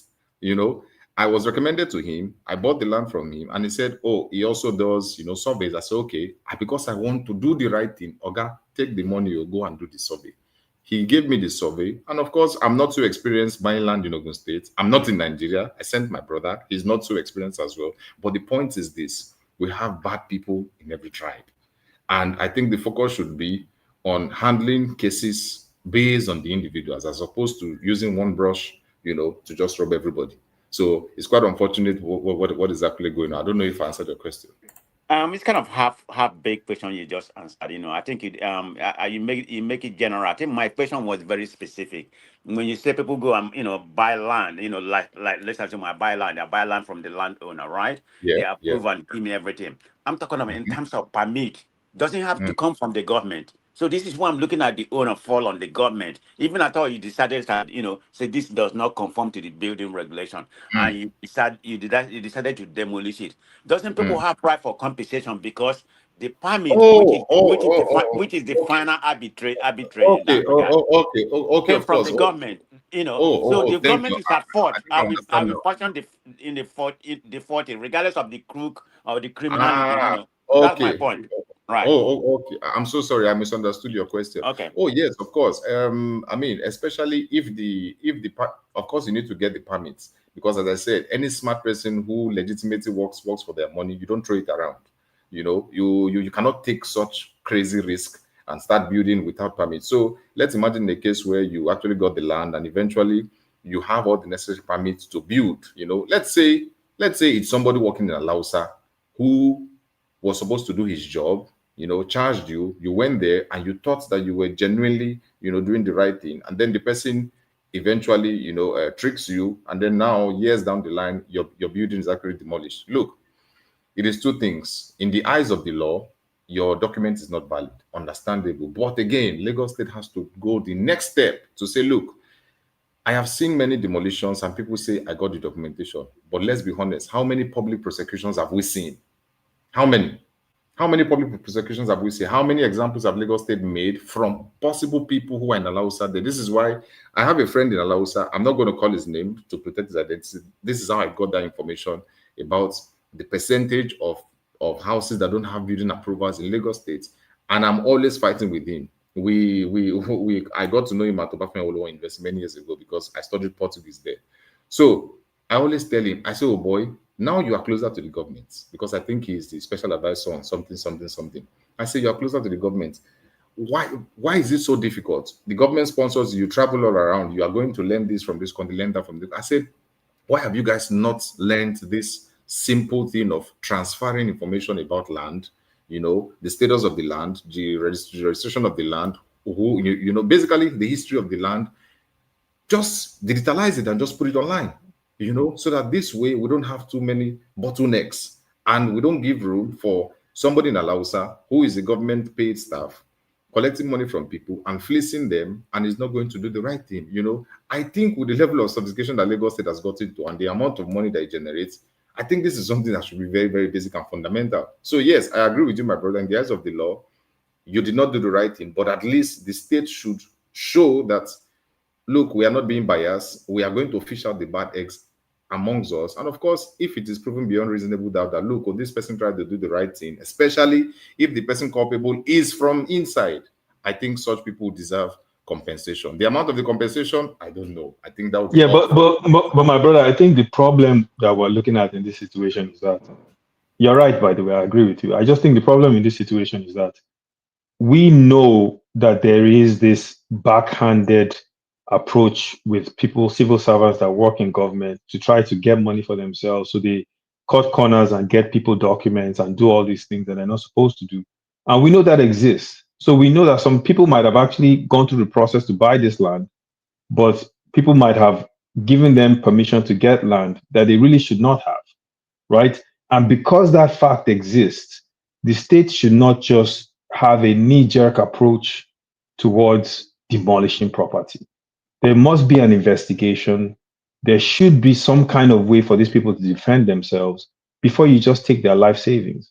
And I think that's where the real problem comes to, because from what I'm hearing that is happening is that they gave them a notice and the next course of action is destruction of the property, right? So, and that's not right if they never had a chance to defend themselves, So I think that's part of the issue in this, whether or not they broke the law, right? They should still be given a chance to air out their case, present the documents they had, defend, before you just demolish their whole property. So that's the point I just wanted to make. Yes, my brother, I agree with you, to be very, very honest. And I think Lagos State cannot say they are oblivious to what is going on internally. My brother, you need to see the things that go on in Alausa. I told you, I have somebody who's like an SSA there, and I'm always mad at him. I'm like, we are doing red line, we are doing blue line, which is fantastic. And I said the most important thing, because real estate gives crazy money to Lagos State, whether I want to accept it or not. There is a current development. I bought the land in Ekpe. I think that should be like 2 years ago. I don't know if you're aware, but now Lagos State has transferred a lot of those developments to NTDA, and by implication, they have told most of the estates that are already developing, Ekpe, that look, well, we have handed over the development of these new areas to NTDA. So you have to come again and meet NTDA and try to see, I don't know what they call it, regularization or something like that. In some, you have to pay more money. So the question again is this: why does Lagos State have to wait until individuals are beginning, to solve the problems that naturally the state should, a state of Lagos State's caliber, I would expect. But now the state has seen that, these people don't they buy this where they go. And again, remember, these are people who are buying the lands from the people and then eventually going to get all the necessary documentation. If you know about real estate, you will know that Lagos State, I don't like to say this, but I always say Lagos State is one of the greediest states in the whole of Nigeria, in terms of charges, in terms of delays, processes and things like that. Lagos State is making a lot of money. So why do they have to wait until individual developers are already spending a lot of money investing, and then they come and all of a sudden they are transferring it to NTDA because they want more money? This is unfortunate. The government should at least put in some work, so that when they tell us pay for something, you feel some sense of, okay, no, government don't do this. So whatever it is that they're actually asking, I think they actually deserve it. So I think, to be honest with you, Lagos State has a lot of work to do, because people are losing their livelihoods. It's unfortunate that sometimes we put political interest and then we just lose the empathy, just because I won't show them, say, next time, if I try this kind of thing, whether we like it or not, we cannot remove that political factor. So this is why I'm saying that. Well said, my brother. Yeah, you say you're in Portugal. I was in Portugal in April. Which part of Portugal? Oh, I'm in Lisbon. Okay, I was in Lisbon. I was in that Queluz area in Lisbon. Oh, you're in Queluz? Yeah, Queluz. Yeah. I came there to Nice. see some friends. Yeah, no, I like it as well. It's affordable. The weather was nice. The people were friendly. The food was good. Yeah, and I noticed that you guys also have a lot of Brazilian women there. It was And the interesting. women, yes, I knew you were getting the women. I knew you were going on. Well, please, please, if you don't mind, let me just piggyback quickly. You mentioned Brazilian women, very interesting. Somebody mentioned something about the Saros. And if I can just use a minute to talk about it. I think that has to do with this Chinedu Roosevelt connection. I mean, as I said, I studied Portuguese, so part of my course content was like Afro-Brazilian civilization and history, which I think I'm quite knowledgeable on. And on the issues of the Saros, we already know, that slavery had a big part to play. A lot of these enslaved Africans, especially who came from the southwest, I'm talking Togo, Ghana, people who know Ouida in Republic of Benin, people who come from Ghana and the rest. So when most of these people gained their freedom, a lot of them decided to come back home. We have people in Lagos Island. If you go to Campus Square, there is a place called the Brazilian Quarters, and then there's like a Brazilian community there in Lagos Island. So the question is this: I don't know if the guy who said it is still here. I just want to confirm. So the fact that, unfortunately, let's say Chinedu Roosevelt connects back to some of these slave returnees, does that make him less of a Yoruba man? That question I should be don't think for one so. man. For one man to answer. One man, answer Yeah. that. One man called him Chinedu. Doesn't even call him Ademo. Yes, actually, but it's a very delicate topic. Uh, because you see the narrative of these returnees. So as you know, the slave trade took place all over Black Africa, and a lot of these people were moved en masse into wherever it is they were moved to. So when they were returned, they were not returned to the exact location that they were taken from. They were returned to Africa, to Black Africa. So if you look at the progeny or the progenation of somebody like Chinedu, for instance, you may well find that is not even of Nigerian stock, never mind of Yoruba stock. Yes, his history goes very deep in Lagos State, but that history ends um at his migration back into or emigration back or return back into to Africa. So we don't know if he was taken from Nigeria, never mind Yoruba land, but we know that he was returned there. So that's the beginning of his history in Yoruba. That is the beginning of his Yoruba-ness, his return. Herbert Macaulay, Rhodes Vival, all of these sort of names, especially those Latinized names, Darusha, all those names, they're all returnees. Yeah, but one man, basically, from what you're saying, at least we can agree on one thing, that it is not Chinedu's fault that it was his ancestors were returned there. As Black Africans, slavery was a very, very dark period. A lot of people were returned, and some of them ended in Sierra Leone, which has the capital of Freetown. For those who could not trace where they came from exactly, most of them decided to settle in Sierra Leone. And let's be honest, a lot of these families have become very, very notable in Lagos. We have the families of Shita Bay, we have the families of Gomez, Da Rocha, Da Silva, Yes, Da Silva especially. yes. And if you remember, Eso Da Rocha became a millionaire. I think he became one of the earliest Lagos millionaires. And what was he doing? He had something called Casa de Agua, which means he was one of those people who started selling water in Lagos. And you have some of these people also who built the first mosque in Lagos, which is the one in Shita. So we cannot now say just because of politics. This is where I always have a problem. Just because of politics, all of a sudden you want to now say, I am more of a Lagosian than you. I think this is something that there's a phrase that is coming up now. I'm actually hearing that phrase coming out of TikTok, but it's actually coming out of the ultra Yoruba sort of thing. Extreme conservative Yorubaism. They call a certain set of people Yoruba but but Yoruba but you know so I think Rose Viva will classify under that Yoruba but sort of So one man, let me ask you something. All this narrative you are painting, Dr. L.S. Gomez, would you like to put him in the context of immigration? I don't mean migration, no no immigration. no no That no no no moving out of Lagos. no no Why not? Dr. Gomez is a full blood Yoruba man now, What is the blood. difference? He migrated like this guy properly stated But from who told you that? Brazil.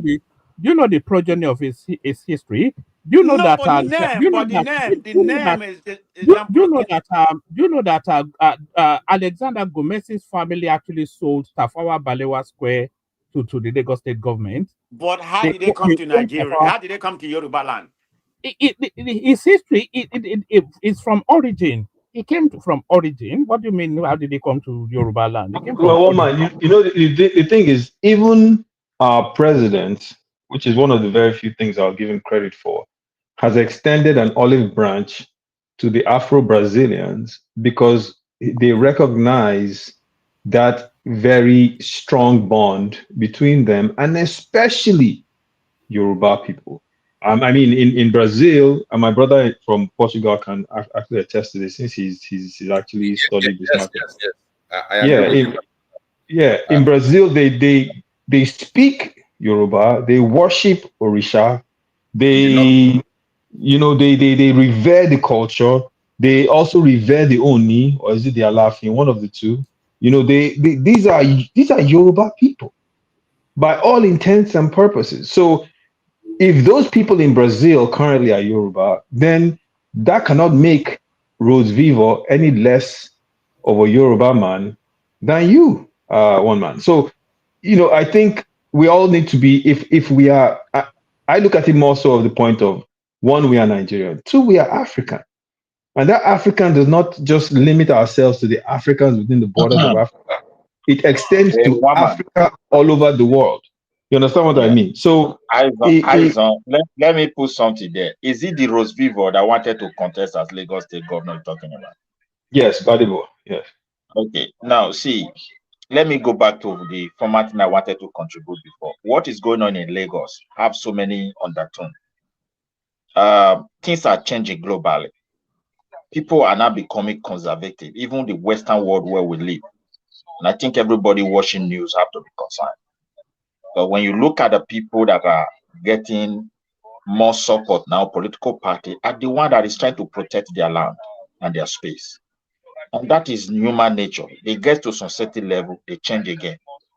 So it's not only peculiar to what is going on in Lagos. It's caused across Nigeria's tribes and race. But most of the people from south of Nigeria, they may not really see it the way the Yoruba, Igbo, and Hausas are saying it. We may be of that liberal people, but we should learn from these three set of people that the British favored to conquer Nigeria and put it together. From beginning, they were never into a unity. They were trying to outsmart one another. And that is the genesis of what we are still facing today. And destroying those houses are very bad. But what really amplified this situation is the advent of internet. So many years, it's for quite some time now. When you go to internet, our brothers from Southeast, when they opened the radio Briefer, what they were preaching there has that thing has grown from one stage to another. From the beginning was Briefer for liberation. Now it grew again to unification of Igbo. Now it also grew again to, I think the unification is still there. That one is like coming to people's space, irrespective of the tribe you are. They want to tell you you are not whom you are. You were Igbo. You don't know it. Let us teach you. The way those things settle with other no Igbos is so painful, so disgusting, and it's creating a very serious problem between Igbos and their neighbors. They may not see the crisis now. Okay, let's come to Lagos. When Vivo wanted to contest, and according to the history I heard that the mother of the guy is from Igbo, and he cannot even speak Yoruba fluently. So all these things plays role. And now it is now degenerating into real full-scale tribal crisis. But because we live in a country where people only try to be political correct and they don't want to say the truth, that there is a problem, they will be using all manners of excuse. We as a Nigerian, we have to be worried about our country because, or about our life. I don't even care about the country anymore for me, because the way things are going, we live in a country where people don't value life anymore, particularly the leaders, and they cannot sense danger. If you look at international big news media, controlled particularly with the West, their narration now is that the Muslims are killing Christians. It's like they are willing to stand up for the Christian. Carefully watch them. And you don't know the part they will exploit in that country. And when they come in, give.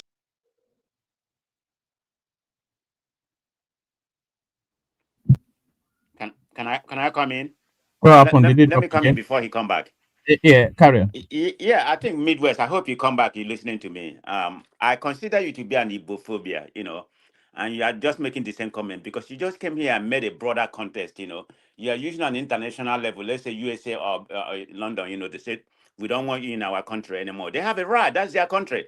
You are a foreign, whether you come there to get a green card or get a residency. They have a right to say they don't want you, whether it's right or wrong. That's their country. But the context of Nigeria, we're on Nigerian. We are permitted to live wherever we are. It's in the constitution. So that broader context you are painting, that kind of epidemias, Igbophobia. I've been listening to you for, years. I don't know how long you've been on this platform. I've been here before you, maybe 6 months. You always come with, in the context of Igbophobia you have. And that will never get out from your mind. You're probably going to live and die with that Igbophobia. This is the angle you're coming because we are talking about right now about what's actually going on. Everybody's trying to, make a peace about what's going on, how we have to integrate with each other. But you come here with your phobia, denogatory, you always do that. So, your submission can never be far from where you are. That's who you are. Like I Excuse said, me. you can never put a lipstick on a Wait, pig. A pig will still excuse, be a pig. wait, You are who wait. you are, and this is the narration you are painted. Okay. Always Igbo bashing. Thank you. You will Wait, never thank you, get away Muhammad. from Wait, that. Yeah, let me round up that my let nonsense. me round up my let me round up my point a little bit. You see, we live in a country that actually, if we digest it very well, we should be honest. With this country one day really work?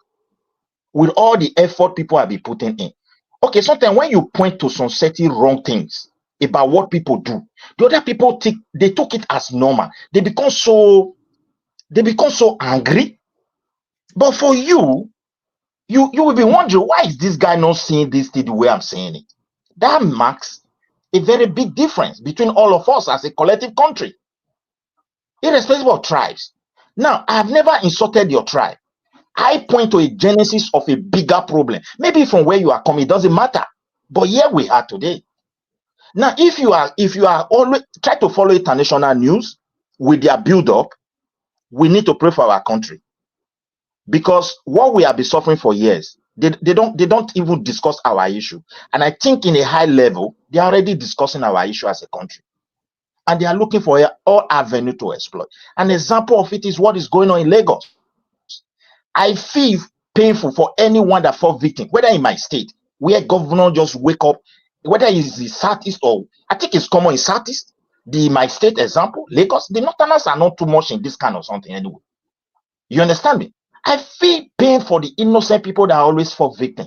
But we as a citizen, all this hatred for years in social media, anybody that comes here pretending that it's not there, I don't know the kind of social media they follow, or whether they believe everything is just normal because nobody is actually replying them the way it's supposed to be. So when somebody talk to somebody from Southeast that they did something is wrong, they should stop it. You always try to turn it around. They hate Igbo. My brother, what is going on in Lagos has political undertone. If your people have that land and they have that power, they may even do worse than what you are seeing in Lagos. My people, if they have that opportunity and they have that power, they may even do something that is worse than what you are seeing in Lagos. So, my dear brother, we should learn how to respect one another. The federal government must do something they must do something as fast as possible to start looking into the pains of all Nigerians. Nobody is satisfied. Even the Yorubas themselves, who is opportune to have the president who have even enjoyed so much about this so-called 1999 democracy to date, they are not satisfied. The Northerners who have been ruling, they are not satisfied. You from Southeast, you are not happy. Why can't they restructure Nigeria? Those who want to live as a state, generate your money, take care for yourself, and contribute your quota to the federal. Those who want to live as region, let them go and live. They also take care of themselves. Then you will know where your problem is coming from. Oh, my side is poor now. We will work hard. Then the federal government also have to support the area that doesn't have much. That is how it works here in Europe. But in Nigeria, who is the president? They appoint their tribesmen. They continue to loan money. They share it among themselves. They produce multi-millionaires that have never done business before. Their family don't have business history. And we cherish them. We celebrate them. My dear brother, I'm also like a victim like you.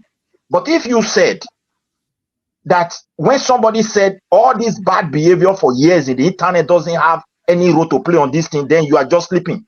And you are making a very big mistake, being honest. The way people have used different methods.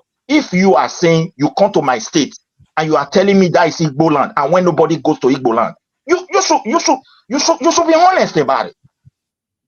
That's just what I want to tell you. Don't be taking we are in a bad stage here. There's no need for you to take it like they hate Igbo. They hate Igbo. I can't clap for what is going to harm you tomorrow.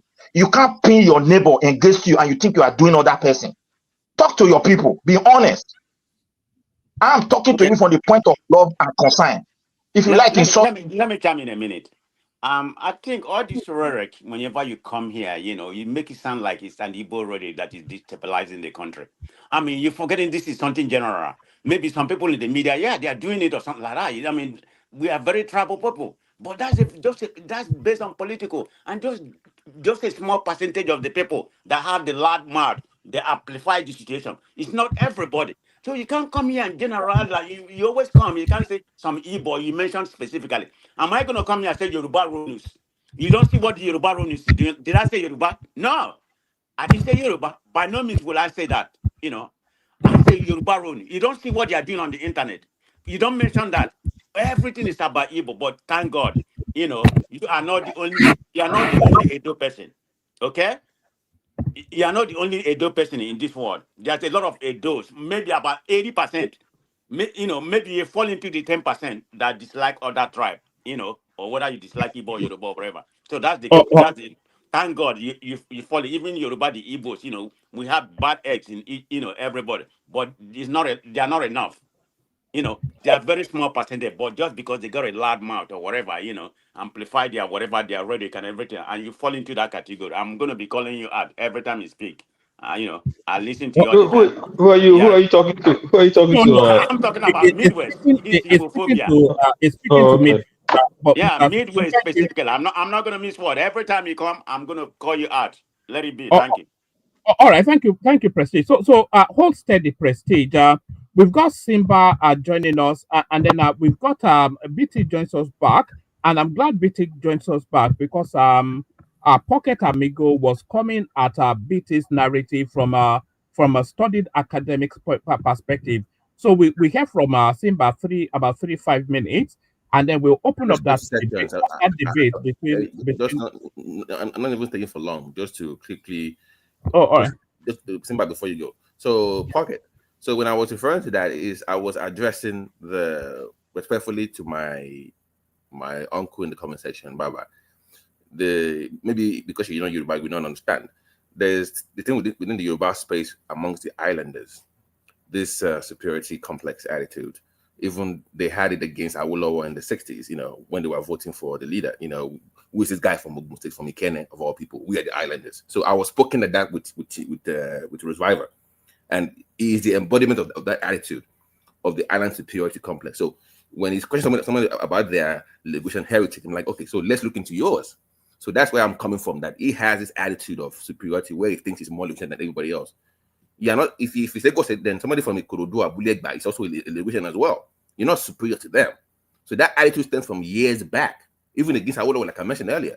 So just to clarify, where I'm coming from exactly when I use the word Saro, he has that superiority attitude even within the Yoruba space, and it's been there for so long. So hopefully that clarifies my position about the use of the Saro word. Thank you. All right, thank you. Pocket Amigo, you said you studied that particular subject matter. So, what's the academic perspective on the Saro narrative?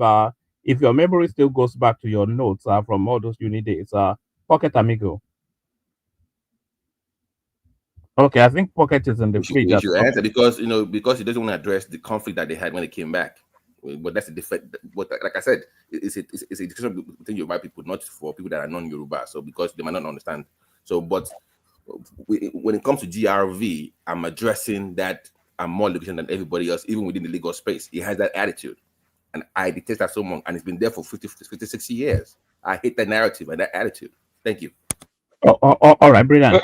One quick question for BT, please. So BT, what does that attitude comprise of? What kind of things do they do that would define that attitude? I'm just curious from my own knowledge.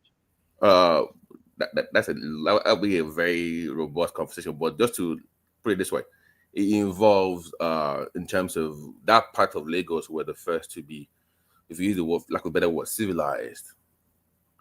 So if anybody comes from outside that place, far back, even within the Yoruba space, they feel like they should be in charge. So, for example, now in Lagos, if we say, "Oh, we should have a person from Lagos become Lagos governor," they've been signed line.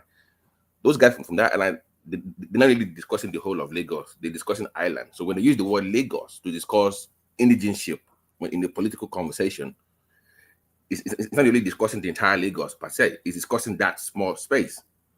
But if you have not Yoruba, you will not understand that. You would think that they're discussing all indigenous. If I'm from Ikorodu or from Abulegba, I'm still Lagos State indigene per se, right? But you don't. Yeah. But they don't see those people from Ikorodu as the real Lagosians. Are these the Saleko people? Yeah, those people they have this thing of that they should be the one controlling everybody. It's an attitude thing. So that's the conflict within the Yoruba space that I don't want to really go into on this platform. So maybe people should know that discussing that. So when you say from the Eastern, you say, "Oh, give the real Lagosians they should be in charge." No, they've always been in charge. They've always been in charge. The thing is that they move it around.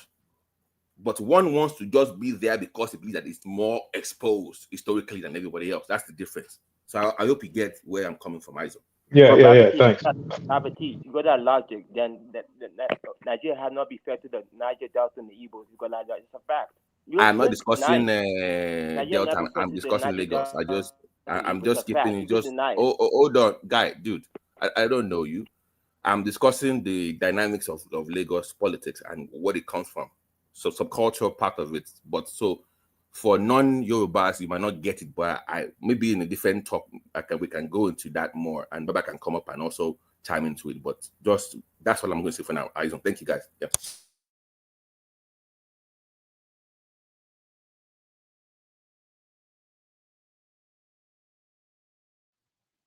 Yeah, woman.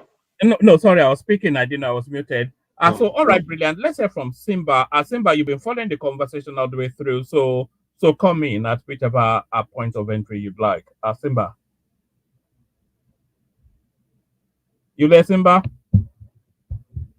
Simba de Selo. All right. Okay. You guys can carry on. Ola is here. Charlie Boy is here. So if Ola wants to take the floor and speak to us a little bit, and then Charlie Boy, and then we open it up. So Ola.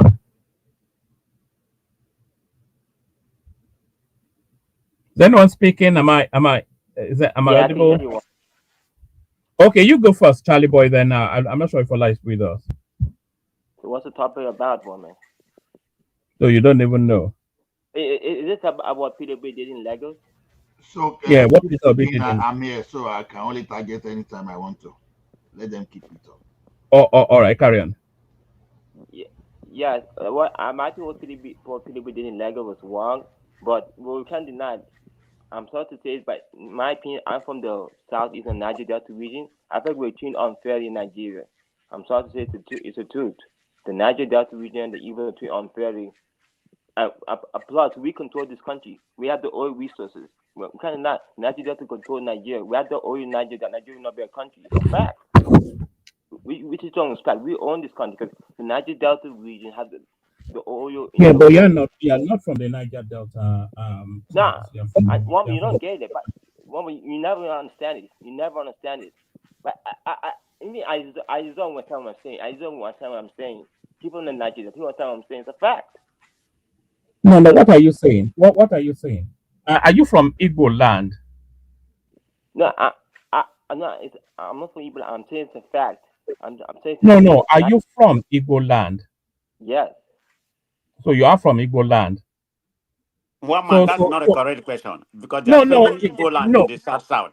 Just no, say, are no. you from the Southeast or are you from the South South? Being an Igbo, that should have been a No, proper it's from the question. southeast. We know it's from Anambra because it's told us severally. So Oh, so okay. what's going on in the south has nothing to do with you. You know, it's as you speaking on behalf of the south. It's no different from somebody from Sokoto State speaking on behalf of. It's a totally different region now. So you are right that the breadbasket of the Nigerian state is the south, but it's nothing to do with you. So how are you being mistreated in Nigeria is the question. What man? I've seen. Look, I'm from the new generation. You're from the old generation. You don't understand it. And no, You no, don't. that wasn't even my question. We already know that now. How are the Eagles being mistreated? That's really just what I'm asking you. I'm not talking about the Igbo. I'm talking about that region. The South, South, South is a mystery. That's the two regions I'm talking about. They're being mistreated. In what way? Like for example, you guys always accuse the South South being more evil. You accuse the South South every time the South South speaks against them. They say, "Oh, they're evil." They're not. The South South. You guys accuse them being evil. You guys do that. Don't you guys do that? How is being Igbo an accusation? What's wrong with being Igbo? That No, is no. an You always accuse the South South people. You always accuse them. When the South South people say but something how is that an accusation against though? Nigeria, you call them more evil. You do that. You guys do that. It's a fact. Yeah, but how is that a negative thing? Being called an It's Igbo not person because is that negative? you're holding the South South people culture. You're holding their culture and See, their way of life. Wama, see what I want to tell him. The thing I want to tell you, my brother, maybe you live in United States based on the information you'll be hearing. If the people of you consider as Niger Delta accepted that oneness with Igbo, there wouldn't have been any issue at all. Nobody in Niger Delta that is Igbo. The word Niger Delta came from Adakaboro. It's not an Igbo person. He declared it as a republic when Igbo was in charge of the southeast. So go and dig on that history. That word Niger Delta, you are just saying, it never came from Igbo. You understand me? The It guy came from was calling for a country my, when I'm saying Igbo was in charge of Southeast, not even for Nigeria. When Igbo was even the president of the country, and an Igbo again as the premier, military premier of Southeast. So that word has nothing to do with Igbo in the first case. I didn't say it do with Igbo. You don't get what I'm If, saying. if we unite, for example, South South and Southeast are called Niger Delta, and everybody accepted it, there will be any issue at all. What you are saying, we even unified everybody. You see it now. But the narration of when the rest people reject it, you will be forcing them. You are Igbo, you don't know your history. You are South, you are Niger Delta. It create problem. And that problem is what you are seeing in Lagos. Let me tell you, people are trying to protect their space from any moment from now. People will be, you will not believe it, the way it will be across the globe. Even United States, your prime minister, your president, look at the way he's behaving. He want to protect his country. UK, far right want to take over. Where I live, far right are already in charge. Across Europe, what are they doing? They want to protect their land and their identity. Likewise is what is going on in Nigeria because the rest people around Igbo now feel threatened that Igbo want them to be Igbo. Midwest. When Will you I just say stop? Will you stop this nonsense? We are missing the point. A country is but protecting its Midwest, country has nothing to do with Nigeria being troubled. That yeah, just it's totally Midwest, different is context. that, We are wait, all wait, one ask, Nigeria. We can do what we want here, or whatever you want to say. But you can't use that as an example. Like America, say America first. If you don't, if you're here illegal, you need to Look, go. That's a different comparable, if you narrative. Unless you are Midwest, dumb, you don't know what you're talking calm about. down, calm down. Midwest, make I ask you, so the fact that some of these far right, borderline racist individuals in the Western world want to make their society more homogeneous, which is a hypocrisy, by the way, because as they are doing those things, their corporations are coming to our backyard to steal minerals and resources to put money back in their pockets. So let's not even talk about those people. They're not serious people. But just because they are behaving like that, does that mean that as Nigerians, if I want to go to Ekiti State or Ondo State, If I want to say I want to open a cocoa plantation in Ondo State or Ekiti State, I cannot do that. Or if I say I want to go to Lagos and wait, Ola, wait, just a second, because we need to understand. Wait, we need to understand some things here because and we need to stop this. We need to stop this. You understand? Because I'm not finished now. Let me finish. Let me land the plane because when I listen to like the comment you just made now about Trump, some far right people here saying this, and then likewise now people are trying to protect their space. I don't understand what that means. Does that mean because they're trying to protect their space, they should discriminate against other Nigerians? I don't understand. It is not okay. Let me respond to you. Midwest, just hold on for me 2 minutes. So Midwest, don't mind. You see what my Midwest said. You understand? He just happened to be a very bold person to say the reality, and it's not being diplomatic with it. And in reality, what he's doing, what he's just said, is what is going on. Now, when this Trump you are talking about brought the idea of H-1B visa, you think it's going to end up there. You understand? You need to come and see the way Canadians are speaking. Okay, that's it. The problem is this. As Nigeria is today, when you look at the way it is, the problem, ask yourself, why is it that Yoruba are not telling Fulani or Hausa, go back to your state? Why are they not trying to find them? Why is it that you don't find them telling Ebira the same thing, or Ijaw people the same story? You can now I'm a citizen, I'm a Canadian, but do I need to go to Toronto and be telling all those people that are indicating there that Toronto is no man's land? You understand? There are some kind of unnecessary provocation and unnecessary kind of utterances that can create this disunity that is coming, that we are saying the elder from that particular region should try and re-educate the people and caution them. That's the problem here. As it is now, is anybody from the eastern part of that country living in Lagos that says, okay, come and be going? No, everybody will just be talking, everybody will be rapping. In fact, there are so many Igbo people in Lagos today. One of them is a Nollywood artist. He's a very popular person that is just like everybody just see him as Omo Isaleko. You understand? Because people see him as, but one day and someone will just come from somewhere that Lagos is no man's land. Those kind of statements, you understand, goes beyond that you are seeing physically. That is one of the problems. So you can come from the north and establish in Ekiti. If you like, can live there for 500 years. Nobody will talk. But the day you say Ekiti is no man's land, oh my goodness, that is where you will see people talking. That is this. As Nigeria it is today, nobody stop anybody from going to any. But Ola, yeah, listen, Ola, I understand. Nobody is going to tolerate disrespect in your own ancestral land. But the truth about it is, what percentage of Igbos are saying this? It's a minuscule number. You do understand that, right? So it's not the percentage. So wait. So what I'm saying? Hold on. It depends. Who are the category of? Ola, wait now. So what I'm saying is that okay, let me give you an example, and then I'll let you speak. Let me give you an example. I'll give you. Let me just give you an example, and I'll let you speak.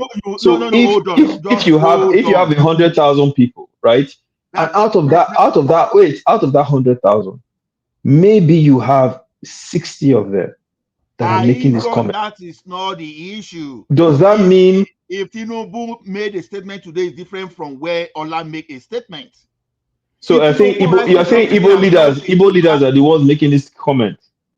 The first person to commit that atrocity in that country was the first indigenous speaker, who happened to be an Igbo person. And a lot of Igbo leaders said that after that. That's the problem. Like who? Give me an example. Give me an example. Give me an example, please. I want to know who. Who? Like which Igbo leader? I said the first indigenous leader, a speaker of the House in Nigeria, who happened to be an Igbo person, was the first to name that statement. Who is the speaker? Name the speaker. Come here with fact. Name the speaker. and I will fact check you. Before you speak on a national platform, you need to come with fact. And give me a minute. I think what is so baffling here, when you come here and make unparalleled fact, unparalleled fact that does not jive, you bring an international connection to this. You talk about what's happening in most of the Western countries. They said we want our land back. You need to go back to where you're from. We don't want you in this country. We want our nation back.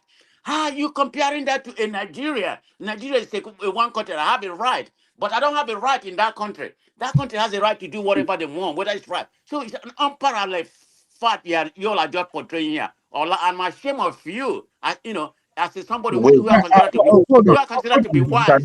let me on, Peddling this. hold on. You are peddling this I want nonsense. to respond to You Aizon are so that peddling. You You are almost want peddling to this nonsense. respond.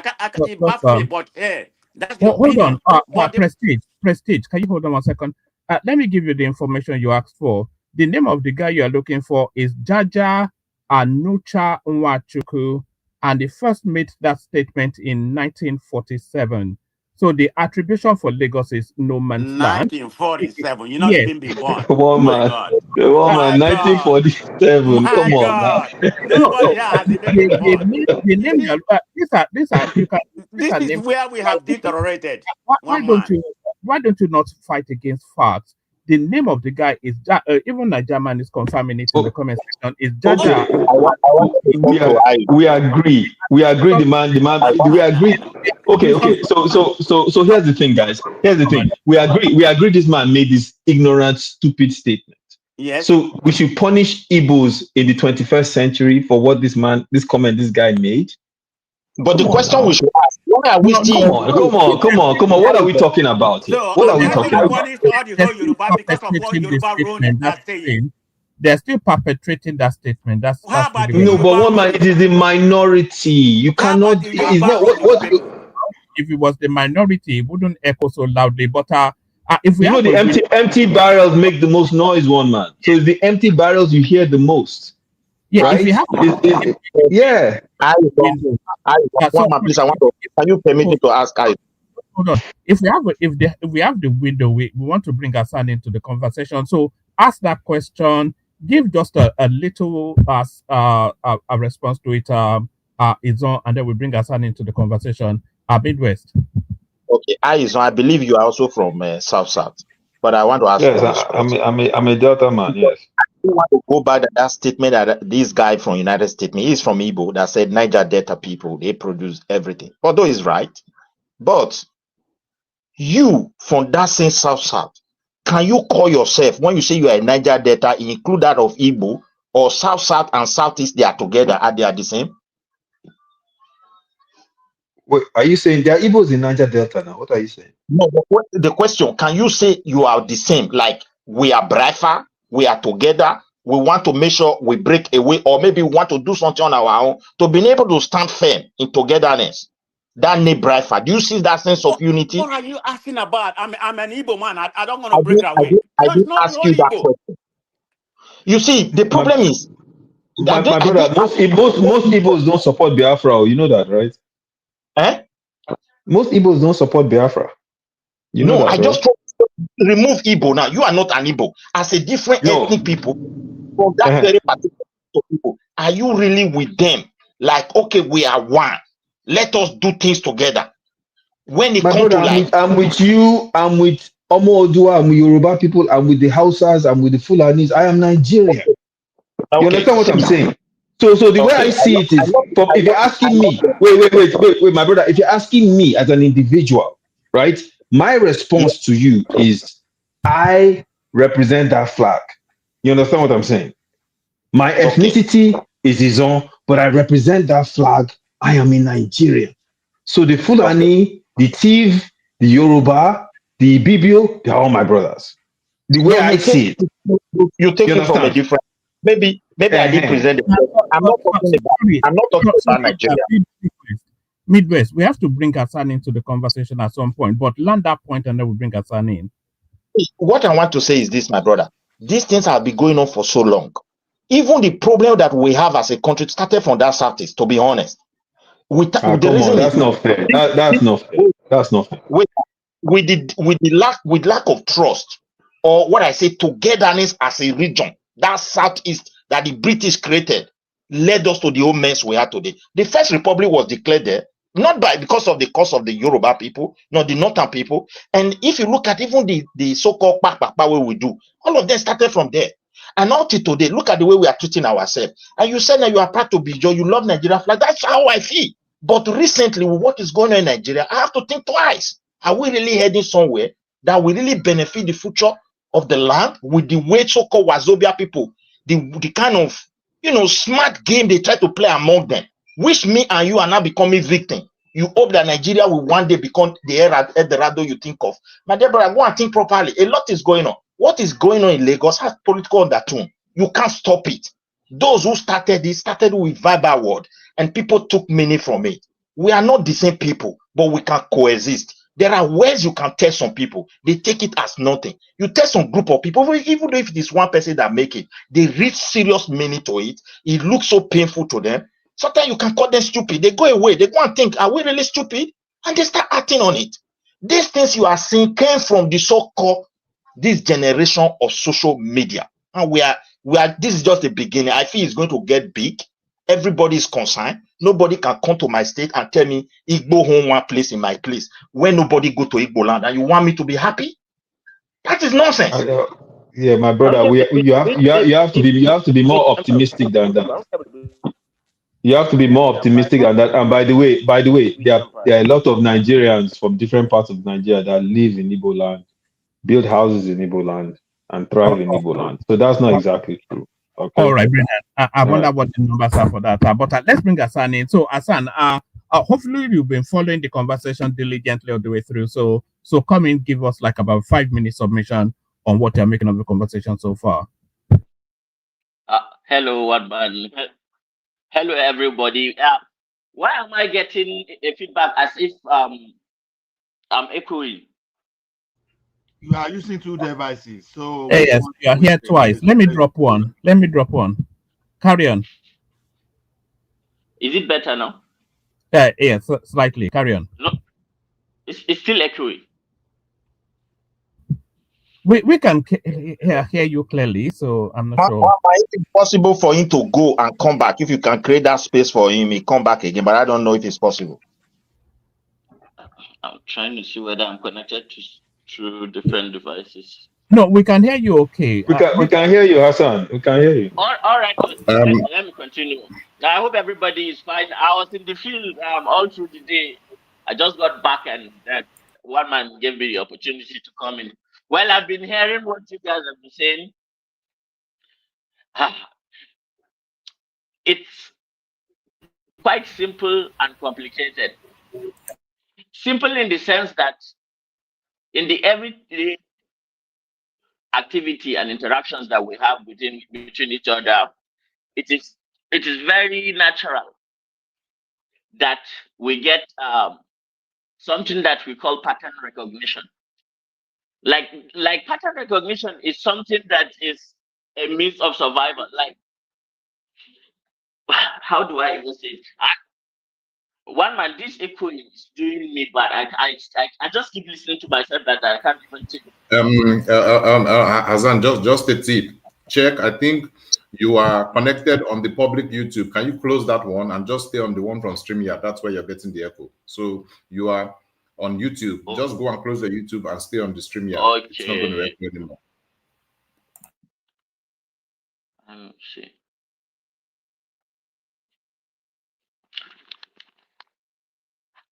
How about now? It's good, yeah. How about your side? We can hear you. I don't think the echo is from me then.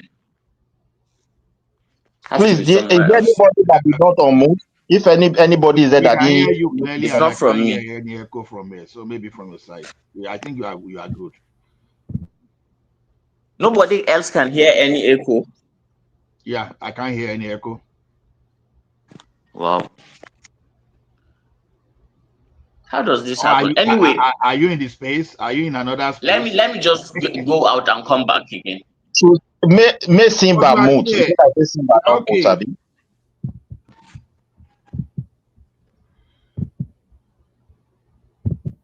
So, comparable facts and Aizon, I heard you. I heard those story you are saying. Even I comparable facts said it disappointed me. You know, see, you may be disappointed in whatever fact because see, the problem here is this: when you are saying, when you have someone from your region saying Lagos is no man's land, and it's not staying at that, every move from people from your region has pointed towards someone trying to capture another person's space. Even as early as 2013, we see had an Igbo person that still said Lagos is no man's place. That's Ozi Okalu. You understand? And now someone is sponsoring indigenous bill, and the person is still from your state. So when you stitch a lot of things together, you will see that the threat is really there for those people that consider themselves as indigenous. But when you start saying, okay, oh, random people on the street of Lagos, no, this is beyond the random people on the street of Lagos. You Well, understand? Ola, yeah. Wait, eyes on, wait. You've been speaking. You know, I've listened to you even right from more than 1 hour before I even came in.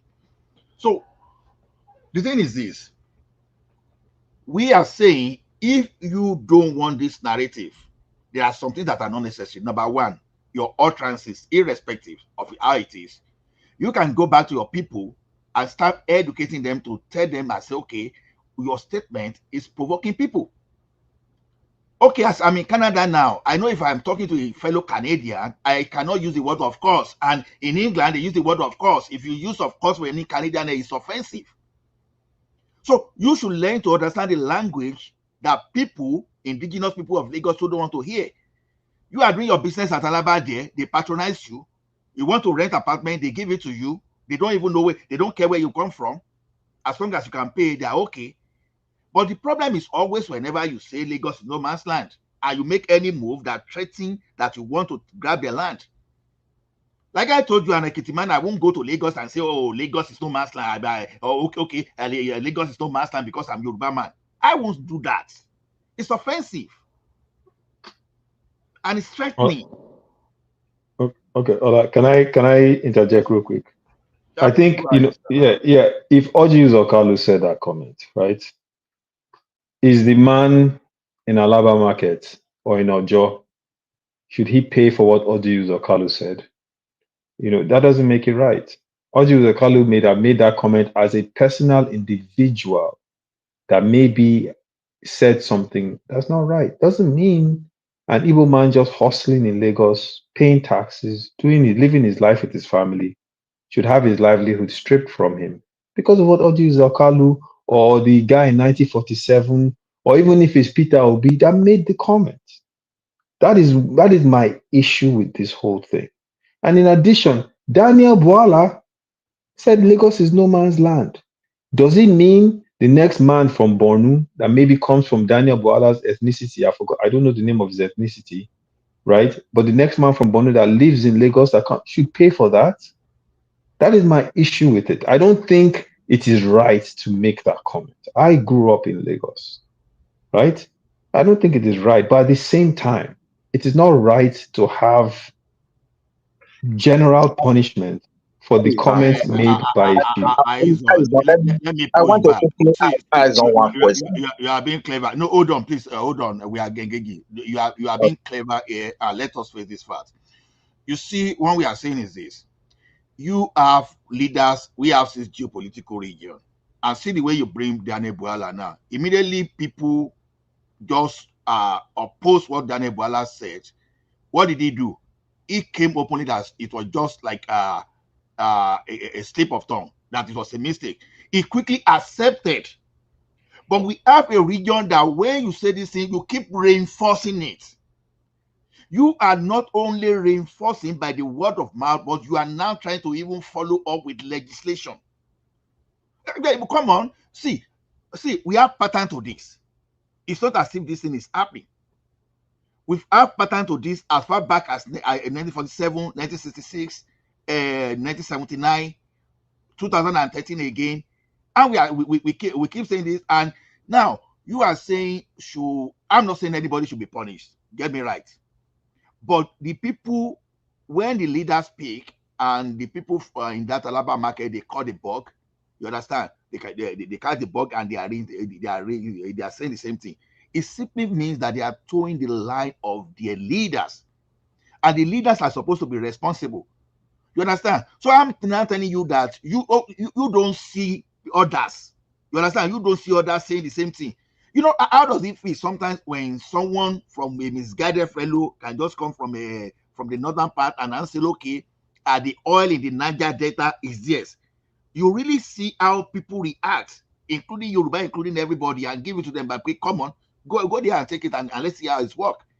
But we keep justifying what is not right. You understand? For no reason. For no reason, someone will just, after maybe it took a Google or whatever, we just be saying rubbish. And we are I don't think it is right for anyone to make that comment. You have to understand, right? But I think this is what I would say. Let me I'll let you talk, Midwest. Give me a second, please. I This just is want what to I'll ask you a say. question. I'm not going to No, say just anything. 1 second. Let me just respond, and then I'm not going to talk for long. What I would say is this: when people make ignorant comment, right?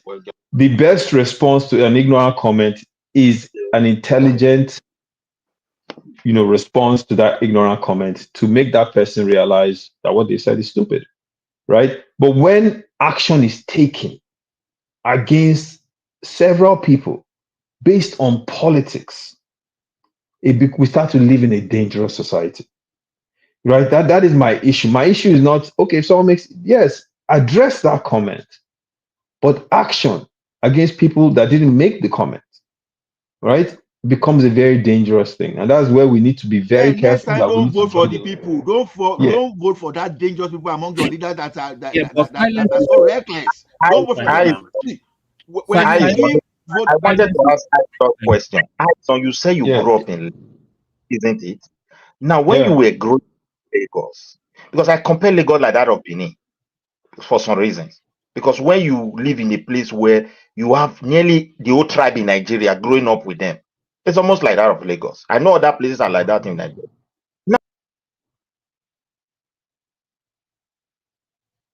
oh, okay, Midwest. So what I'm Can I saying is, Obedience don't catch him.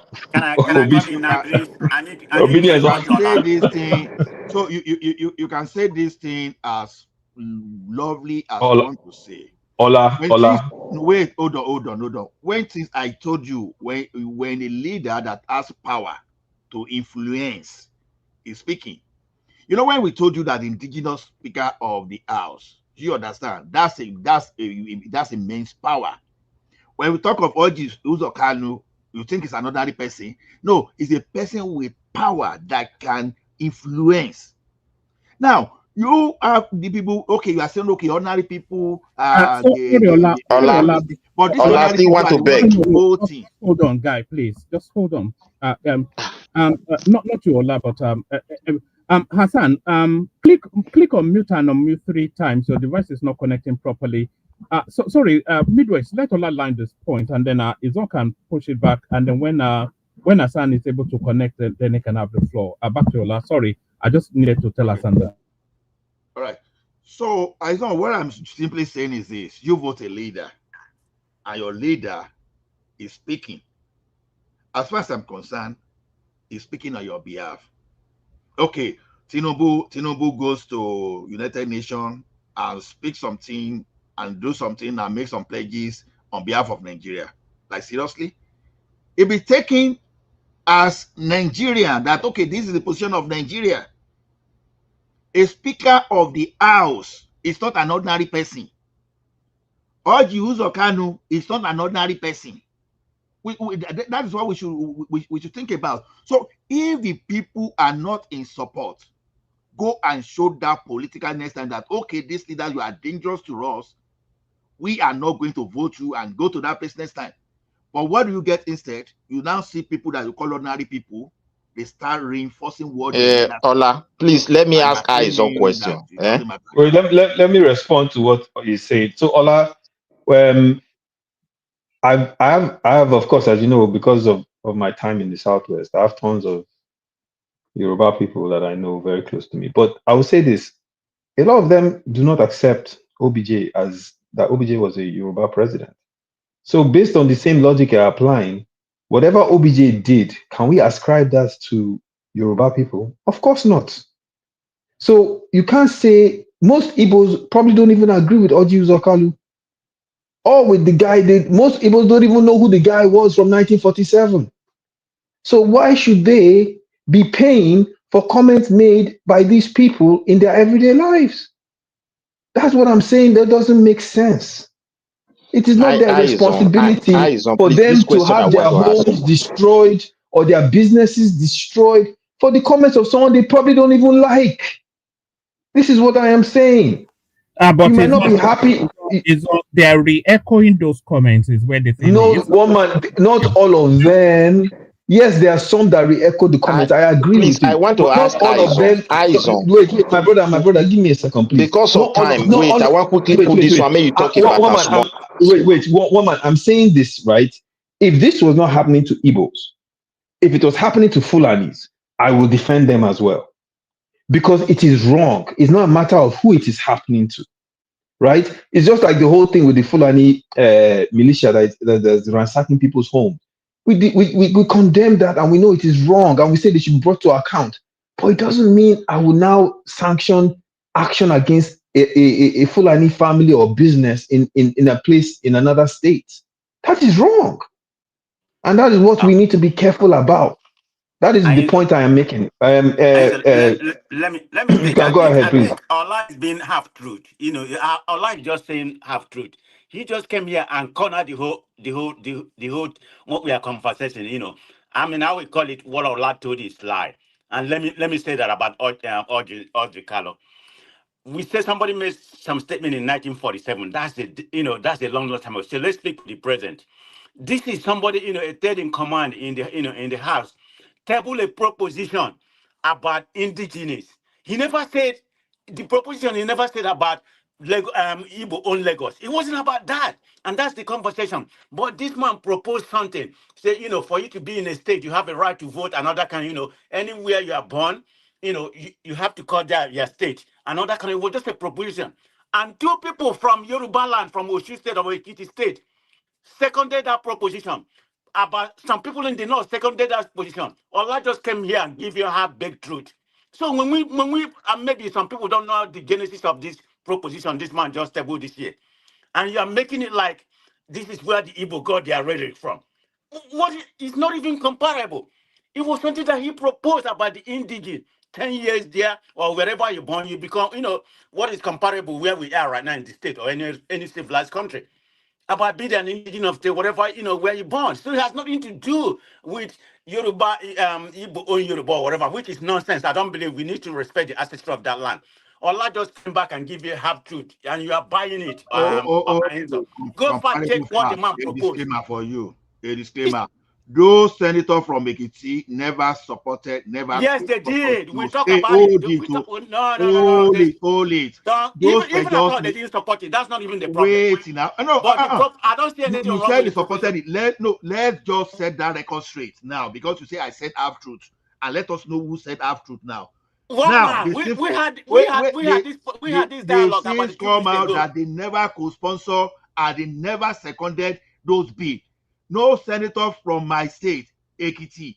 You understand? Okpeyemi Bamidele never supported. The guy that took over from Ayu Arishi never supported. So God that fight right. So all So those mischievous are elements you that saying just there's went and nobody in the post all house? those stuff. There's nobody in the house that sponsored that proposition too.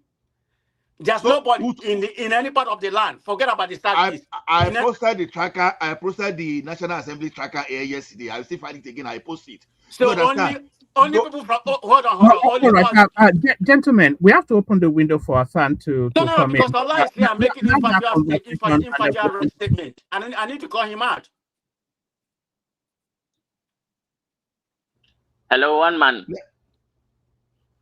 Go ahead. Yeah, are you? Sorry, Ola. Are you still getting the echo, Hassan? No, I'm not getting it. I think I fixed the problem. Oh, okay. You're clear and lucid now. So let's hear from you about 5 minutes. Hassan, good to have you. Yeah, thank you very much. It is always like a volcano is about to erupt. on this platform. And the kind of general manner of argument is that everything is just so ruffled in together such that you cannot apply simple logic. It's either something is totally reductive or strawman or just tribalistic. But if we want to argue like rationally, we have to differentiate between what is actually happening in Nigeria and across the world with our Southeastern brothers. First, I would have to start with a caveat that yes, the Yorubas can be very, very ethnocentric people. And the reality of it is that ethnocentrism is a survival strategy. Like every ethnic group believes they are somehow superior, that it is nothing. Anybody who comes here and thinks that he is somehow civilized, that he is above being, biased to a particular group, is actually missing out to the concept of the actual meaning of human life, the meaning of human societal existence, really mean. That apart, so let's differentiate what is actually what we see from the macro and from the micro. Now, let me just put it from this angle. You see, in criminology and especially in preventive, security, intelligence gathering, there's what we call anticipatory risk and then gathering intelligence. You see, ordinarily in civil spaces where people talk about things like stereotype, prejudice, and things like that, prejudice, stereotype are cultural memories. Like they tell you something about a certain people. Yes, it is not accurate to the bone, to the marrow, but it gives you an idea so that you can be aware. That part of your brain will be triggered the moment you meet such kind of people. So there's this thing in criminology, it's even in the natural evolution of the human psychology that is called pattern recognition. So the say, for example, when we were hunter gatherers, the first man to go and stroke a lion and pet him, actually got eaten. So somebody would have remembered, and that would have been a lesson. And the next time others see that happens again, people begin to take notice. So pattern recognition. It happens here again, happens there again, happens there again, happens. So if I were to be an intelligence operative, for example, I'm just saying, for example, and I'm trying to anticipate, risks, and then what will happen in the next 2-3 years, or somebody is going somewhere, or something is happening somewhere, or some people of certain place are going somewhere. I'm going to factor in all these things. They have inherent value. Now, what I'm trying to say is that, you see, personally, you can be intelligent, peaceful, whatever. But there is a difference between personal intelligence and cultural intelligence. That is just the reality. And we should not cheat ourselves that some cultures are not advanced than others. It is true they are more advanced than others. That is why we borrow ideas that are better than ours. That is the whole reason why are we even on this platform right now. It's because we have been borrowing. The cultures borrow from each other all the time. And now what is very important is for the culture that has a flaw to first admit it, but not to take it in a way, and we should find a way to tell it, and in a way that it will not feel as if we're insulting, as if we are degrading. But the reality is that the Southeast, they do not know as a culture how to be a guest. Now, as host, it's a different thing. And But they are as guest, civilized in that long essay that are you wait, essentially uncivilized? no, I'm not saying that one man. I'm not saying that. I'm not saying that. Don't put words into my mouth. But as host, okay. Let me say. I said they do not have a cultural memory of diplomatic relations at all. Not any that we can trace off. We can trace several of South King Jaja of Opopo, the Edo Kingdom. We have seen diplomatic relations going back, like the Borno Empire. We have, emissaries that interact with different cultures for over 1,000 years. So just imagine how a Borno man would behave, considering that how he, expects and also welcomes and interacts with other empires, and then and then considers a region whose actual introduction to, a sense of is when some Europeans came and then, well, I don't want to go into that, but then let's just differentiate. So that's just the nature of things. For example, let me just say a fact, for example, like look at the amount of Nigerians in jail all over the world and the reputational damage. That is pattern recognition that a certain part of Nigeria has caused to the remaining part of Nigeria. Do you want to narrow? Do you want to narrow look those at Nigerians in jail? Sorry, Hassan, can you hear me? Do you want to narrow? Yes. Do you want to narrow those Nigerians in jail internationally to a particular geolocation? Yeah, no, that is the fact now. Just take one country, for example, India. Just take India, for example. That's just one southeast. I'm taking India because of the population of India. India is the most populated country in the world right now. It is even more populated than China, actually. So rather than thinking of places like the United States and things like, let's talk about India. And because India is almost like Nigeria and so heterogeneous, you can imagine the degree of latitude, the latitude to commit crime and to misrepresent and to culturally not. I don't want to say anything that will make that will be offensive, but anybody that can look it up should look it up. The numbers are not looking good. And Okay, can I interject? Can I interject real quick? Because I think yes. I think on one hand you're saying you don't want to be offensive, but I think you've already crossed that line. And the fact is, the fact is, it's not even factual, right? Yes, you could point to India, and maybe you could give certain instances, and I'll just come out and straight and say it, right? Let's not dance around this. We're all Nigerians here, right? And say maybe most of the perpetrators of crime in that instance were from Southeast. But then I can give you multiple cases of crimes committed in the United States, in Dubai, in a number of other places where it was not Southeast, in London, England, where it was not Southeasterners, right? So Hassan, the reason why I'm interjecting is because we need to stop this stereotypical. No, statistics matter. Wait. No, it's not statistics. I can give you statistics. There's a mean and average. No, I can give you statistics in United States. You have to keep quiet and listen to me. Hassan. I've listened to you Sorry, Hassan. Can you hear me? Let's interrogate that space. Yeah, let's interrogate that space that you opened up. So, you said if you used India as an instance. So Nigerian as arrested in India. The landing page, all of the landing page here, every single name on this landing page is Southeastern. So if we name any okay, Dubai, let's go to Dubai. Nigerian arrested in Dubai, and let's see who comes up. So of course you will hear Hush Puppy immediately, but every other name, I'll check it and then we'll see. It's often instances as Southeasterner. So that's just the nature of what we're dealing with. I think you all are moving to the dangerous ground of what we are doing right now. And I'm going. Okay, one man. Nigerians. Okay, let's look up Nigerians arrested. Wait. One man. Let's look up Nigerians arrested in Chicago. And by default, majority of the names you see are Yoruba names. So does that mean?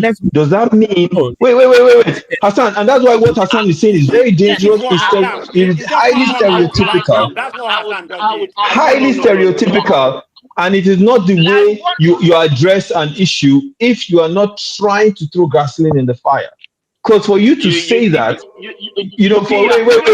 for you to say that, I can give you examples. I can give you. Is it okay, Hassan? Hassan, You are wait, proving my point. Hassan. You are Is proving it my point okay? that you do Is not it okay for understand me to what say is that cultural Northerners? Wait, Hassan. Is it okay for me to say that Northerners are by default Islamic terrorists and fanatics? Is that It's on. okay for me to say that? It's Is on. it Let me okay mute. for me to say that?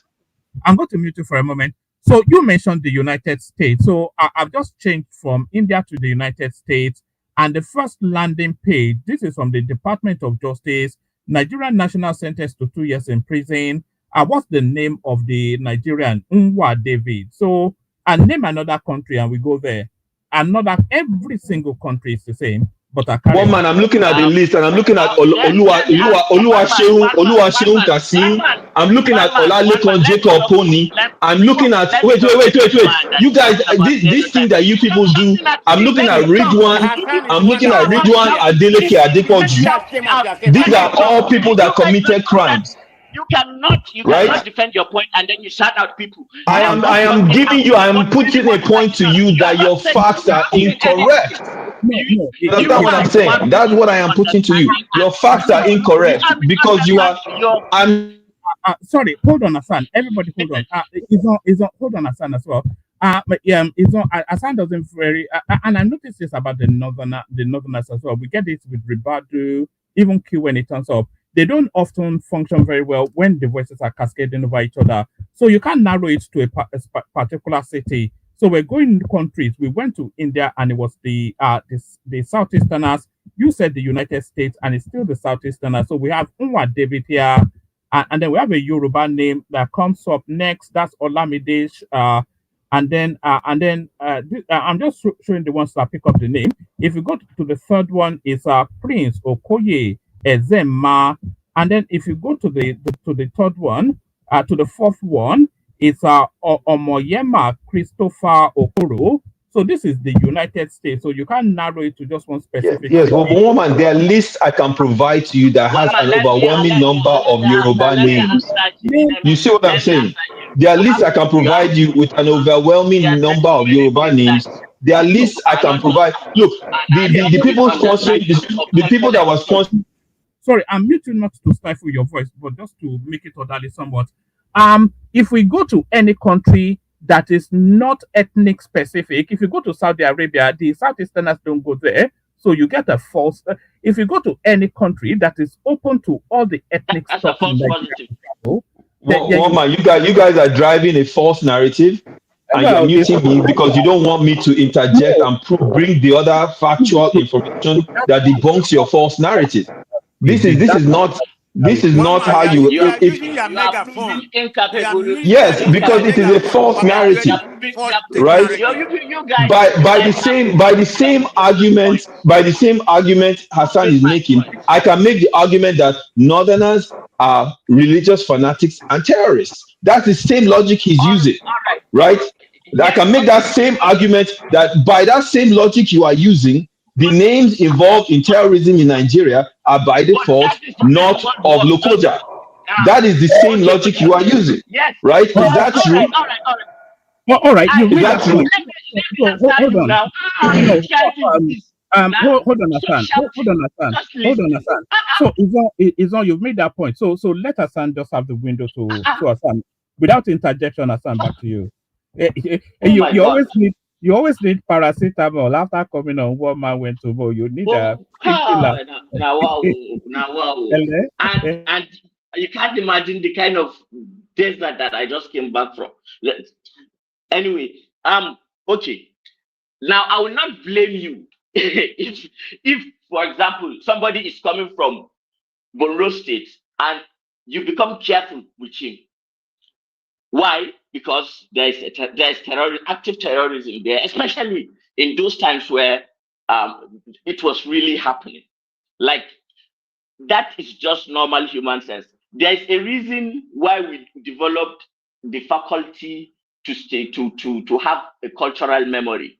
That is just those things do exist. Now the problem we have had with this new world philosophy of materialism is to just shift everything into the individual and assume that the individual is like has the ultimate understanding and of the world and how he interacts. Now, stereotypes are what they are, but we have to, even though they are negative, they have a function. Whatever you see is happening in the world, there is what is ideal, and then there is the reality. A lot of people will say, I love nature, I love nature, I love nature, nature. And I'll listen to them and then I will smile and I will say, these people don't know what nature is. They just love the good part of nature. The serene, beach ground, birds singing, waterfall. But you don't want to see the other side of nature where it can destroy in just a few seconds. Reality is different from what you take as the ideal. Now, the way I talk is different from you because I talk from the macro. I look at what reality is. And whether you like it or not, your ideal is not what the world will use to judge you. It is the reality of how the world works. That is why we live in a brutal world where America, because they have the largest army and the largest economy, are dominating over others. Now, ideally, we should be living egalitarianly. Now, why are we not? Because reality trumps idealism. There is that ideal. So come down to the level of reality and then start to understand where I'm going with my argument. Now, I'm not trying to attack or say, but I will not judge or find it offensive if you think I'm a terrorist. That is left to you. That's your problem. And if I know I'm innocent, that's your problem. At least because I know I'm not willing to harm you.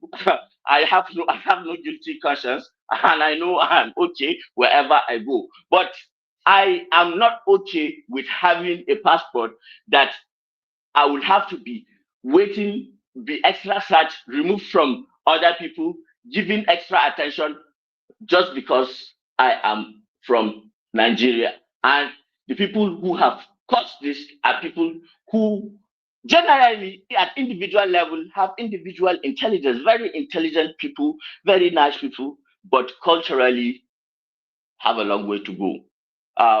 This is just socio-anthropology. I'm sorry, facts No, sometimes are no, no, it's difficult. not social anthropology. It is your opinion, right? You believe that culturally the Igbos have a long way to go. That's what you just said. It is your opinion, your subjective opinion. For whatever reason, it has nothing to do with cultural anthropology. The You do evidence to understand that, right? Because One if you man. ask, wait, One if you man. ask Can you give cultural, everybody one? Can you give why can I everybody not 1 minute, please? interject? 1 Why can minute, I not please. interject if this man is Because we spewing? have to talk to Hassan. Give everybody 5 minutes. 1 man, Ye- please. yes. Hold on. Let's do Everybody, because let's Hassan do it. can just come here Yes. and spoon all this nonsense. Yes. You can't get a response. Everybody, Yes. because I It will have my get the data. response. I have Hold my on. data to back what Yeah. I'm Can saying you here. hold You're on? hiding ethnic bigotry behind fancy words. At Everybody the end hold of the on. day, Hold on. Yeah, when I say everybody, inclusive, is on. Let's do it this way, so it's a bit orderly for the purpose, for the benefit of our audience. No, hold on. Hold on, Hassan, you hold on as well. I think they want to push back against your narrative, but so we push back. Hassan, Izon goes first, but Izon don't go on a long essay. Just put it to him succinctly. Hassan addresses succinctly. Comparable puts it to you, condensed, and then you give a response, and then we move the conversation on. So it's on. Yes, just condense it and put it to him. Yeah. yeah, he's saying people that are culturally backward, and this is anthropology. It is not anthropology. It is your subjective opinion of a group of people that you happen to share a nationality with, and what makes them culturally backward. Do you know that the so-called anthropologists that you are referring to have said that the Igbos have existed for thousands of years? There were findings in Igbo land of trading with Carthaginians. This is not me saying this, and I'm not even Igbo. But how come they So, don't have a history? How come they don't have? so to wait, to 1 man hear, now. Give us chance now. Please don't wait, interject. to hear a fellow Nigerian come on, right, and talk about another group of Nigerians, like where he's from is filled with saints, right? If we operate by the same logic and the same standard that Hassan is putting forward today, a lot of northern Nigerians with Muslim names will not be allowed in the south of Nigeria out of fear that they're going to attack people's villages and kill a number of people. We cannot operate a country like that. And that is why it is very irritating to listen to what he had to say. I gave him a chance and I listened carefully. And what he's saying is the kind of rhetoric that is very dangerous. And what makes it even more dangerous is he's saying it in such a way where it may be palatable to some people, but it is not. At the end of the day, what he's saying is even worse than what some people are getting angry at what Kenny said. I'll leave it at that. And I think this kind of language should be very, very carefully watched. What he's saying can be applied to his people as well in Borno, as well as all over Nigeria. So he needs to stop it. It is not the kind of language you used to denigrate and refer to your fellow countrymen. I'll leave it at that. All right, Milan. So I thought Hassan wait, let Kenny to say his own bit, so that I can answer them both, all of them, because they seem to be going on the same trajectory. No, it's me. It's not Kenny. It's me that want to respond to comparable facts. So don't hide. So I was okay, comparable fact, prestige. I was gonna respond to Ola, in the first state because of the statement. But let me start from there because this is an opportunity, and I don't want to use. No. Keep it to Hassan, so it's sort of orderly. Then okay. I was gonna respond to the sponsor of the bill because I have the people that sponsor the bill. But let me digress. Let me digress to that because when we come here, we need to come here with factual statement. I think what Hassan has done here is very insidious, in my own opinion. I mean, we were talking about what actually happened and how to bring the country together. Now you came here and because I'm portrayed the bigotry that you are in order for people in this platform to like you. Because when everybody has been talking here, it has been about the Southeast, the Southwest. That has been the bone of contention here. We try to narrow it. Some people are very civil about it. Everybody has the opinion. But you come here and bastardize everything and show your bigotry because you want people here to like you, to love you, to welcome you, to say you are this intellectual northerner, that come here, so let's listen because he speaks pretty good English. That's exactly what you have epitomized yourself to be, that you're a bigot to the highest level. And I'm going to call you out. That's who you are. Because everything you just stated here is fatally wrong, incomparable. Because crime does not know a tribe. And you come here, you paint this picture that, it's only Igbo that commit crime. They are the one disgracing Nigeria. After all, the so-called, the number one citizen of this country, the so-called number has a dodgy background, whether it's true or not, but it's documented there in the international level. So if we're going to talk about people committing crime, you have to go with the number one citizen who has a dodgy background. I can't even talk. The number one fraudster, in Africa is a Yoruba man. Hush Puppy, who is serving 10 years. He has 3 more years to serve. And I can go to list. It's an Igbo man who sold the Brazilian airport. Who sold an airport in Brazil? What are you talking about? Just let me finish. Then you can interject. I'm going to correct you. Invectus Obi is not a Yoruba man. Now, Invectus Obi is not a Yoruba man.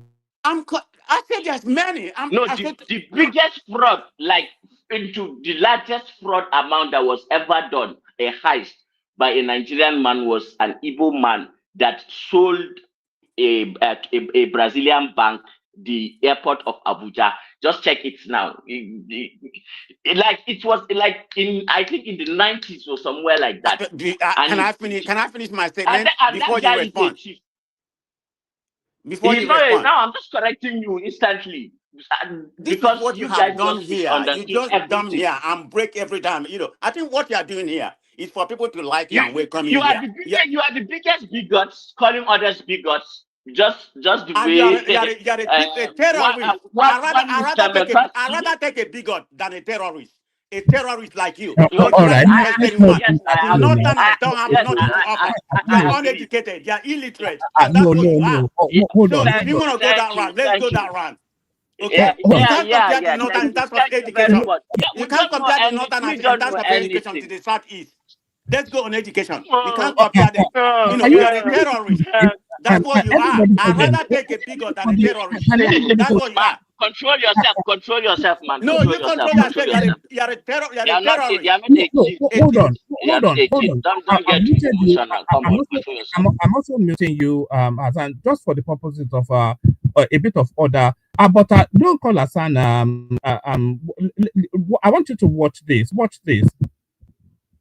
Born and bred in Maiduguri, and all through the insurgency, I have been witness to it.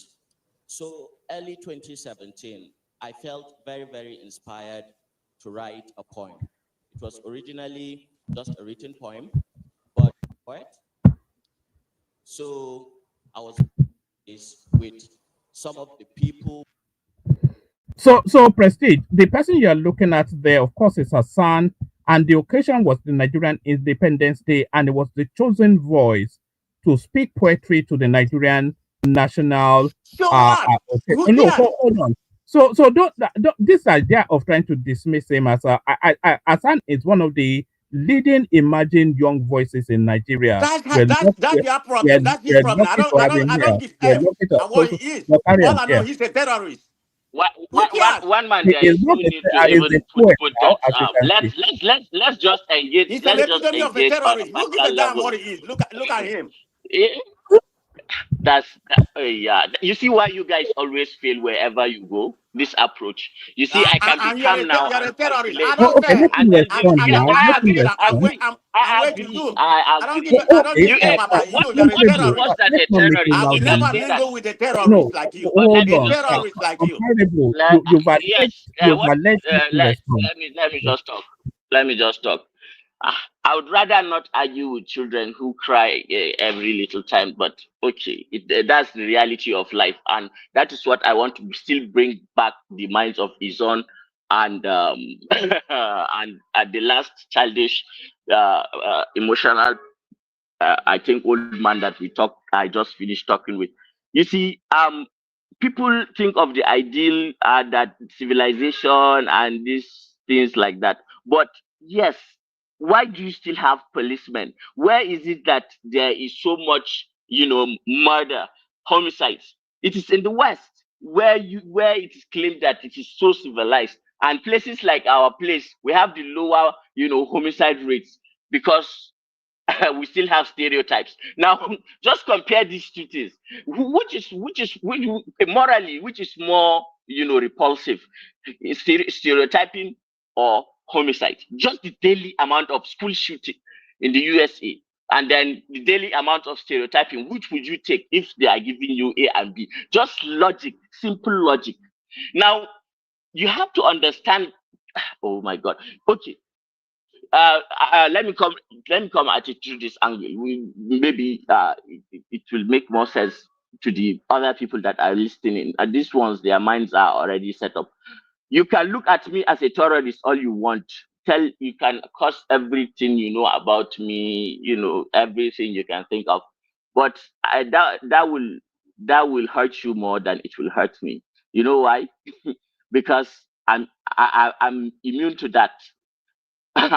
My culture has dealt with so much that these things are just like normal things. You can say anything you want about us. It wouldn't matter one bit. We are survivors. That apart. Really, but then we deal with the world as it is, not as we wish it to be.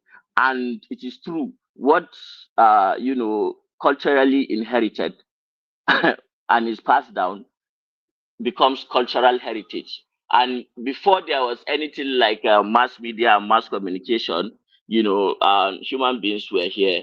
And after everything will still be here. Human beings will still be human beings. And they will still have those innate biological, instinctual pattern recognition ability, and that is why you cannot cure it.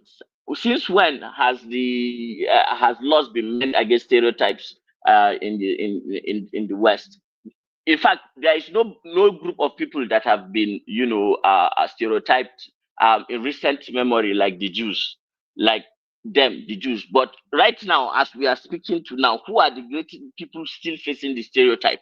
And what is happening is that people are still, instead of what is happening to dampen and reduce this, it is actually like reinforcing. Okay, so this is why the stereotype exists. Oh no wonder, you see. So But if you come from a culture that you were just wearing green leaves to cover your private parts just 110 years ago, you cannot understand all these things. So it is what it is. I can just leave now one man. Or leave them to everybody who wants to talk to talk. I will not say anything any longer. Well, No, it's no, interesting. Stevia, It's don't interesting. run Wait, away. Don't run wait. away. Mama Stevia. Prestige. Wait, please. It's interesting that he talks about stereotypes in the West and the fact that part of the reason why it's funny. I don't even think you really even understand what you're talking about when you talk about the Western stereotypes. Do you understand that because of what happened in the past, you're talking about Jews, right? What happens to you today if you're referred to as being anti-Semitic in the West?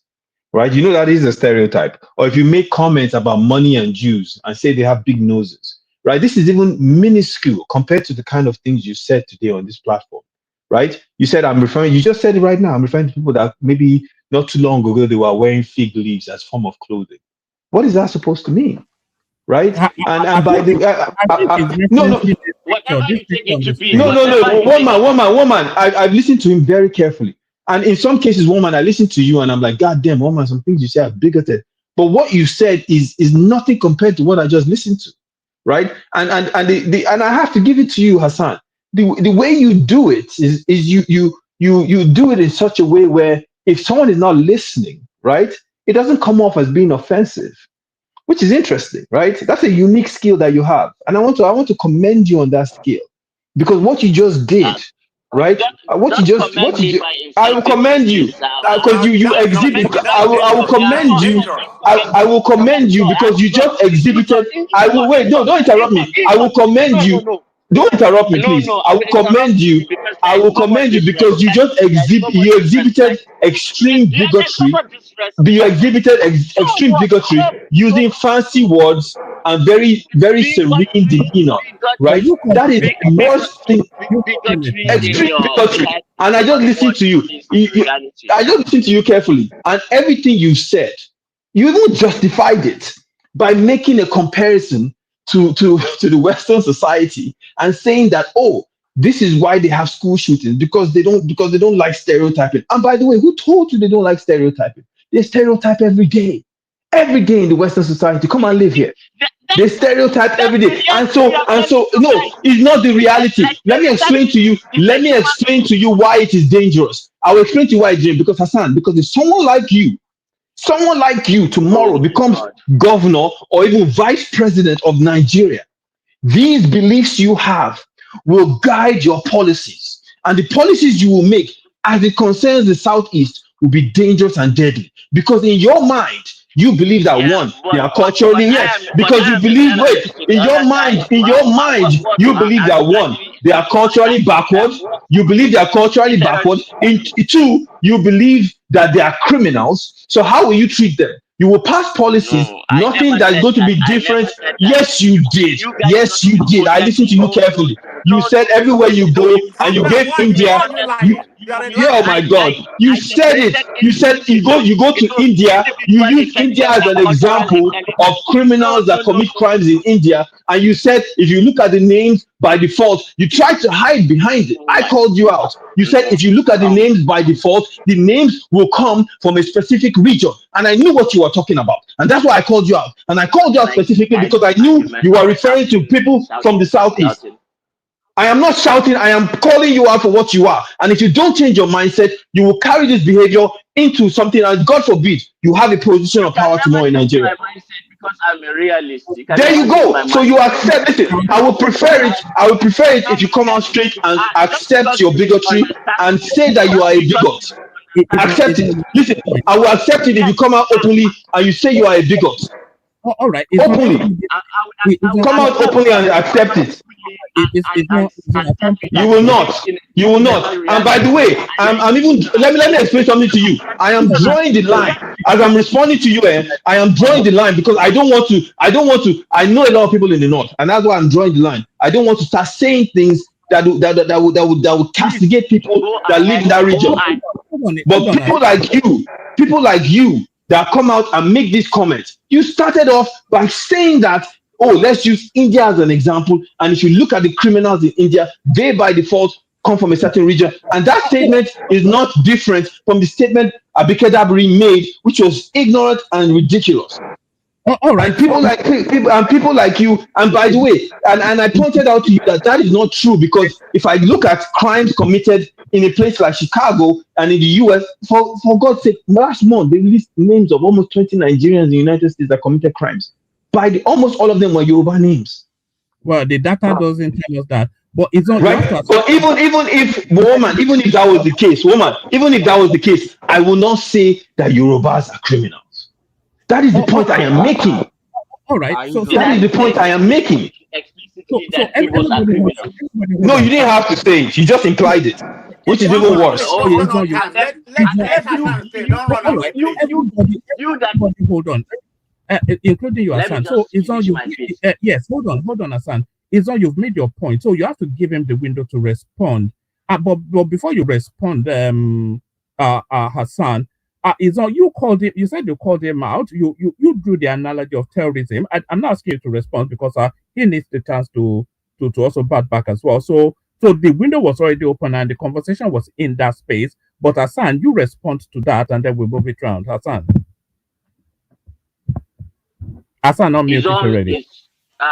Izon is there are some people who carry themselves as some kind of moral purists who think they are above other people and they are so morally pure that whoever personalities are splintered across extremes. There are people who are quite in the middle and are fairly regulated, and these alphas that are extreme, and then this our brother sister that always try to preach God to you, that come to Jesus, be born again all the time. Like that can exist in every ideology that you take. Now, if you take this moral purity of modern Westernism and it's and apply it and then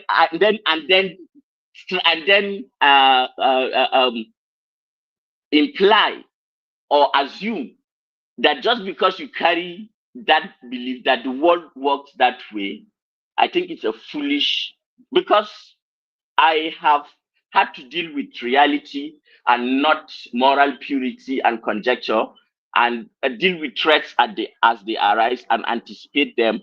I do not see the world like people like Izon, because the reality of the world is that it's a cruel world out there. Bad things happen to good people, and good people, there are good people who do bad things, and then bad things happen to good people too. And then there is such a thing as looking at patterns, looking at data, looking at facts, history, statistics, everything. It matters. So when he said that he will call me a terrorist, I said yes. I'm perfectly okay with him calling me a terrorist, because it's in his own interest to protect himself first. And because I know I'm not a terrorist, I'm not offended by that. In fact, he can call me what is worse than that. The North has been called whatever it is. But one thing I know is that put me on anywhere on God green earth, I will survive it. And I will not have a problem with the people of that land as much as I can, culturally muster. And that has been the case from my ancestors up till now. And it will continue to be by the grace of God. You can almost touch the ethnocentrism in that statement. You can almost grab it. Can I come in? Yeah, let Prestige come in, but Prestige, we want it to be orderly just for the purposes of okay. audience. Because I'm gonna use the same word because Hassan Step has not been civil. Prestige, if you insult me, I will word of insult language. you. I Please don't don't call care me whether you are Prestige. old or My name is anything not like that. Prestige anymore. Hassan. Whatever your name is, because I'm losing respect for you the way you are talking to me. I tolerate people for the sake of civility, and if you cannot handle basic civility, then probably we should not even engage. All Yeah, right. you So, lose Insult respect me, for I me. will I've Don't already insult lost me. respect for Don't you. You insult. know. No, I'm just telling you. I'm just telling you. Don't okay, insult me. If you do, I will insult you've The made feeling. can you Okay, hold the on? feeling is mutual about respect. Say hold on, just hold on 1 second. We can disagree without being disagreeable, and comparable facts. It doesn't have a history of being offensive in language, and we have no expectation of offensive language from him now. So engage with our son, but condense the emotions into language that is palatable. Yeah. So, Hassan, you just come here to paint all this narrative, particularly your last statement. You want people to be pity for you about what you said or whatever you are, what you are. That's exactly the kind of picture you painted. Because, you just diverted the conversation we were having to different narrative. I think what I'm saying, because you come to this platform more often, because that's what I notice about human beings.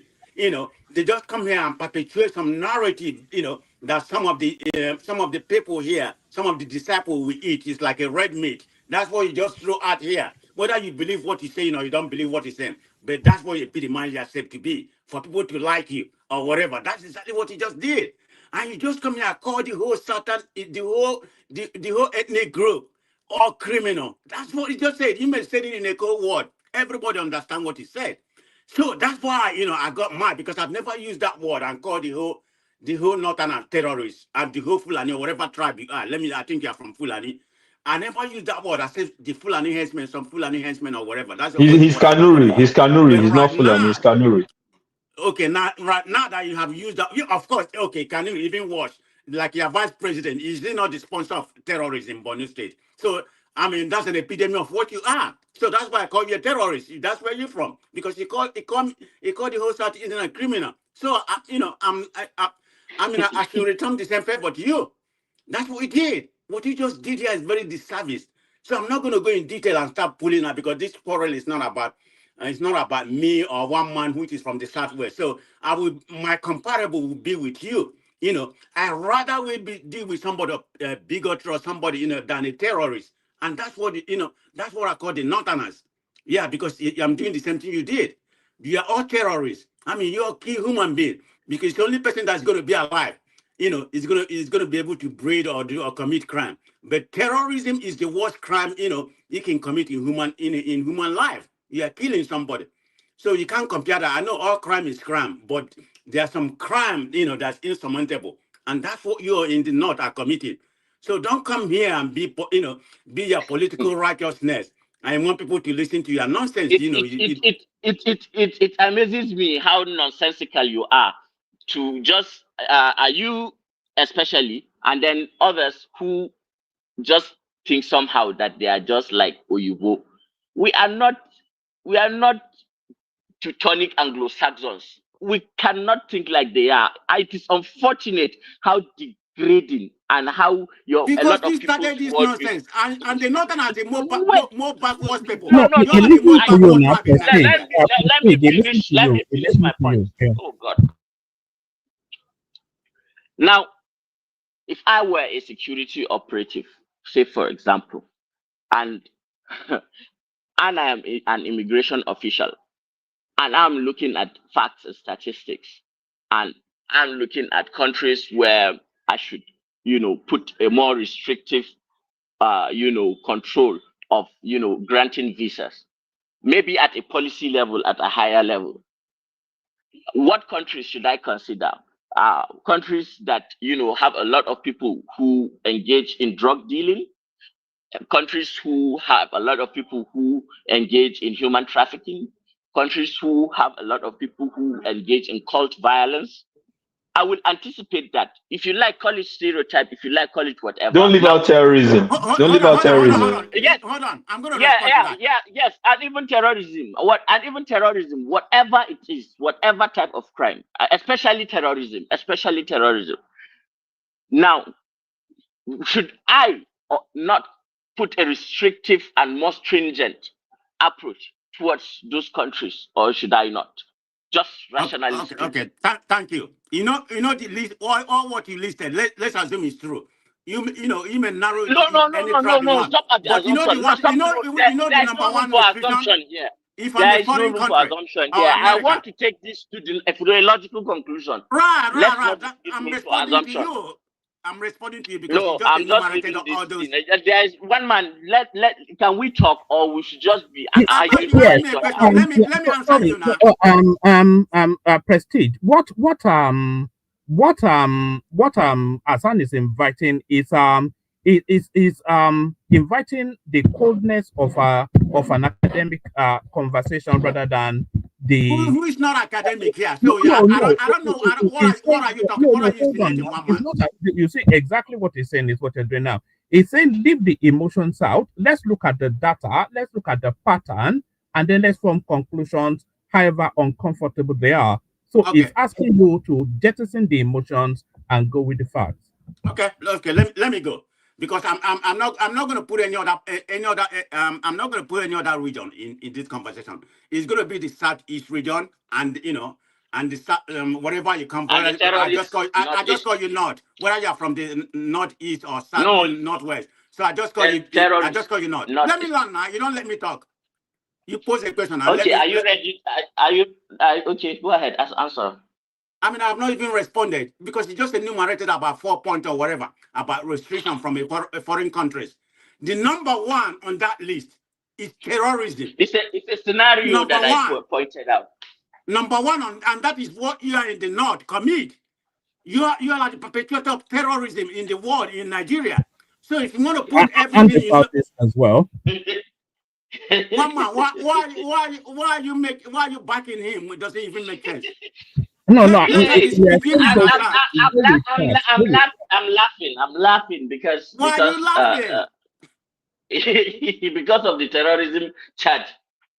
You are the number one sponsor of terrorism in Nigeria. So if Sponsor. you just implicated yourself. Yeah, Nigerians in Dubai were caught sponsoring You terrorism. just They released a implicated list. yourself. The number one They sponsor were of all terrorism. northerners.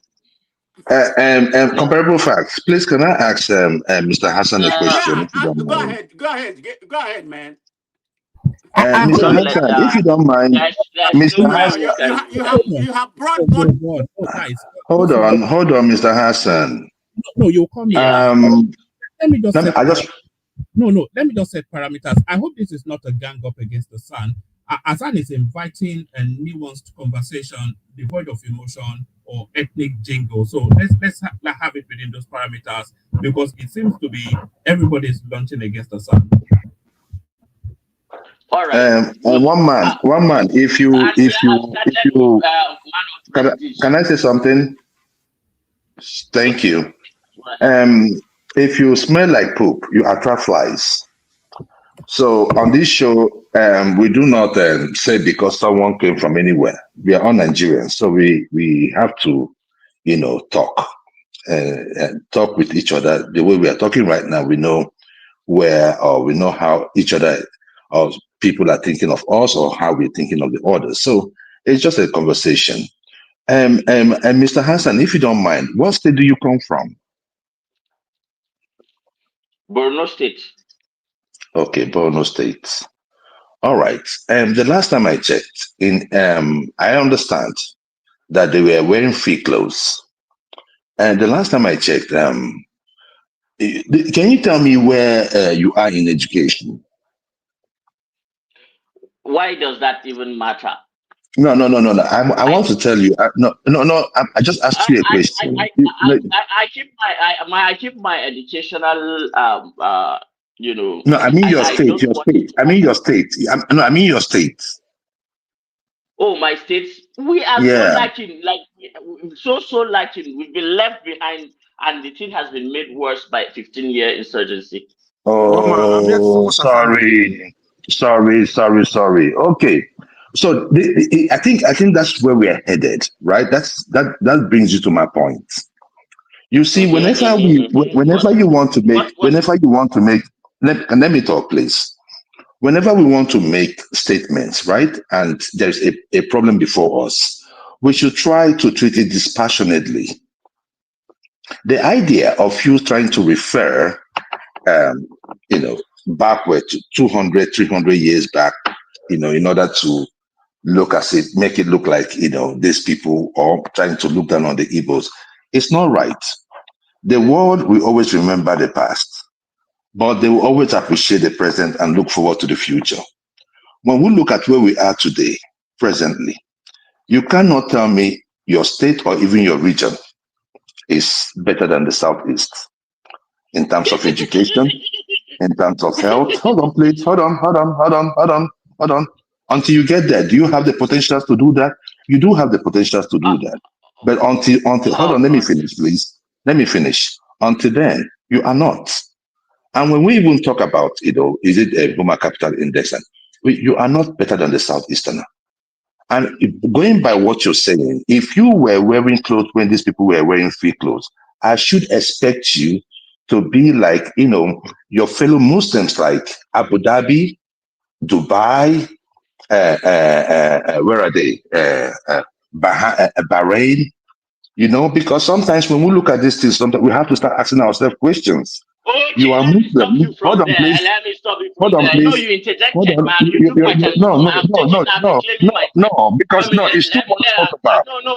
You're a You guys, Muslim. that's what You're you a guys Muslim. do. Don't let You're a people Muslim, talk and the and same you talk Muslim we over have them. in Joel, now Dubai, you That's no let him point. talk and they are now. You let developing him their talk. Let him place, talk. and you never develop your place. What is And wrong with every you time guys? Let you me guys talk. come up here, to One make man, it look this is like not you fair. guys What they are do to ahead Asa of is not fair One anybody. here man is on not this panel. You controlling are this not show. ahead of anybody. No, it's a Wait, reality let me check. talk. It's a reality check for any one of us. You just compared me to Dubai. I want to answer you. Allow us not to answer now, please.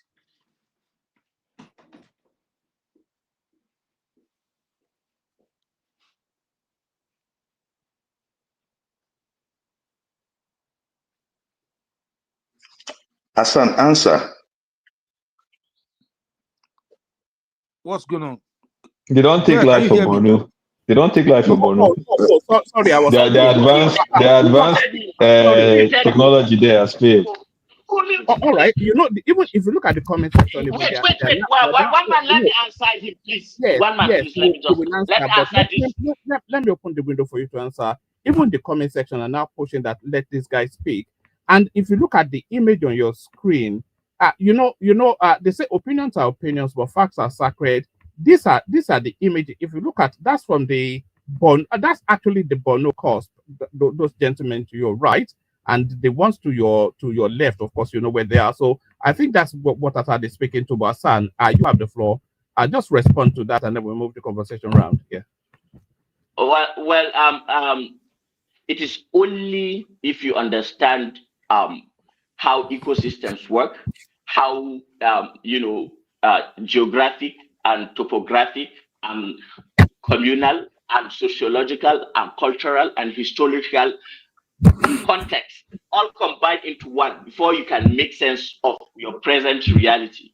If you are missing one part of any variable, then you are more likely to come at a wrong conclusion. Why am I saying this? Consider places like India, where the Ganges flowed. If you look, that is where there is a culmination of a lot of people. Anywhere that there is water, like a river, that is where you see the majority of human settlement gather. Now, where Borno is situated is very arid. We are situated in a desert.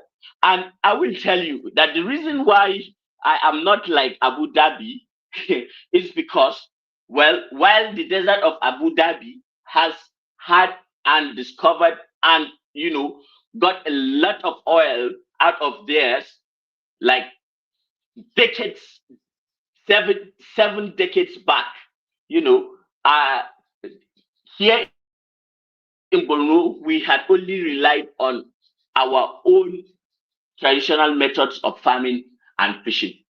And that is just the reality of it. And if I may tell you something, anywhere it is only natural that where, for example, if you go to places where the ecosystem, like say the rainforest of Brazil or the rainforest in Africa, like some places in Nigeria, even places like Taraba, where the climate, because it's a peak, like they are above sea level at higher, so when you go there, the whole climate changes, and you discover some parts of Adamawa, you discover clusters of small different ethnic groups. So many. In Adamawa State alone, I think they have more than 30 languages. But in Borno, we have like, I think highest, is it 4 or 5?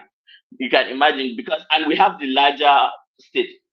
But people gather around where there is, those resources. And that is the very foundation of what shapes their philosophy about the world. The more distant and a relatively empty and arid a place is, then a more communal.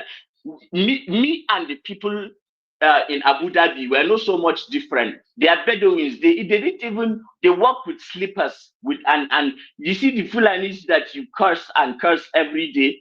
And those that go with their cows and camels, those are the Bedouins. They are the ones now that are living life that you are trying to compare us, because they have had natural wealth under them. And one thing I must correct also, the very fact that a lot of people try to say that Islam is the problem, that extremism and so on. Yes, there is a problem of extremism in Islam, but there is also a problem of extremism in every other religion. And I myself have advised people not to come to Borno at certain periods. I myself have advised people where and where not to go, when and when not to go, because I'm a realist. I will tell you that.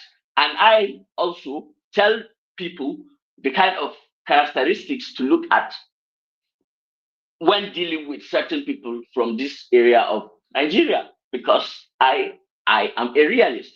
Now, I believe that all these things combine to form a philosophy, and the longer and the larger interaction you have had, the better you can only be. And let me say something, that I am not 1 inch more proud of having anything in common with the Arabian in Abu Dhabi or Libya or wherever. There is nothing. I consider myself an African first, because I am so philosophically ingrained in my culture that I take Black culture very, very seriously. And it's unfortunate that Africa is where it is now, because we have had, religions disturb us and put us and tag us against each other. So when you call me Islamist and whatever, well, it is unfortunate that and the hands that moves the world, wanted the world to go through a certain direction, and we know where all these things started, from Al Qaeda, Hillary Clinton, the CIA, to the ISIS, to now Boko Haram and the USAID, from where all these funds are coming from killing and Gaddafi, and how everything even started, that it got to this. But we can ignore that and deal with the reality that it exists. All those things are just historical facts, but the reality is that there are terrorists and they will harm you. And of course, I will be careful if I am an agent, say, or a policy maker who is, drafting a visa policy, whether to put restrictions on a certain country or not. Of course, if there is terrorism in that country, of course, that would factor in. Of course, if there is drug trade, that will factor in. Of course, if there is that and that and that and that and that and that will factor in. So terrorism is crime, drug is crime, crime is crime. There is one thing that Immanuel Kant said. I don't know whether you know Immanuel Kant. He's this philosopher in the Enlightenment period. No, not up to that level now. Emmanuel Yeah, Kant. he said there is nothing good. Okay, let me leave about it. Let me just keep quiet like that. Everybody One man. I just want to I want to highlight a statistic. As we know, as we can all agree, education is the cornerstone of everything in terms of how we grow, in terms of projecting the future of people and their development, in terms of the number of competent and capable hands that are going to be within the space.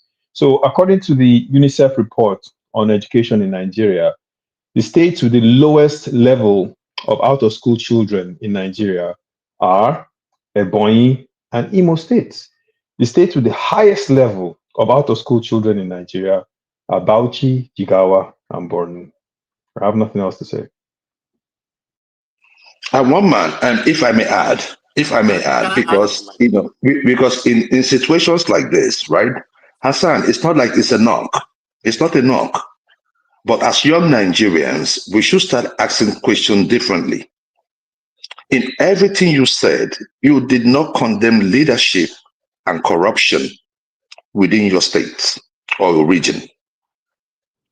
Hassan, I put it to you. Hold on, yeah, please. Hold yeah, on. Let me finish, okay? Let me just finish. you are not going If to put your anything culture, to me. I'm not standing in the court. okay, sorry, sorry. Okay, sorry. We're just having a conversation. But let me just say this to you. If your culture is not working for you to be progressive, then that culture needs to be reviewed. Everything you have in Borno is almost the same thing they have over there in Abu Dhabi. Why do I'm not That is saying a it should be very like big, Abu Dhabi? big lie. Hold on, please, hold on. All I'm just saying is just this: that it is a desert. Most of those places, including Israel, they're all deserts. They've been able to have technologies, to be able to farm. You have about the land. You have the land mass of about the size of the whole of Southeast, and about over 60% of your land is uncultivated. So it is not that you don't have the potentials. You also have gold. You also have some other resources that are being managed and filtered away by leaders within your domain. In this topic, it's just a moment of truth. I don't want to get too long. I don't want to go too long, Yes. right? Let us Let me just give you a short answer try. now. Let me just give you a short answer. Please, please, where are you from yourself? I am from In Anambra. Nigeria. I am from You see, Anambra. now do you see the irony in that? What No, is so special about Anambra that puts you that makes you think that you are so much above Borno in anything? no, human capital development, and that's the most important. What is that supposed to mean? Look, you have to No, understand that you live. you have, you see, Human. Wait. No, let you me are talk. the Let me least. talk. You are the No, least in the amount of out no. of school. You are about the highest in the amount of out of school children. You have an unenlightened society. And how do Oh you God. think those society? Hold on, please. Hold on. It is statistics. We are not just running on emotions. If your state is about the highest state in Nigeria with out of school children, it is a problem, Hassan. And people like you should be thinking about that. Stop thinking about other regions. Okay. Look more Oh inwards and no. think of how to fix Oh yourself. God. Because they're not, hold on, please. They're not, you see, I understand the politics. I stand with you on that. And You on don't this show, understand anything. You are just saying what you think. hold on. What On the you issue, imagine. you didn't allow me to land. On the issue of Hillary, Obama, and the role they played in the insecurity that it has engulfed the North, I understand that. I have made that point on this show. But at the end of the day, nobody knew where it was coming from, but it's the truth. The facts are This there. I agree. Obama, Reality is breaking reality. news. So It let's has keep it happened. going. Breaking It has news. happened. Thank What you. has happened. Yeah. But yeah, I agree on this point. And that is why I'm a realist and I'm consistent with my principles. Even though I can keep on, shouting and saying America cause America this, America that, I still want to look at what is actually reality, because if I am to meet a Boko Haram, he will harm me, he will kill me, and of course I am forced to live in reality. Now, let me force you to think a little bit differently. Understand the region that you are in and where you are living, and the external factors that actually exist that a lot of us tend to like. I don't know. Is it intentionally that we delude ourselves to just feel as if this civility and these institutions, these American models of and all this grammar of GDP indexes, as if that is all that matters in the world, and that is all the meaning there is in this world, and acquiring wealth and all that? There's so much to life than that. And one thing I want to start talking about first is, let's talk about Africa first, and where Africa is right now and where it has been for the last six millennia. It has been under exploitation, under serious exploitation. The reason why Gaddafi was taken out was because Africa is vulnerable. Now, the very fact that I am in Africa and they are in the Gulf, the Gulf countries, that's one first natural, geographical advantage that has given them that advantage. Two, you look at what we are actually doing to maintain our originality as the people that we are. Not to, do you know that the Igbo language is one of the fastest, dying languages of the major ethnic groups in Nigeria? Because Hassan, that does not put food on your table. No, You've not condemned leadership. How have leadership caused the Borno state to be where it is today? If leadership is not working, I mean, you can make the wrongs. Forget about the language. Every language is dying. Even the Yoruba language, the people will tell you it's dying. So everybody, see, that's one we can discuss Let me culture. tell you the reality. Let me I tell you want the you to reality condemn the about leadership. I want you to acknowledge that leadership, religion, and corruption contributed one to man. where Borno State is today. Can you acknowledge that?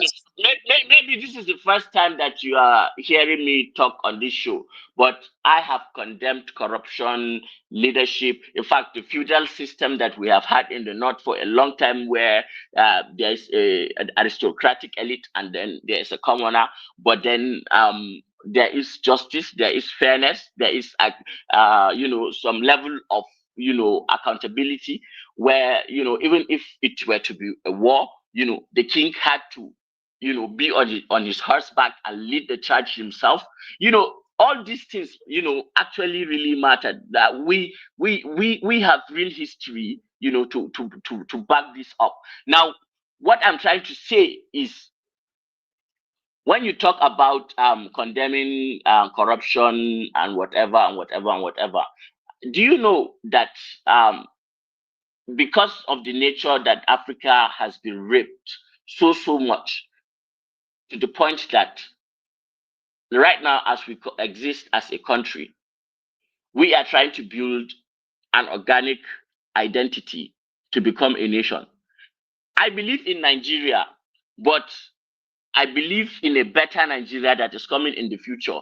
Not this one that everybody, just by hearing my intonation and where I'm coming from, is already forming ideas about me and my philosophy and all that, and not trying to look at it way. Now, look at it this way. Our governments are actually not controlling policies themselves. If you notice, what happens in our elections is somebody will bring an umbrella, stand on a stage, and gives another person and shouts ACC, and they say, hey, power. Or he brings a broom and give it to the other person, and they shout GGG, hey, change. That's what is done to the common man. Then what happens? They go to Chatham House. That is where they discuss their policies and how they are going to approach, their central banking issues, monetary policies, how they are going to do multi-development, bilateral, foreign policy, all these things. Why do you think that is the case? We are living Hassan, are you in politics? Are you in politics? I know. I don't think that is relevant. I just want to make a point. Africa Okay. is still under the boot of stronger powers. Our leaders, even though they are corrupt, yes, they are corrupt, but they are put there to serve a certain interest, especially at the presidential level. What happens at the local local government chairman, councillor, governor, whatever, all those, because Nigerians power is so centralized in the presidency that I think those ones are just like they are studying on how to be better slavers to the Western hegemons that control um, uh, uh, Africa over its resources. And these people have actively engineered conflicts to look at what is happening in Sudan. It's over gold. Look at what is happening in Zamfara, still gold. There is a lot of speculation now about the dollar failing, and this keeps a lot of pressure on Africa. I just saw recently that DRC made a deal with I think the United Arab Emirates or something, because of this what did they call them, this hard to find minerals that only China controls. What do they call them? So and it is here abundant in Africa, and we have not yet stood. It's getting a bit too esoterical. You know that the average, our average viewer is a school start holder, so they may not understand a lot of these things that you are saying from your PhD point of view. No, the world is not ideal. I just want people to understand that what you think, No, I like, get it's the not. point of view.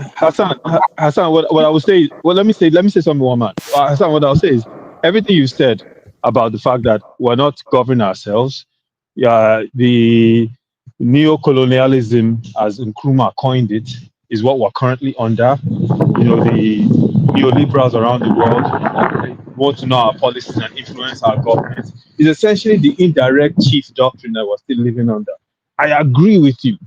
And I think you are right, especially with the war in Sudan. But that's the reason why you must not try to stereotype people that belong to your nation, because that's the reason why we must, in that situation, even build together stronger to make sure that we can actually resist some of these people, external parties that are coming to influence our politics. This is why it is It is important his that son we. that accused me of stereotyping, and he has not proven it. Because what I talked of is actually cultural intelligence and individual intelligence. And there's a place where, as a culture, history, look, this pidgin English where they speak, do you think it just came in one day like that? It developed over time. Pidgin English is a mix of Portuguese, English. There is some Gothic languages even in it because of the Scots that were here. There is Ibira, there is Hausa, there is Idoma. Nobody can claim it. But it took time for it to get here. So just because they are where they are now does not mean that they will not get where they are. I wish people see things the way I see it, but it's unfortunate, and I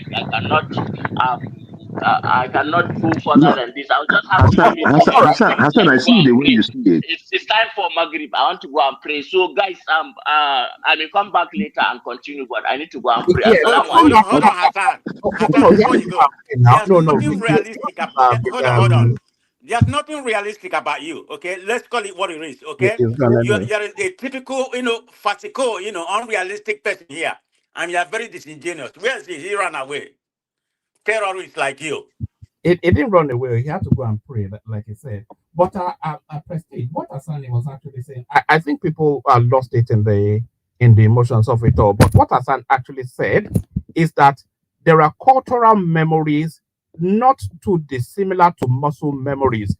Sometimes when you're driving home, you don't even pay attention to the road anymore. Your thoughts are somewhere else because you've driven that road so long that every inflection, every bump on the road, everywhere that you just know the layout so much that you are just driving on auto. So that's like muscle memory.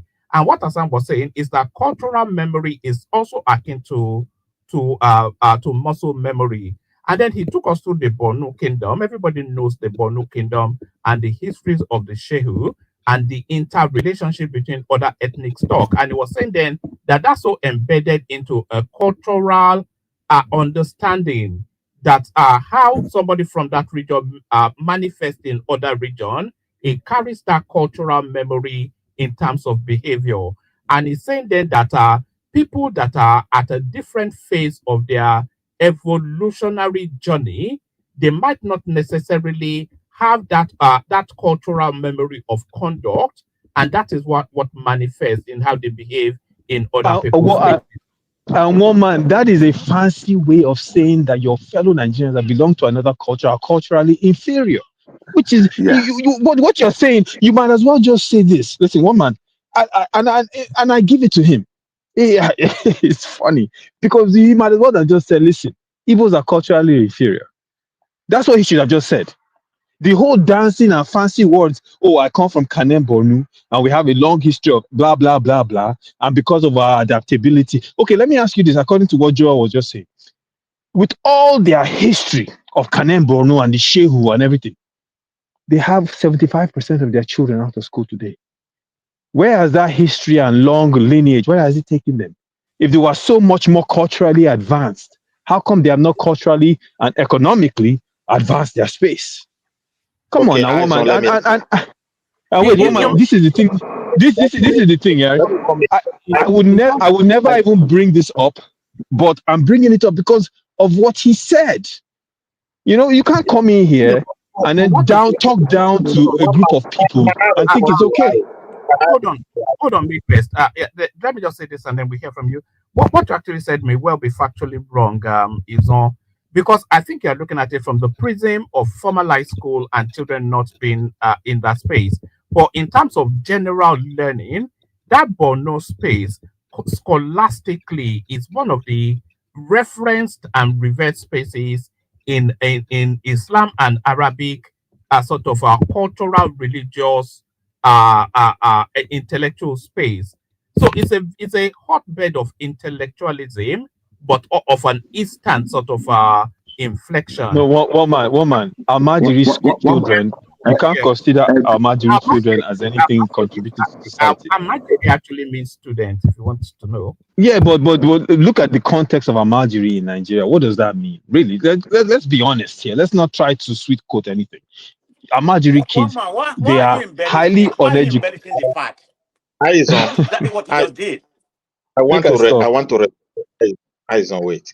Now you pointing to their children out of school. And where you were coming from before, you talk about stereotype. Are you not stereotyping Yes. them now? No, I'm stating a fact. It's a fact. It's a fact. Okay. It's a fact. It came from You see UNICEF. the It wait, came from when the UNICEF. guy Wait. You okay, see the difference?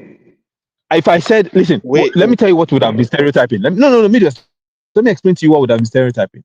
If I had said Northerners are terrorists, that would have been stereotyping. I would have been saying because of the few people that commit terrorist acts, therefore all Northerners are are terrorists. okay. But that's what he was doing when he was talking about Igbos. You see the problem, and that's why it's Let me not come. okay for him to do that. I don't understand it that way because what he said, I heard it very well, but I don't think that was what he meant. You understand me? Need Aizon is words. not He's crafty. speaking. He's crafty with his words. So I do not No, expect you. Are Liberals. are Liberals you don't talking understand about anything. Igbophobia? Liberals, Who said you didn't understand it? you guys We don't are all understand already. So anything, what right? are you saying? Sorry. So Ola, can you shut it down? Mofe Loshenko. Ola, can you shut it down Yeah, when you're done? no Okay. problem, no problem. Oh, Yeah. all right, fine. Thank you to the super chatters and the people intending to super chat still. It was Baba T, Hassan, T Majek, who is doing it with some regularity, and I think George Blue Shell as well. So thank you to those. The window still there for anybody that wants to do that. We'll see you. We have a later session at our usual hour in the deep hours of the night. Over. thank you. Uh, Let Aizon. me that point. Can you help me? You will go Midwest. Don't worry, you will go. The thing is this, Izon, don't let us play with semantics. Nobody on a blanket branded Igbo criminals, and nobody branded Yoruba criminals. Let's just add what But is not Ola, added. that's what the guy did. Come on, I can't Yeah, explain. Explain. wait. I was saying now, Abba. I Ola, was saying, were you listening? I don't understand, Ola. wait, Ola, you can't come and tell me what I wait, heard. Were no, you no, were you listening? Were you listening? wait. Eyes on, wait. I This know is what very I heard now. The man said, look, wait let me, Ola, wait. I'll let you talk. Let me just repeat what he said.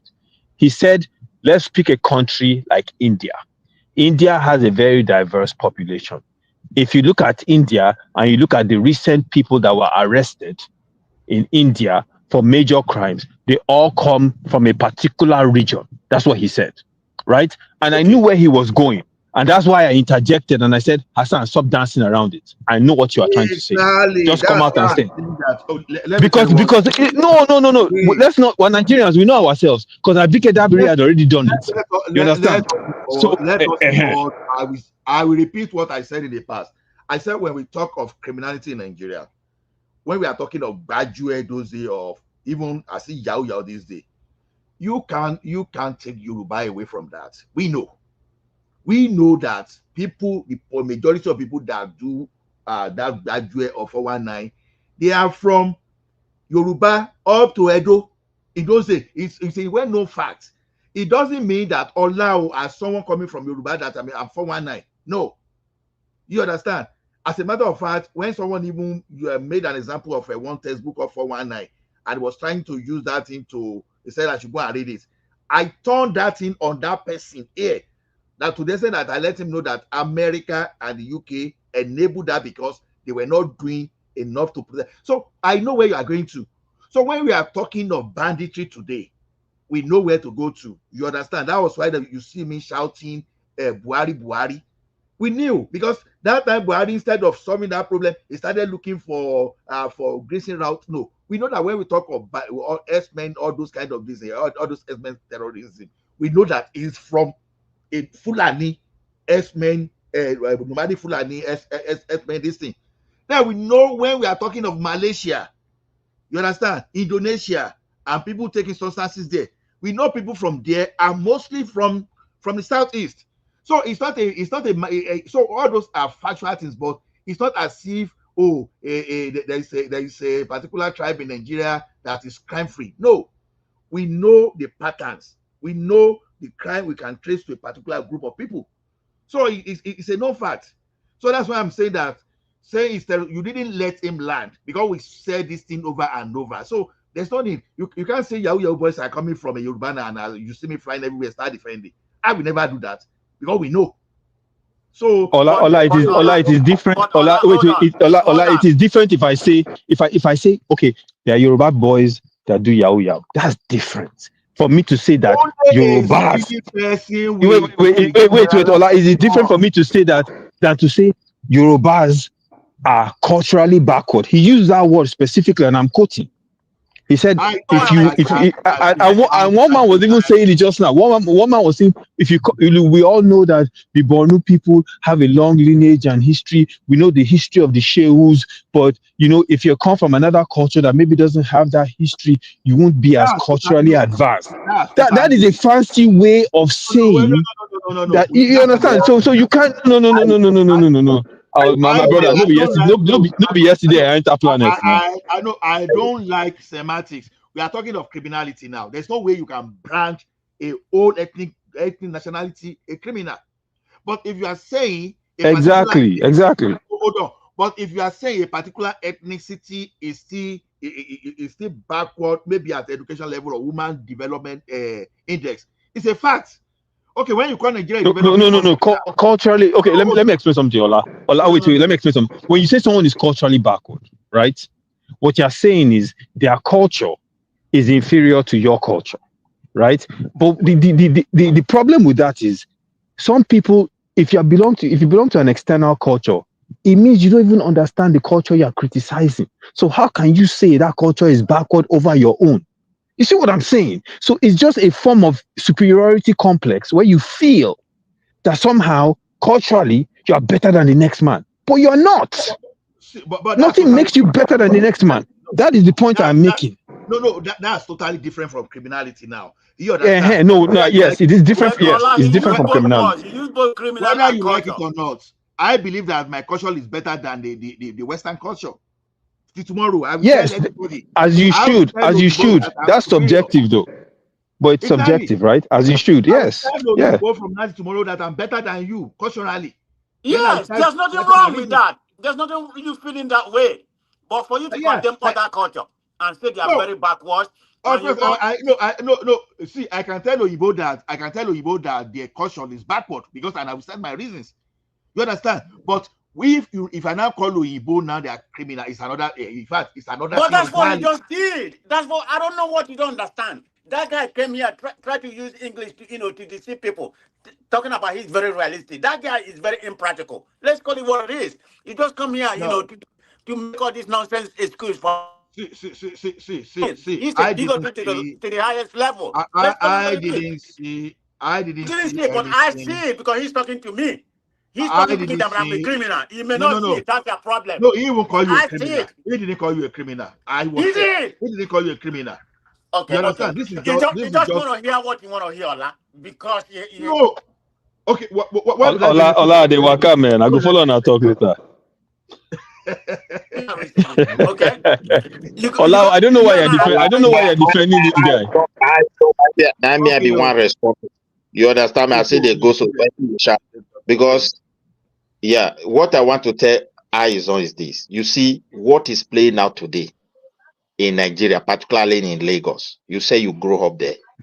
Can you compare what is happening today, what you are saying, compare it to the time when you were growing up? Do you see anything like tribal? This is Igbo, this is Edo, this is Joe. No, like it has changed. It has changed. It has changed.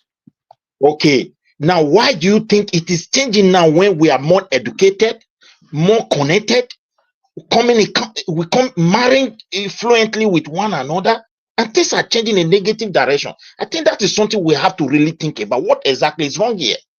We have to be honest. As I told you, this platform will always go all the time. Have a long way to go to affect the way we see things. As you said, my brother, everybody cannot agree that these particular people are responsible for it. For example, now, God forbid, say W1 Apple, people where they give order, sometimes they reach 2 or 3.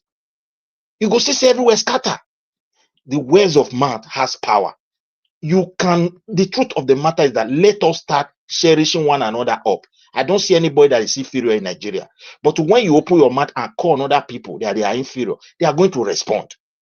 Maybe the way they will not start talking to you will not like it. That is the truth. I agree with you, my brother. You know what? I agree with you. You I come agree. here, you do the same thing you are preaching. You see? You see You now? come here, you are doing the same thing. Every time you come here, you start your narrative with your bigotry and Igbophobia. And you are saying other people should understand where you are coming from. You are trying to educate them. They should call their people up. And you are doing the same thing. You don't even think what you are doing. Sit down and realize what you're doing.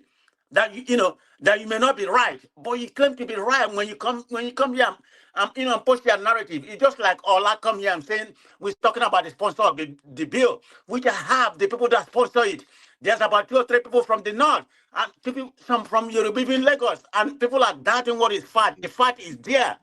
When we come back to this bill. See, I don't know if Aizon, you see where I'm coming from, and you see the way this guy responded.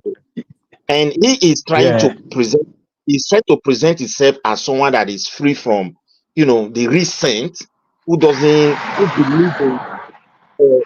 in dealing with it in honesty. But I didn't even insult Igbo. I just point to a problem. It doesn't need much people to cause confusion. When people continue to behave in one direction, if you see that thing is not good, why not change? Ola just said, as you said before, he said when people say that they make yahoo something, when they talk and they mention you, there's no Yoruba person. I never see Yoruba person where they try to pretend say that people are not involved. There was a time in that country, if they show 100 women, they go say, I do women, I be the pros, they tally. All television go they carry on. We not talk saying a hatred point. We know something wrong is happening. No, my brother, that one did different. If you catch people when People we are say making wrong. no, Did no, no, I no, come no. here to say that people doesn't commit crime or they don't use drugs? Did I ever defend them? Wow. What is the generalization? You know, the particular class maybe are so annoying. No, no, Like people from no. Edo That doesn't one, commit that crime. one. My brother, that one wait, is different. It different. It different. Make I talk something now. Just a second. It different if you catch some people when they commit crime, and maybe 5 of them, all of them are Igbo. If you say all these guys committed, those are criminals, right? But some people what they're now saying is that this region, every time there are criminals abroad, now this region, now that one can't be problem we suffer it in because that that's not country true. You understand? with mainstream media. If any news they want carry, they deport people. Everybody love to say it the way it is, and we didn't take it like No, tribal hate. Midwest. We are Midwest. What way it is? Can you tell us the way it is? Or the people committing crime? Okay, you say it the way it is. You want to come here and become a BKW? Say it the way it is. Let's hear you. Comparable fact. Let me tell you something. You see, when some of you us can do this, continue. You can continue. I don't want to argue again. we have a clan way of instilling sanity. Let me give you an example. You understand? You know, I like this Fulani S-Men narrative. You know, when Nigeria identified that OPC, even though Ibagani Adam, some people may say, okay, it's not a faction or whatever. But the question is this: they were using the name of OPC to commit crime. What did you ever see any Yoruba person coming out and start saying, what about this? What about this? As a matter of fact, even the Yoruba, the cultural group that you were not even expecting, everybody rose up. And everybody made sure that Obasanjo moved and stopped the madness that some criminal elements that were using OPC for that time. They stopped that thing immediately. But when the thing went to other region, because you know OBJ critically accused IBB Buhari that even okay, you are claiming that okay, these are not your people, but when this thing is now having coloration of your people, what were you supposed to do? He is not doing that. Instead, he was looking for grazing routes. He was looking for Ruga. He was telling story that you go and know how to live with your neighbor. What would you say? He was defending indirectly. You understand? And those are the kind of things we don't want. So when we talk of ESN, do you know why people keep talking here ESN, ESN? You understand? We are still looking for, you understand, notable Igbo people that say, okay, this madness must stop. They are not doing that. So by categorizing, they categorize OPC menace as Yorubas, and Yorubas solve the problem. So when they bring a particular problem to your field too, you should look at how to solve the problem rather than saying, oh, what about those people? What are bigger that There are Igbos that have criticized ESN, that have even championed arresting Samuel Ekpa. It's not true. You see, this is the problem. Sometimes people think that you don't understand. Yoruba don't criticize only. They made that move and follow to no. Allah, stop. Allah, you need to stop your nonsense, okay? Stop perpetuating this nonsense for people to believe. Okay, Yoruba do the Yoruba That criticize the Monday sit at the only home. rightful people, the only You white understand? people in Nigeria. Ola, I want to quickly change this thing. Let's agree that there is a problem. Okay, what are now the solutions? What can we really do as a people to solve this problem? What's the way forward? Okay, what's the way forward? Yes, let us unite. We should unite. We should watch our words carefully. We should take the next Nigerian as our brother, regardless of where they are from. And we should move forward like that. Because once we start to go down this road, we'll start seeing your fellow countryman as other. The next thing you know, we're divided. We're no longer a nation. That's my own 2 cents. You see, one thing I've seen about Nigeria is this: when it comes about to friendship and all those stuff, you know, you don't hear all this kind of ethnicity. That is why you will see Igbo man will marry Yoruba, Igbo can marry Fulani, all those stuff. You don't hear all those stuff. It is when it comes to politics and national building. You understand? And when we are talking of national building, it's for everyone to secure. Everyone want to secure his heritage. You want to secure yourself personally, because when people talk about all these things, people are talking from the sense of security, nothing more. So if you understand this, then I think everybody will have a role to play. So what I want is this: when things come to your territory, don't defend. You join and make sure they force it. Okay, wait, even when it comes to politics today now, when it comes to politics today as we speak now, many people, you will see that many people that those people that are even Yoruba that are even against Tinubu, they are in fact, there are millions. There are millions. But you find some other group, when you mention all those things, they start defending. Those are what we say. So the best way for us to build Nigeria is that we have to be on the same page. But I can't be on the same page with you. Yeah, I'm on the same page with you. But when it comes to your own, you start rationalizing. You start deflecting. You don't want to Ola, take that responsibility. don't you think majority of the politicians in Nigeria, in the southeast, I can say about 80%, are they not against Obi? Come on now. You make it sound like, there's a lot of Yorubas, I get, that don't like Tinubu. That's applicable in the southeast. It's not something just synonymous with any particular region. You are not getting me. Common people No, that are I'm not against getting it because Tinubu. I'm not speaking factual, Okay. Okay, common people on the street that are against Tinubu, you understand? They are more than those people that are against Obi in the southeast. It's a fact. So it's a fact in the public space. I'm not manufacturing.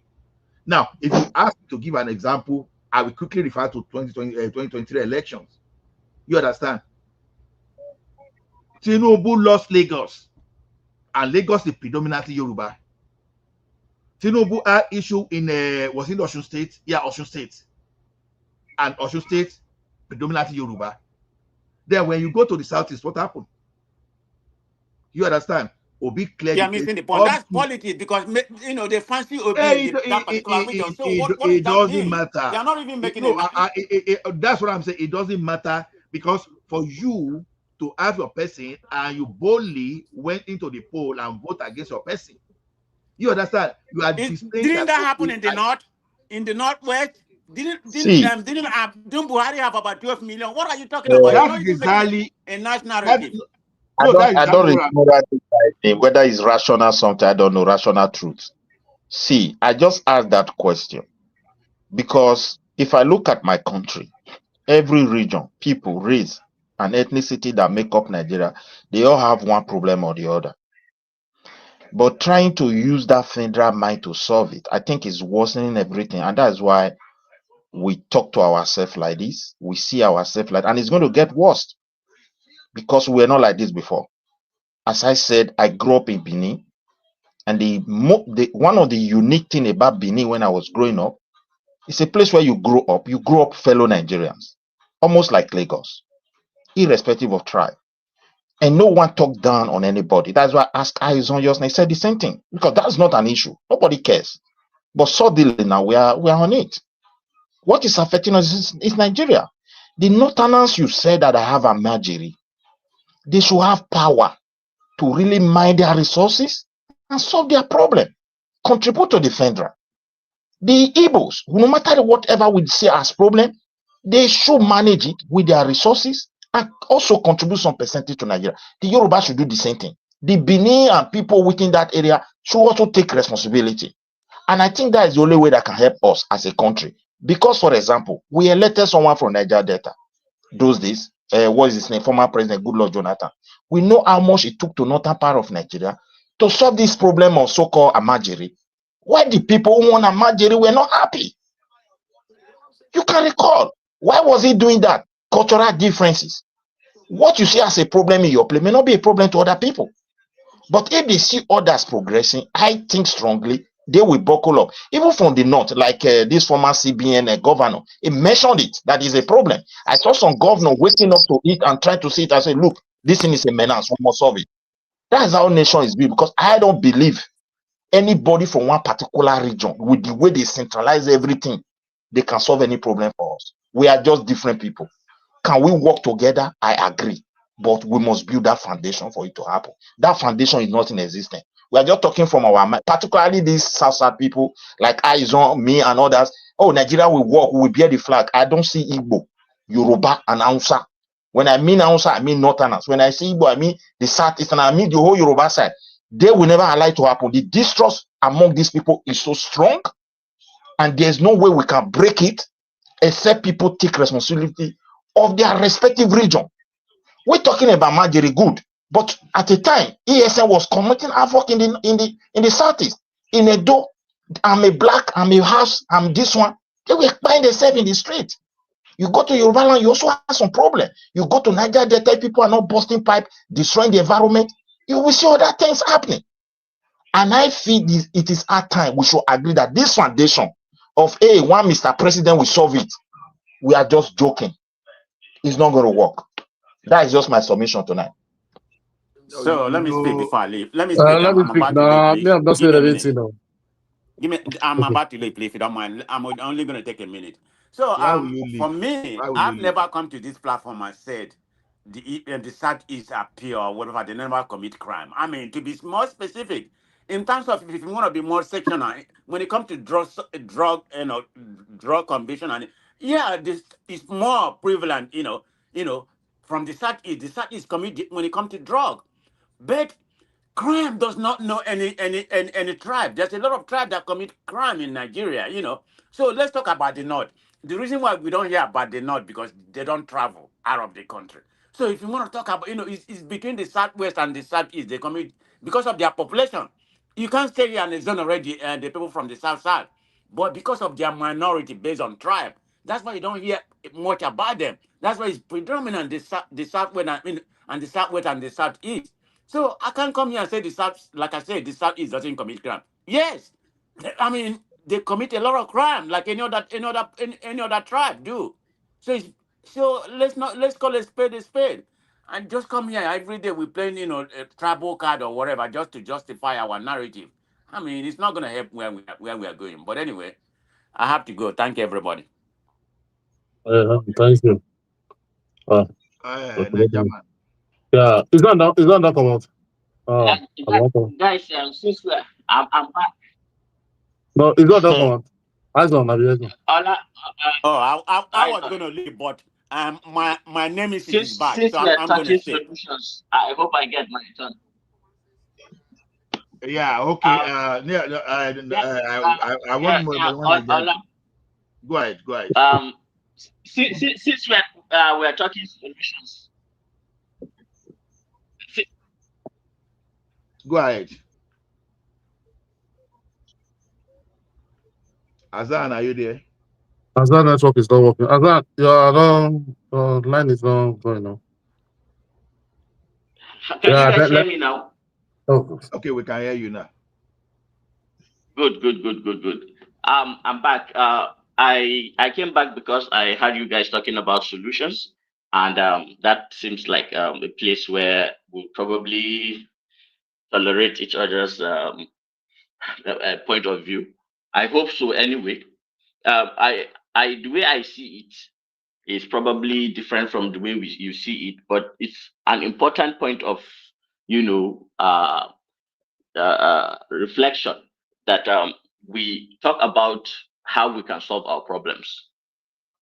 Now, solving a problem is essentially finding the root cause of the problem and not solving the. For example, if you are sick and you go to the hospital, the doctor will try to get to the root cause of the problem rather than treating the symptoms. Yes, the symptoms may point at it, but what is actually the root cause of the problem? And that is what I think we should consider. For me, I believe in Nigeria. I stress this a lot, and I happen to specifically believe more in Nigeria. I think because of my personal experiences. Nothing, especially because of what happened in Borno State, and because how several times nearly I could have been dead, I would have been killed, and what actually saved me from not being dead now is the fact that I was under the canopy and the protection of the Nigerian army. And that is why I seriously believe in Nigeria, and I seriously hope that it will work, and I pray that it will work. I do understand also the reality that we live in, and because I look at the world and see where it was, and the importance of history and how it shapes today and how today will shape tomorrow.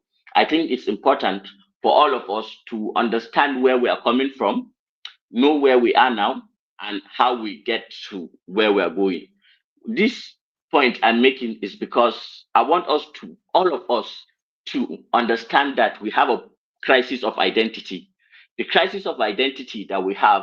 I just heard somebody said he would tell the Westerners that he is proud and he has a better culture than theirs, and that I agree with 100% as a Bruno person. And the reason why you don't see most Northerners trotting outside of Nigeria is because they believe that they are more self self actualizing, living at the highest level of human happiness in a communal sense when they are in their natural space than when they are outside of Nigeria. I have been to Scandinavia, and I will tell you that it is stale and boring. And for some things I like fancy stuff that is good to see, but that's not the place for me. I will not survive in places like that. That said, the crisis of identity that we have is it is an inconvenient discussion, but we must have it. The traces of Islam that we have in us, that is in the north, the traces and intrusion of Christianity, that is in the south, which is a dividing line, and how that has fused into our identities. That the second thing too is all our indigenous cultures, because we are still culturally very inclined. Some cultures are holding on more than others. Others are living theirs more than others. And for example, southern states are doing better than the north in terms of this, because you look at northern names, Hausa names, they are all Arabic names. My name now is Hassan Abdullahi. This is a purely Arabic name. Yes, it is the name of the grandson of the prophet, and Abdullah is the name of the father of the prophet. So I was named after them. But I have, because in Borno we do not let these things go. I have Ghana, and I have I have Sheshi. You see, but I do not use them because somehow my family background, they decided not to use it at my birth. But a lot of my family members actually, have. So Borno actually still holds that. You see Kashim Shetima. You see that Shetima. That's that's something that tells you that we still hold on to our identity. But go to most of the northwestern states, they're all Arabic names that you see there. That's one. So there is this clash of identity, and then there is this aspect of wanting to adopt Western philosophy and modern ideologies, and this liberal, materialistic, sometimes nihilistic to the extreme point of views when you really think about it, and match them into one. Then we become some sort of neither here nor there. All of us have like this virus of not understanding where we are, and that is where we are so easily manipulated by external forces. Now, what I'm saying essentially is that, say, for example, you have a president who comes into power, and he is influenced by these Maria. heritages. Um, First, say he's Kanuri, okay, and then he is Muslim, and then at the same time he is he is beholden to the agenda set by the United Nations and the bilateral and the predominant Western interests in his country, and the policies that they want him to implement. Now he has a critical decision to make. Say there is a security situation, or say they want to build, say, a factory or a refinery or something like that, and it is supposed to be, sited near where the primary raw materials may be coming from the farm or something like that. Then how does that president thinks when he solves problems? He first thinks, oh, now I must first think of my ethnic group. How do I help my ethnic group? And then he ends up taking that say factory and take it to a place near his ethnic group, then complicates the value chain, the supply chain of what that business is supposed to do and get and be beneficial to the citizens. That's one. At the same time, he's still thinking, I'm Muslim. Is this thing haram in Islam or it is not halal? How do I balance it? So that element too comes into his decision making, and then he tries to do something that is relatively acceptable in Islamic terms. That's true. Thirdly, we all know that our leaders don't set our policies. They have practically maybe 10 to 15% control in the policies that you see are set in Nigeria. That is my estimation based on certain intelligence reports that I have seen, leaked intelligence reports that may not be verifiable, alleged. Let me put it that just to be safe.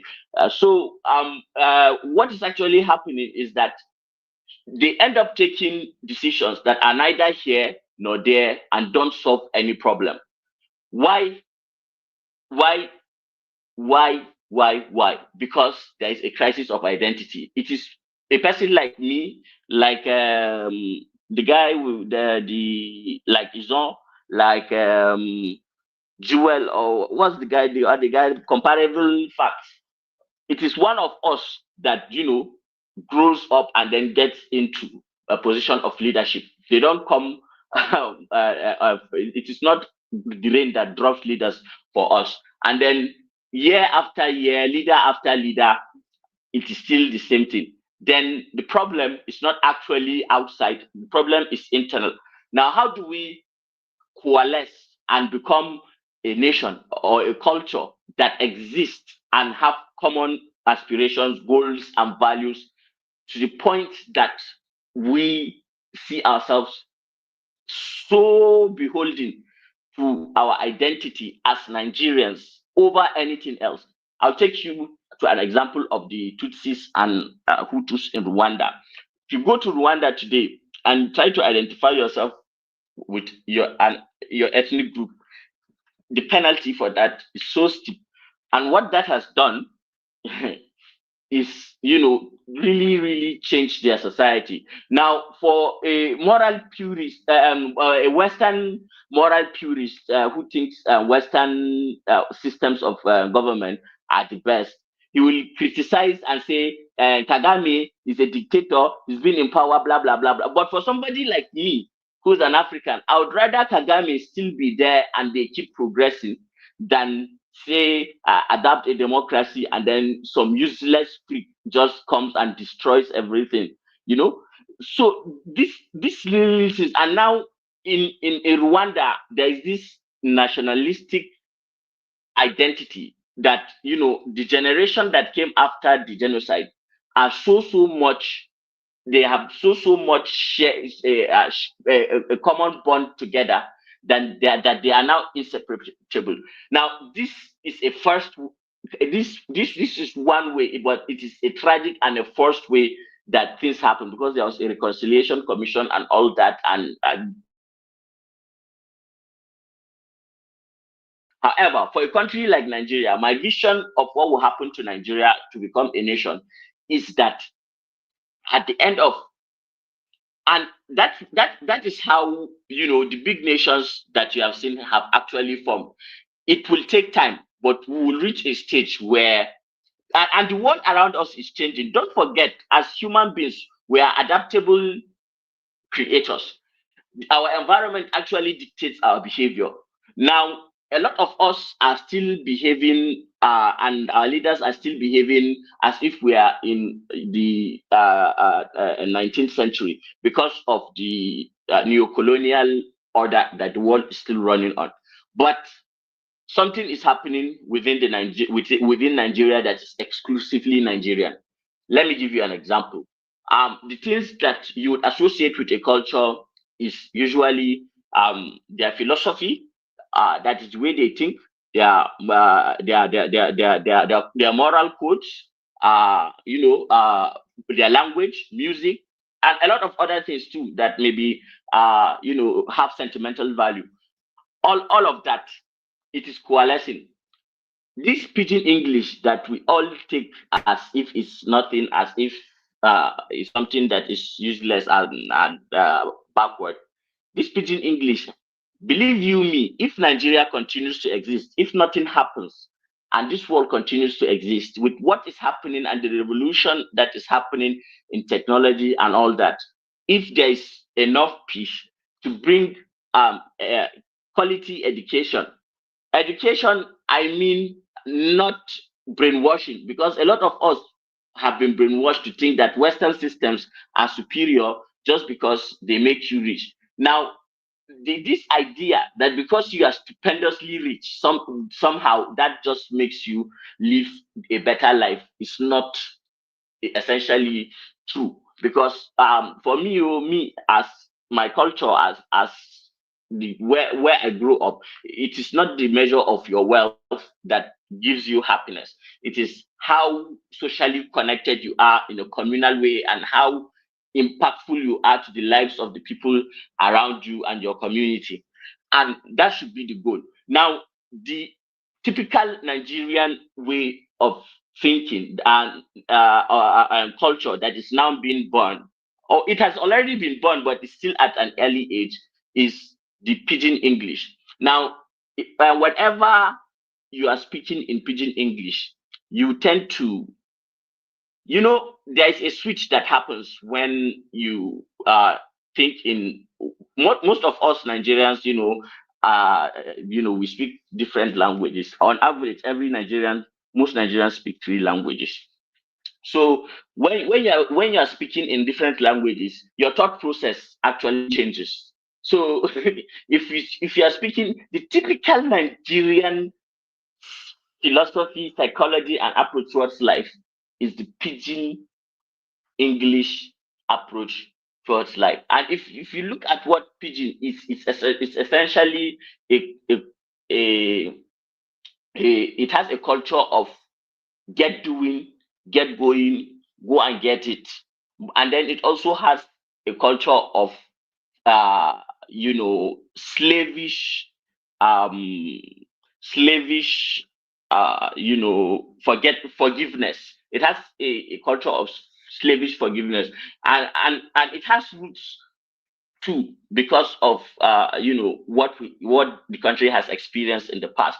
But I'm telling you that another generation will come that will surpass that, and this pidgin English that you are seeing will become at some point a language that we already know that it's even growing. Even in Africa, it's in Australia, it's going all over where Nigerians are going. This pidgin language is going to be what will define Nigeria, and where we should abolish English language and just use pidgin English as our official language.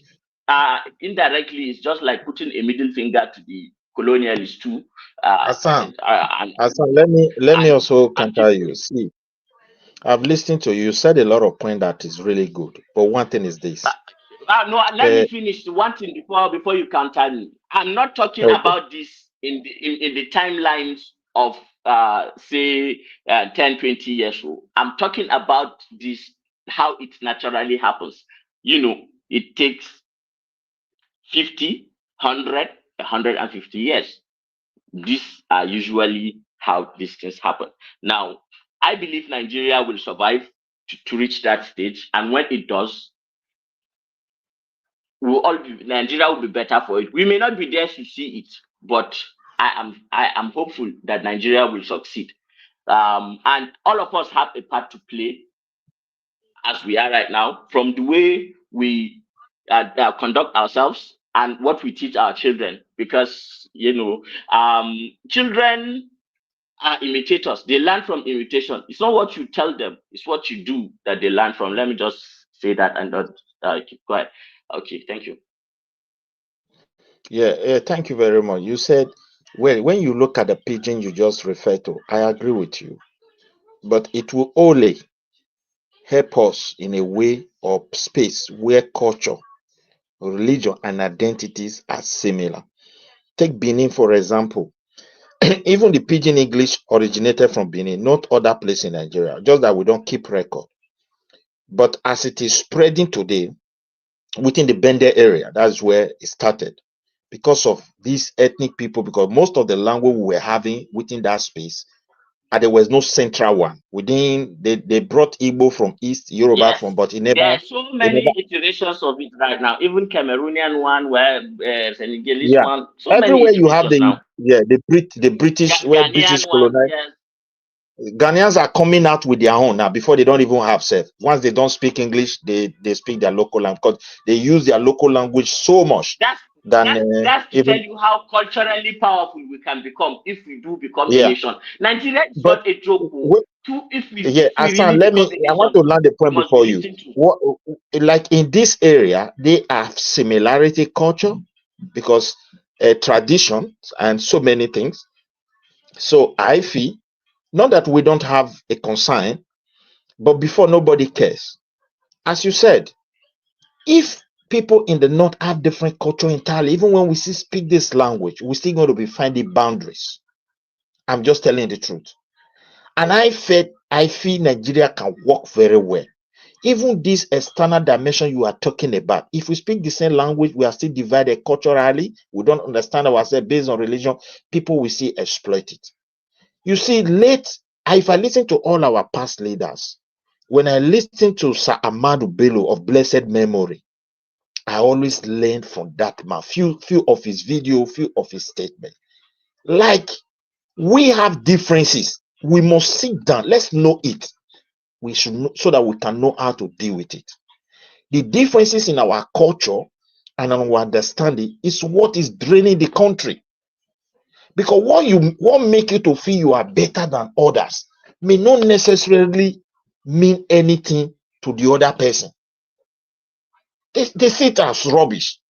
And when you continue to use that one to champion whom you are and your people, automatically they will feel offended. For me, all Nigerians are unique. And I strongly believe every region in Nigeria have one problem or the other. But over concentration of power in the central, we force believing or trick deception that we from the central they will solve everybody's problem has derailed the Do you progress of that know? country. You know what? At the point that I want to counter this argument of yours with is the Okay. fact that yes, what history has taught us is the fact that if you look right from say the Sumerians, Akkadians, those was their histories are just myths. You cannot, but starting from the 12th dynasty of the Egyptians and how knowledge spread, you know, and whatever cultures, meet each other and stay close to each other for a long period of time, whoever is okay, there are fundamentals of life in society, that is for the social human being: fairness, justice, equity, and that governs economy, politics, family, and all that. So when these things are established and are there, if one culture is better on those things than the other, and or technologically better, there is this borrowing. It's a slow process that cannot be monitored in our timeline. But when you look at it from history or from hindsight, you see the pattern of how these things happen. You get me? So um, we may not like to admit it, but all of us have negative things that are imbibed in our cultures. I agree that yes, there is a lot of negative things that are imbibed in the culture of the Kanuri people. but there are also a lot of good things. So these good things, a lot of others close to us will borrow it, and we will then, dump the bad things for the good things, and that is the way cultural exchange goes. And when there is a better idea that brings more people on common ground, comes up, then more people come onto that common ground. And thinking of it as if it will not ever happen, I will say that history proves that wrong. Because you say we keep, even though we speak the same language, we keep it. That is not the way history had taught us. You see, Okay. the Sam, different, see, I want to land. yeah. I want to land. I want to land the point before you. See, when people Okay. are so different in culture, in history, in understanding, there is the need for some levels of separation, even when they are within the same country. And that separation should be on agreement on the people, where some certain things have to end and where the nation own have to supersede. Okay, at the beginning, as a starting point. Okay, I get you Yes. now. Yeah. So when they don't agree where things will have to stop, there are some certain things, those differences you will be doing. It may be irritating me. For you, you don't feel you are doing anything wrong because you don't understand it. And I don't even have that space, to tell you this thing, I don't like it because of the structure on ground. And that my voice is, we don't have the power for now to talk, or you have the dominance. You keep pushing for it. That's what always destroy country. That's why I refer to Sir Ahmadu Bello. Not that he doesn't love Nigeria. If to me, on my own, everybody have different understanding, but the man was concerned. And most of the things he was concerned about is what me and you are suffering today. Let me give you an example, my brother. You are from the northern part of Nigeria. I grew up in the south in Benin. When ask other Nigeria, when I was growing up in my days, there is a place we call Ring Road. That is the center of Benin. That time it was Bende, very big. All this data, everybody. That is the capital to all of us. There's a central bank that was there. And the most of the bank that we have in Bende that time, that area I did, that Seko as a whole. Maybe I don't know whether any other town or city today have bank branch. Do you know those that guide those bank? Not police, not tenants, answers. Wherever they sell jewelries, market that we have the most expensive something or business area. Do you know those that guide it? Answers. People that are rich, that want to have security, who do they employ to guide their house? Northerners. That is a strong culture, heritage that the Northerners have lost. If, for example, they were operating in the region, this strongly for power in the central that always distract nearly everybody, there won't have been anything like Boko Haram, because the structure to build their people, whether it's Ahmad, Ahmadiyere was a place of learning. What you teach your children there, they always follow. The elders want to know. I'm just giving you a foundation. But today, in the north where you come from, it's now where you said, if not for Nigeria, you would have been existing. Look, my brother, the way Nigeria is going, if you have been in this, if you follow platform, not only this, Unfortunately, it's just child abuse. What it is now is child abuse. Wait, yes, I know, but let's call it child abuse. As the abuse is coming, it would have got to this level. It would have still be a scope. Whether you like, it was based on the principles of like some certain levels of knowledge. Let us be honest. But there is an abuse to it now because everybody have lost guard. The system that we are today, people don't trust one another. Everyone is trying to have that power for them not to be subjugated. This is what is rigging it. That is why everybody will be saying, let the presidency come to me. Let the presidency, because who have the presidency can always decide to shape Nigeria to whatever he wants, whether he work for Mr. B, Mr. C, Mr. D. Perhaps when he perceive it will be good for my people, he will keep pushing up for it. And that has led to a And distraction. it is an unfortunate note in our history, and we know we caused this for ourselves. Like, it was not like an outside force that did it. We did it to ourselves. So if you look at it now, my own place when I was growing up, if I tell you traditions and cultures that was embedded in Benin tradition, you only find them in Quran, you only find them in Bible. But the people who funded this for us, they don't read Bible, they don't read Quran. I'm just telling you.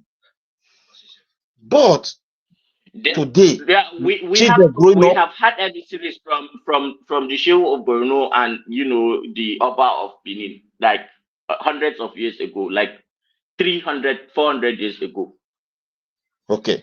So if you look at it, my brother, today if I go back to my place, children growing up, they don't know the value of respect. They don't know how to talk to others. I'm just telling you about past, because tomorrow somebody may see this video or whatever. They will be thinking that it's like we are getting worse every day. And the threat is getting robust. I listen to international news now, all these big media news. The way they are reporting Nigeria problems is that the Muslims are killing Christians. I am worried that our issue has been tabled before superpowers. That is why when I was talking earlier, I told you guys that it is always very important to look at reality of our leaders, and sometimes we always think as if everything is in their control, but there is so many conspiracies against Africa, and well, this time around, my hope is that the world will become multipolar, and somehow China will be a little bit of a buffer. Not that China will not exploit us, but at least since they are in competition. I don't think China can.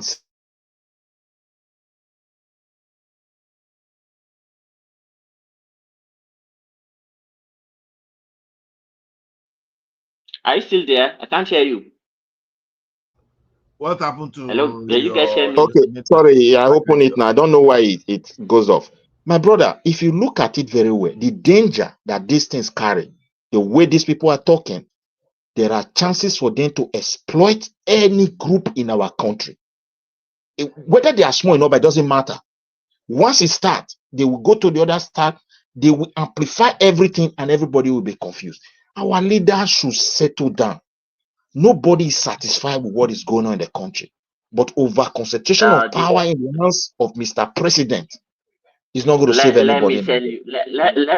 Let me tell you something. But I did not. I just had it in passing somewhere. Don't quote me on it.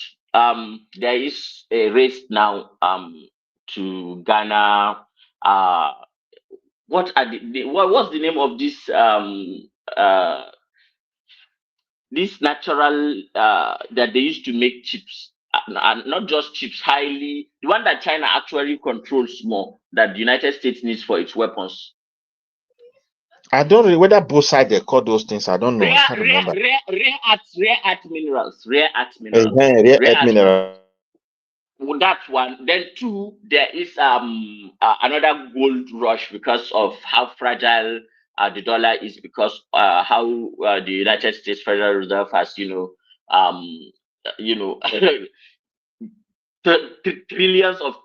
of 37 trillion and counting, and it's becoming unsustainable, and they are trying to do to dump it into crypto. They've been exporting the debt to us in our countries. All this wahala, like for example in Nigeria, you work from morning till night, and then they will pay you 70,000 naira at the end of the month. That means you are being paid how much when you divide it by 30 days? Roughly, you're getting less than 3,000 naira. No, 3,000 naira is 90,000. You're getting something like around 2,000 naira. 2,000 naira is just roughly $1 a day. Now, you are putting in that work, but you are being paid that. But that value that you are putting in is still where is it going? It's going back to the dollar, because we are using dollar as the reserve currency to maintain. Now it is deliberate. That is how Western powers. But a lot of the ordinary person on the street will not understand this.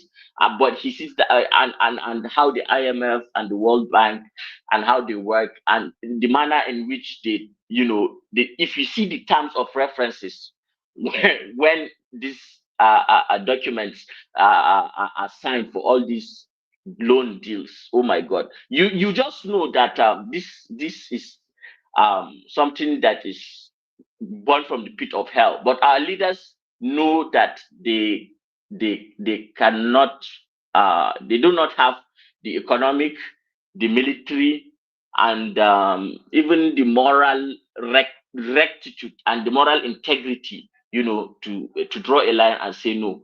Because before you come to the peak of Nigerian politics, you have to be corrupt, you have to cross moral lines, you have to, and we have lost the generation that we were supposed to actually um, model ourselves after. They were killed, unfortunately, all at once, and maybe that was not even actually the point. Maybe even if they had lived, it would become like this, but at least it wouldn't have been this bad. But it is what it is. Let's deal with the reality as it is now. There is a gold rush and a rare earth mineral rush. Now, there are a lot of advanced satellite,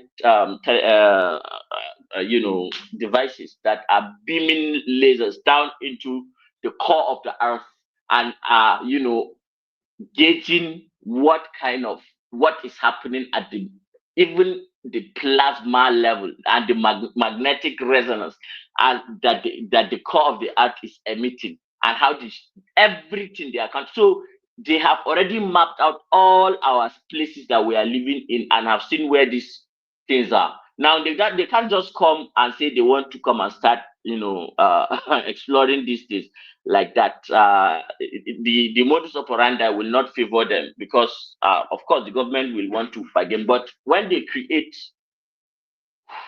false flag, they call it false flag operations, then it is more easier to do as they wish. It is unfortunate. That is the world we are living in, and there is so much brainwashing going on with our kids. Having access to phones, doom scrolling all every time, being brainwashed, and there's AI that's also coming. We are living in horrible, but also maybe there's an opportunity for a change of some sort. It is what it is, See, but yeah, see, for me, but we have to be personally, mindful. my brother Hassan, what I want to tell you is this. I understand that um we supposed to develop ourselves within some space of time. But if I look at the stage we were in the past, we were almost 100% better than, but many people don't know anyway. At those days, people don't have much money with them. But the joy and peace, the one The they celebrating enjoy, of Christmas and Salah at the same time, Easter, yeah, the oneness sharing food. Just of the imagine country. sharing food.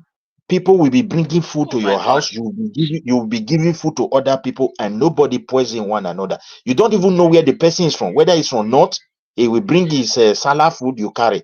You give them, they carry. Everybody eat.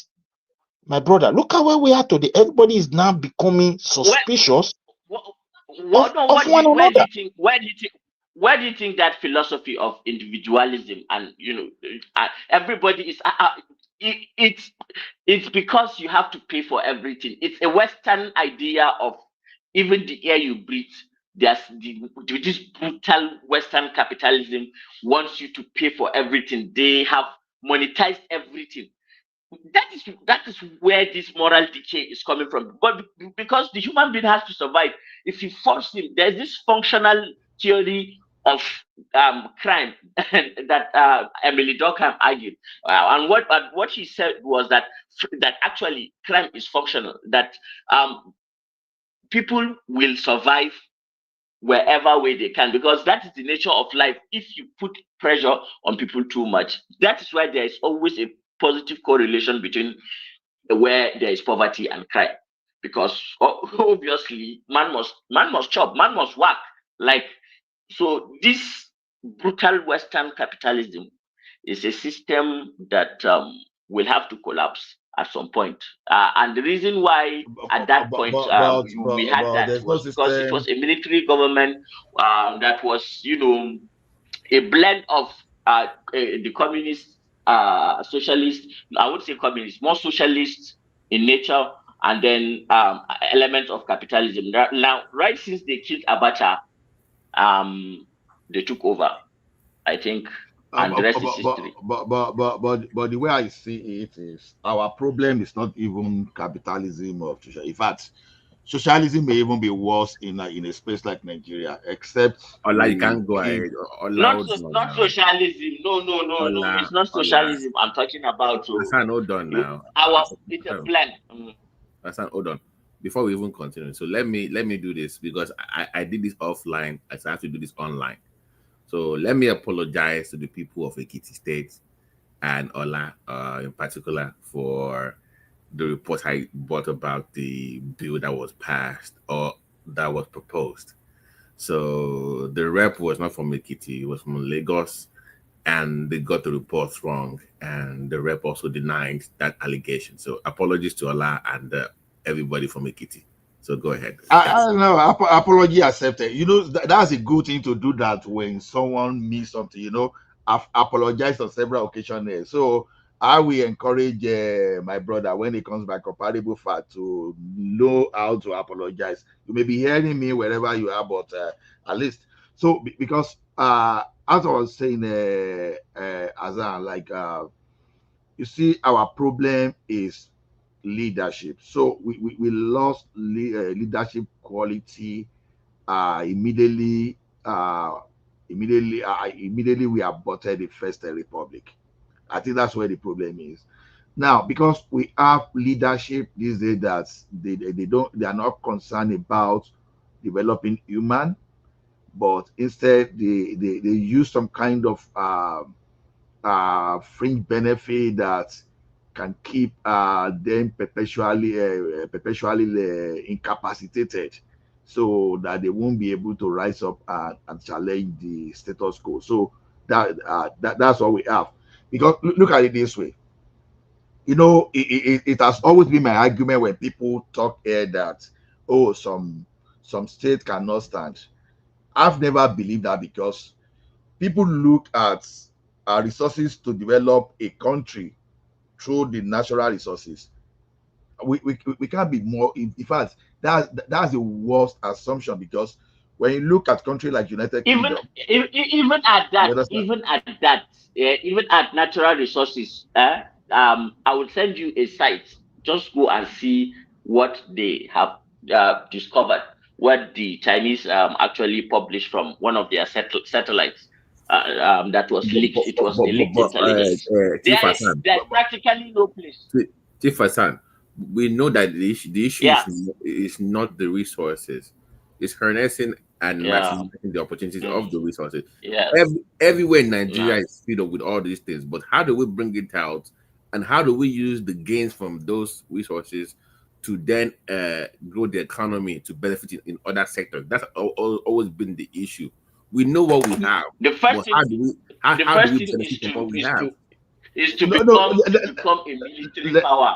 We no. have to become a military power, a very strong military power that people will be afraid, to counter our Let me interests. tell you something, Azan. Let me tell you something, Azan. You see, military power, all those things, easier said to say. But like I said, that we have leaders that are no that lack vision.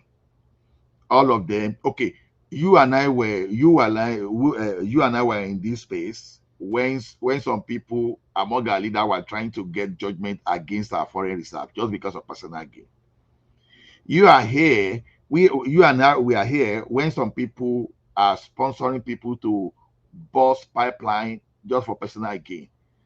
Okay, we may look at what Pengasan did against Dangote recently and say it doesn't matter. Okay, just you understand. Some people were behind all those things for national gain against the interest of the country.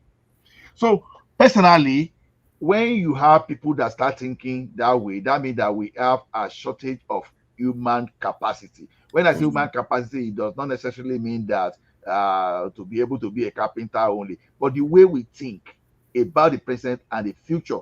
Okay, when people are saying we should be using our natural resources, it sounds good, ideally, but this is not the first time I will say I will be saying it that even at that our natural resources, we have to look at some natural resources that okay, this we want to use, this we will never use.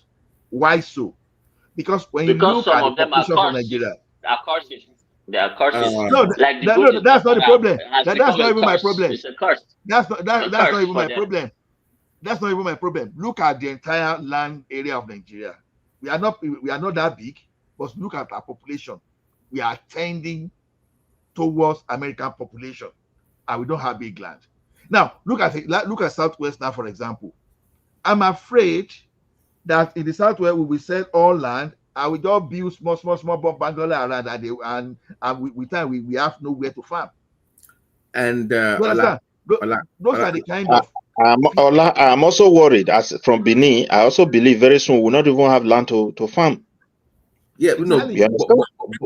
but Hassan, economic strength is what backs military might.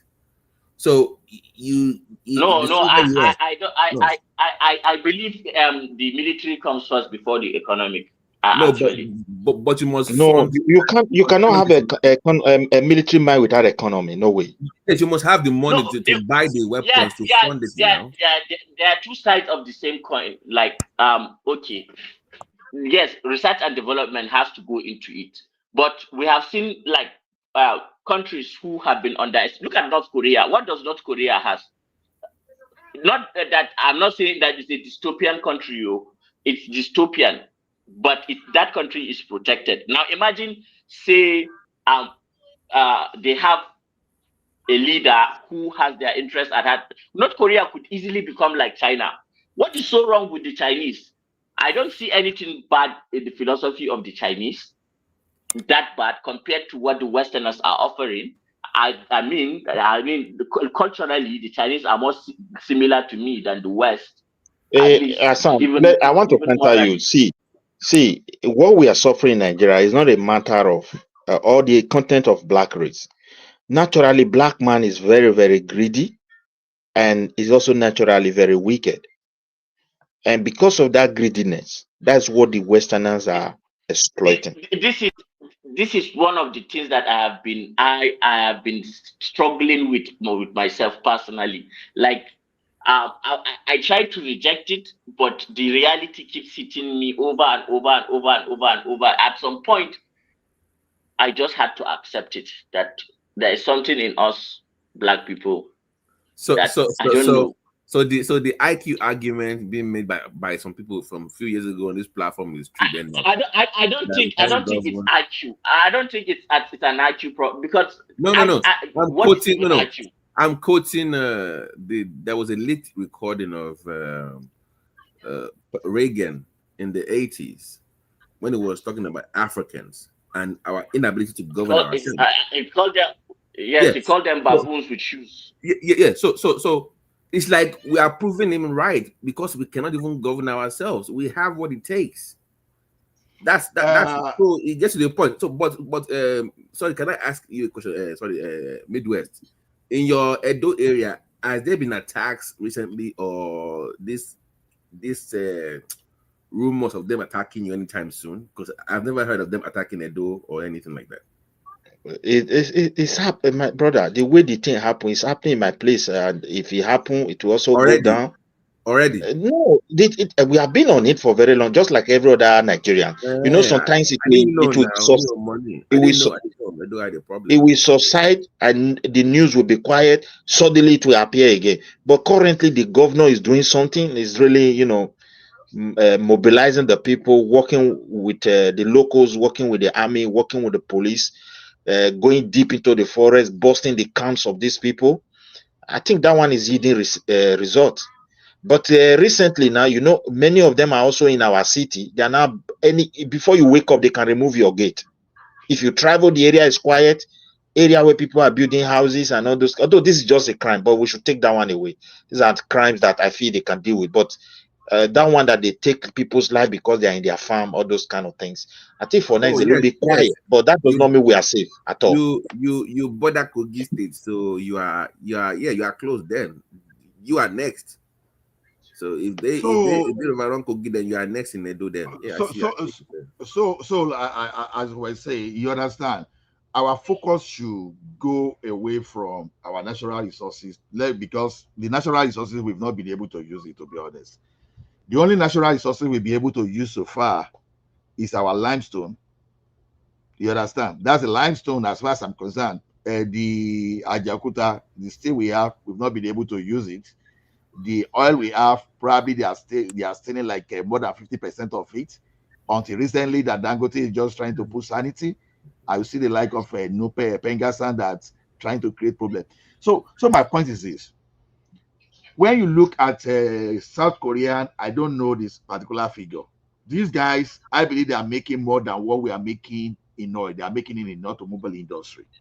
The same South Korea, when you talk of LGTV today, when you talk of the different kind of electronics, it's like they are taking over from Japan, at Samsung. least Samsung exactly, for our own part of the world.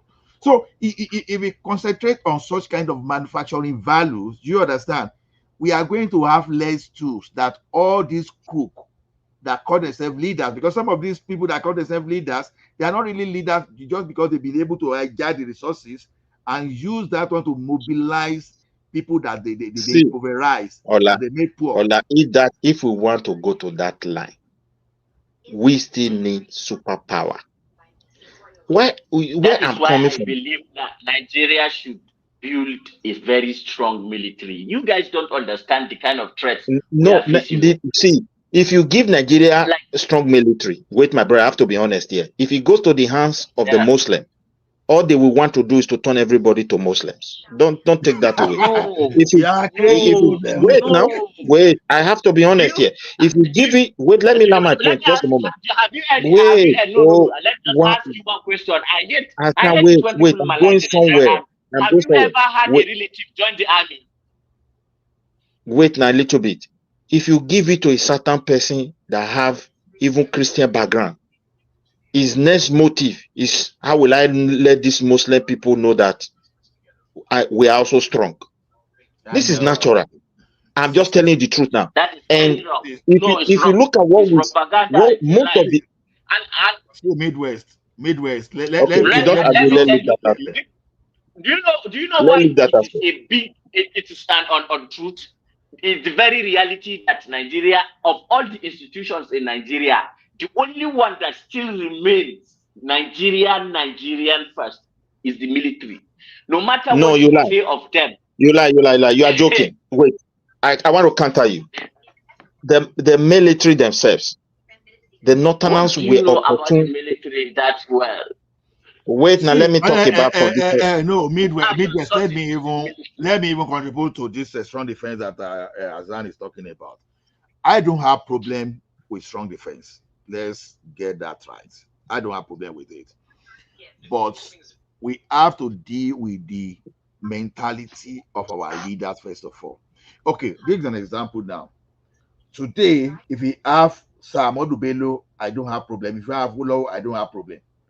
But if we have Yaya Bello, I don't even want to come back to Nigeria. You understand? You know when you are talking of a person like, just imagine a Yaya Bello of this world having such kind of unlimited power. You understand? We are not going to breed. Okay, give Child. Lai Mohammed. Give Lai Mohammed, even with the way Lai Mohammed talk without getting to power. Give him power to be there. So the thing is this: it's not whether you are a Christian or you are a Muslim. That's not the problem. Is the mentality of that person you are putting there in a power. That's the real problem. You can have a Christian. I can be the best in sliced bread. You can have a Muslim. I can be the best in sliced bread. And you can have someone that has no religion and they can just run the country at grand one time. Now you keep asking yourself, why do they behave that way? Not just because they love it, because they want to perpetuate themselves in power. You understand? They don't care whether you are Muslim. All these people, they don't have religion. Forget about the way they brandish themselves when they are appealing to you. They just talk to you because they look at what is going to resonate with you. Some Christians are not Yes. Christians, some Now Muslim are you're not now Muslim. you're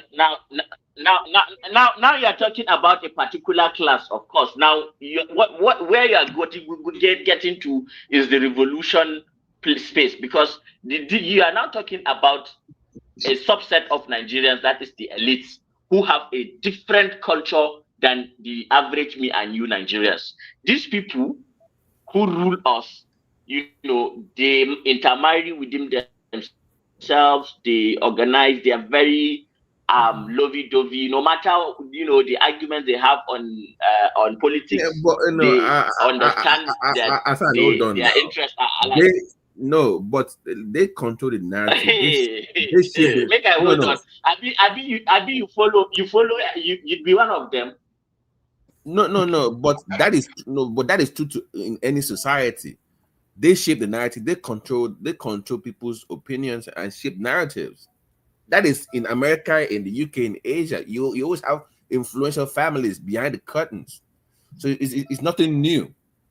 Is my point. It, Usually at the detriment of us, of ordinary people but too. They are there. that is a human my point is not it's not breaking news. It's the same way in all societies. The difference is your own oligarchs or whatever you want to call them don't consider you at all in their decision making. They don't even throw you crumbs. That's the difference. But to say that you're going to have a system where the people come together and control the system, it will never happen. They will always control society and shape narrative and use it for their own gains. It's not breaking into. That's my point. But how do you get them to at least consider you and throw you crumbs for you to feel better? That's the way it works. But we never, as a people, get that Yeah, that's also within. a revolution, because they won't You step an see, inch. You have to force them. you see, that's where I see now come to all the. That's why I still believe in all this regionalism. You see, the mistake we make is crushing that our regional system that made up competitive. You understand? Because now, uh, the type of system we have is pushing Hawk and all these scavengers into the position of power, because no, they are necessarily not necessarily they don't necessarily have the quality of leading, but because they just have the tools of violence, the tools of manipulation, at least to manipulate people and to get people around them to be there. So when they get to that place, do they have creativity to even lead us? They don't have it. Those are the kind of people. Now, but look at it this way. I've always been thinking that if we move regionally, the problem is this: some region may develop, some may be slowing down, but when you see one developing, it's going to automatically mount pressure on those ones that are crawling back. That is why I still believe. You see, we may not like it, whether we like it or not. Lagos State set a particular model. People may be saying Lagos is dirty, Lagos is that. You understand? There was a time too that Cross River State was setting that model too, was leading by the example. What am I saying is this? Let's forget about all these our resources that okay, we must share, we must all do those things. How can we get our people engaged? Because that's what I'm concerned about. You understand? Mining gold will not employ 10 million people, but when you engage in training people and we involve in industrialization that can put people in the factory, that by the time you even work from 8 to 4 o'clock, you are even tired in the evening. Then nobody will you will even have time for anybody to indoctrinate you. The, That the is why problem I the have to problem say is that era is gone. I have a mentor who is doing very well in no, business, it's and not done yet. It's not done yet let if me it's just so tell you regional. one thing. Let me tell you one thing. Okay, Just so go that ahead. you understand. Uh okay. So he has several companies. Now the one that generates him the highest turnover is actually a water bottling company. So like this, Swan Water, Ragolis, what bottled water, they that so he has a factory. He employs 275 people. Now he is big. He's almost done with a larger one right now, and he is going to have only, guess how many people operate it? 6, because of automation. Now, what is going to happen in the near future? Oh God, it's only God that knows what will happen to us with the kind of indecisiveness on Hassan, policies Hassan, I wanted to come in, if I'm permitted. You see, he talks about regional government. You say, no, the era has gone. I don't agree with you. If we don't go back to region, superpower will take Nigeria. Go and mark it. They will do it like Democratic Congo, and nobody will benefit from it. And they're already working on it. Look, nobody is satisfied. If you look at your elite, if you look at your elite in the north now, wait, let me just land this one. If you look at your elite in the north, power is out of north. It is settled well with any of them that have power in that region. Many of them believe, no, Tinubu should not operate in this direction. Now, if power goes to north, you're going to see voices from the south telling you, no, this is happening because it is not another that are not too educated that is leading us. If you by mistake go to the southeast now, the way they will be operating, your own people, the southwest and the rest will turn against them. We saw what happened in Jonathan time. If we go back to region, the problem you have in your region, your people. But did you notice what happened during Yaradua's time? Let me just quickly, I'm trying to put something here. Every problem you see that is happening in your region, whether Boko Haram and all this, the power to be within your region and the people can solve it. What is going on in the southeast? They can. But over concentration of power in the central, appointing the leaders based on ethnicity, even admission to Nigeria Defense Academy depends on where you are from.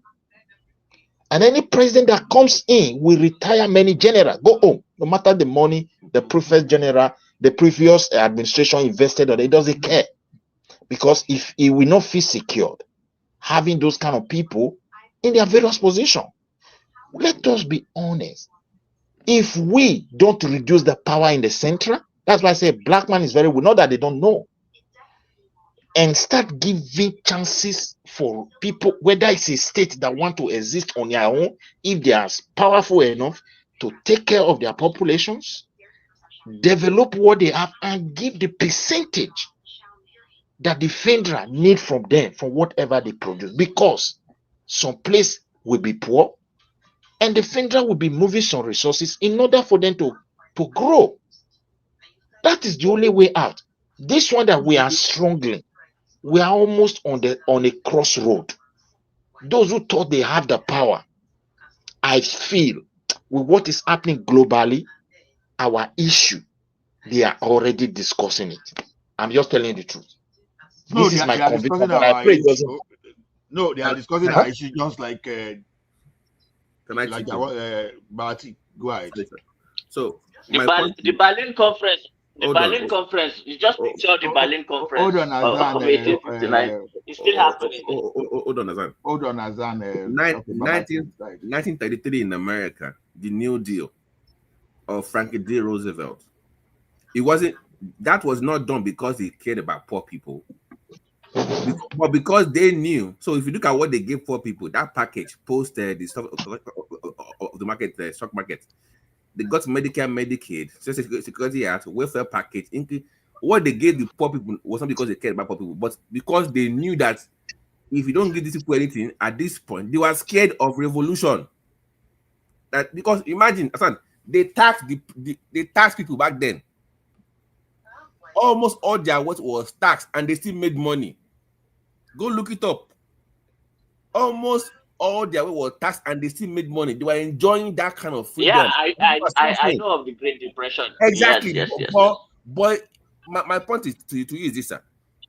It wasn't because they cared about poor people, because they were afraid of that revolution. Like, man, if you don't, they will kill us. So that was why they did that. So I'm asking you, it got so bad. Yeah, exactly. But for Nigerians, what is the rock bottom for you to revolt against the country?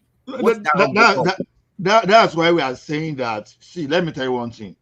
Now, today, if you want to touch Tinubu now, I'm here to, even I've not met Tinubu face to face in my life. Oh, You say but no, the the Yoruba fact didn't that really know. because it's a Yoruba man, I'm ready to fight anybody to finish just because it comes from Yoruba. Oh. So how can you have a Now, revolution? How can you have a revolution then? you How can can't you change the system? exactly. That is why I'm recommending regional. Now, all this thing we are talking today now, I didn't mean that maybe we go regional. Let's say we have the leader of the region, this is geopolitical party. Now, if Tinubu is leading us now, the idea of obedience going after Tinubu will be almost vamos. Then I won't even care about obedience, and I won't even care about who is in the south or who is in the northeast or northwest or north central. I won't care. All I want is give me my own leader. I want to man my own territory. We can be sharing resources and we can fighting on that one. The fight on, okay, you are taking more than myself, I'm taking more. That kind of fight is happening in Canada as I speak. But that one But that is not a sufficient control against corruption. no, there will be corruption. I'm not saying, okay, let me tell you one thing now. People, okay, I hear now, as people believe that Tinubu is corrupt. Myself, I believe Tinubu is corrupt. But still, in that is corruption, and I still see what he's doing. You understand? Now, look at the federal corruption. You can face your fellow Yoruba man Exactly. than facing a different tribe, and you understand? You will know that Yoruba is the one facing Tinubu, not Igbo, or not Igbo stars are facing Tinubu. Now they face ourselves. But because of federal politics. Yes. Hassan, But for me, Hassan, wait a little bit. If you look at that first coup, for example, Nigeria was really bad. Let us agree. It was the same Northern who view their leaders as something they have to eliminate. Do you know that thing will not cause any war?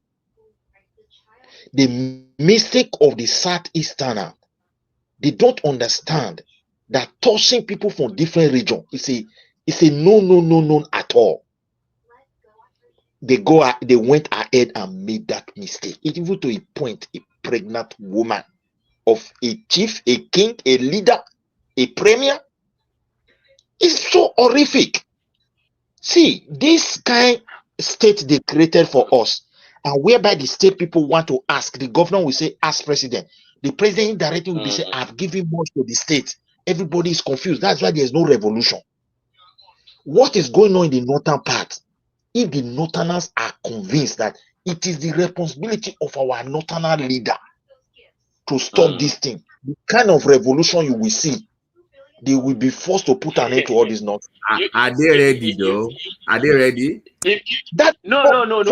You don't want to see the northerners get to that level. I promise you, it won't look. Never. What happened to Mary? No, my brother, let us tell ourselves the truth. Let me tell you why it can never happen. That's what Ola is telling you now. As I'm from Edo, I'm not a Yoruba. If you want to replace Tinubu, I will not allow it for a northerner to come in. I'm just telling you the truth now. Okay. Okay. I get you. You mean okay? I get not for me. If you want to say Tinubu is not a good leader. He's not. I don't even like what he's doing. I'm just telling you now. But let me tell you something, Azan. Have you ever noticed that, despite the fact that we have 36 state governors, people tend to focus on Abuja?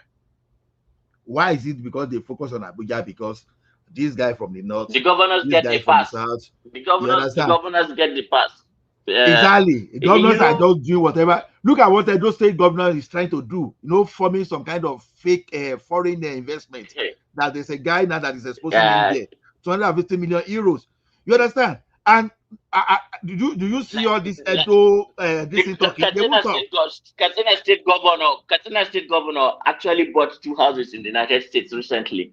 I think each of the houses around $450,000. One is another $1.2 million in Katsina State, where they are buying. Oh my God! Do you know the funny? You know why they are doing it?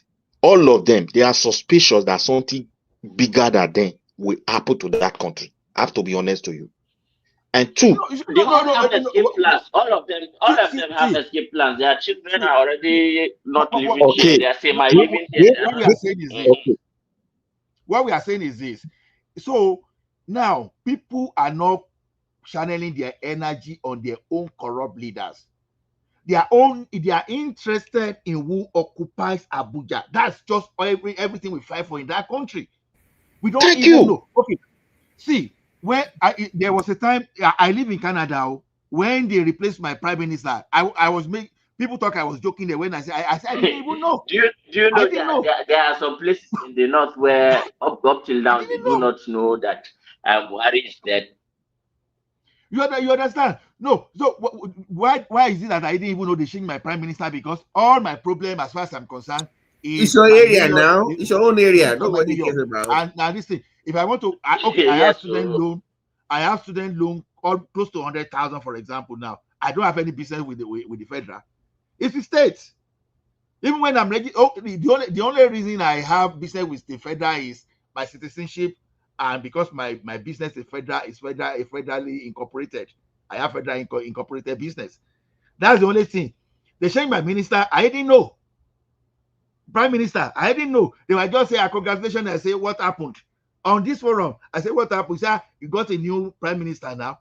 I say, sure. I quickly went to Google to search it. Was this true? And I live in Canada. But I tell you, everything that my mayor does here, I know. Everything the premier of my province, everything he does, I know. Just because that is where the energy is. I know I don't have business with federal other than my passport. So if we can do the same thing used to happen. The same thing used to happen in Nigeria before. You understand? The same thing used to happen in Nigeria before. Even see, I witnessed free education. You understand? At least from 1979 to 1983, I can still tell you that I still benefited. Those days, everything I know now, Pawo, Adekunle, Ajasi, all those stuff. If I told you I didn't know about a Lagos Osun State governor or your state governor until I was in secondary school. No, what made me know social study? Social study was the only reason where I know about this. About if you ask me that time, did I even know what they were doing? I didn't know. As far as I'm concerned, I'm only concerned about what was happening in my own region. I didn't even know what was happening. All those when we are even at the Waziri and all those things, I didn't know what was happening there. So the thing is this. Even I still remember that time my papa used to sew this shagari style, all those white and my boot cut that I wear agbada and shagari cap. See, that's all I knew about shagari. But I knew almost everything about Ondo State, about Padekune Ajasi, all those. I knew everything. I knew less about what was happening in other states. So what I'm saying is this energy, this is why we are not developing though. See, all our governors will carry all the allocation and just use that and take that one to overseas. We won't know anything, but all focus will be on Tinubu. If another person get to that place tomorrow, is the energy that will go to that place. My brother, truth be told, the power of the Nigerian presidency is too much. Like imagine you being a governor and always having to wait for Abuja when you have emergency security situations. And if Abuja does not respond, you just have to watch your people die. Like this is a system that is designed to and Kai, it's just so frustrating. But some governors don't mind because it exempts them of responsibility. No, the thing is, Assam, that's why I said the black man, naturally, we are very greedy. These people, they understand there's a serious problem. But as far as they are benefiting in terms of resources, they don't care. I'm telling the truth, they don't care. Can I? There's a security vote. Do you know that there's a security vote that is special too that they take? I know. Do you know what's funny? In America here, which are powerful in government. Let me give you one example. You see, they will give you what you want, but they will control it. So they call it old money in America. So they will not steal the money. They will take the money, they will give you what you want, but they will be the one taking the money. They call it old money. So you have 10, 7 generations just benefiting from old money from their great grandfather, how they've taken the money for themselves. But in Nigeria, they will steal the money and keep the money in Dubai. You know, you know the problem. If you give, you know the problem. wait. If you give Nigerians that power, you will make more money. Exactly. You make more money. So why take it to Dubai Exactly. to go and keep it for nothing? It doesn't make any sense. You see, Babati, you know why it is that easy. Babati, the reason why they are taking that money out, they understand how fragile. We thought the country is strong with the common man. Our leaders understand how fragile the entire system is. No, let me tell you. No, So let me tell you if something. anything happen tomorrow, they will have something to go and fall back on. I'm telling you the truth. That's just the let me tell you. Let me tell you something. Midwest. The problem is this. Like I told you, it depends on the type of leaders you have. Now, look at this thing. Let me give an example of Tinubu and Obi now. People will tell you that Obi didn't take any penny from the purse. Go and tell that to the bird in the air. A person like me, I will say, give me access. Let me audit Obi. I will tell you that that man took money from the purse. The only thing is that you may not be able to trace the way it is. I told you, okay, you said Fidelity is your bank. Let's assume the share of the stock of your Fidelity that time when you put money, before you put money, was 2 naira. Maybe your family now have like say 1 million share or 2 million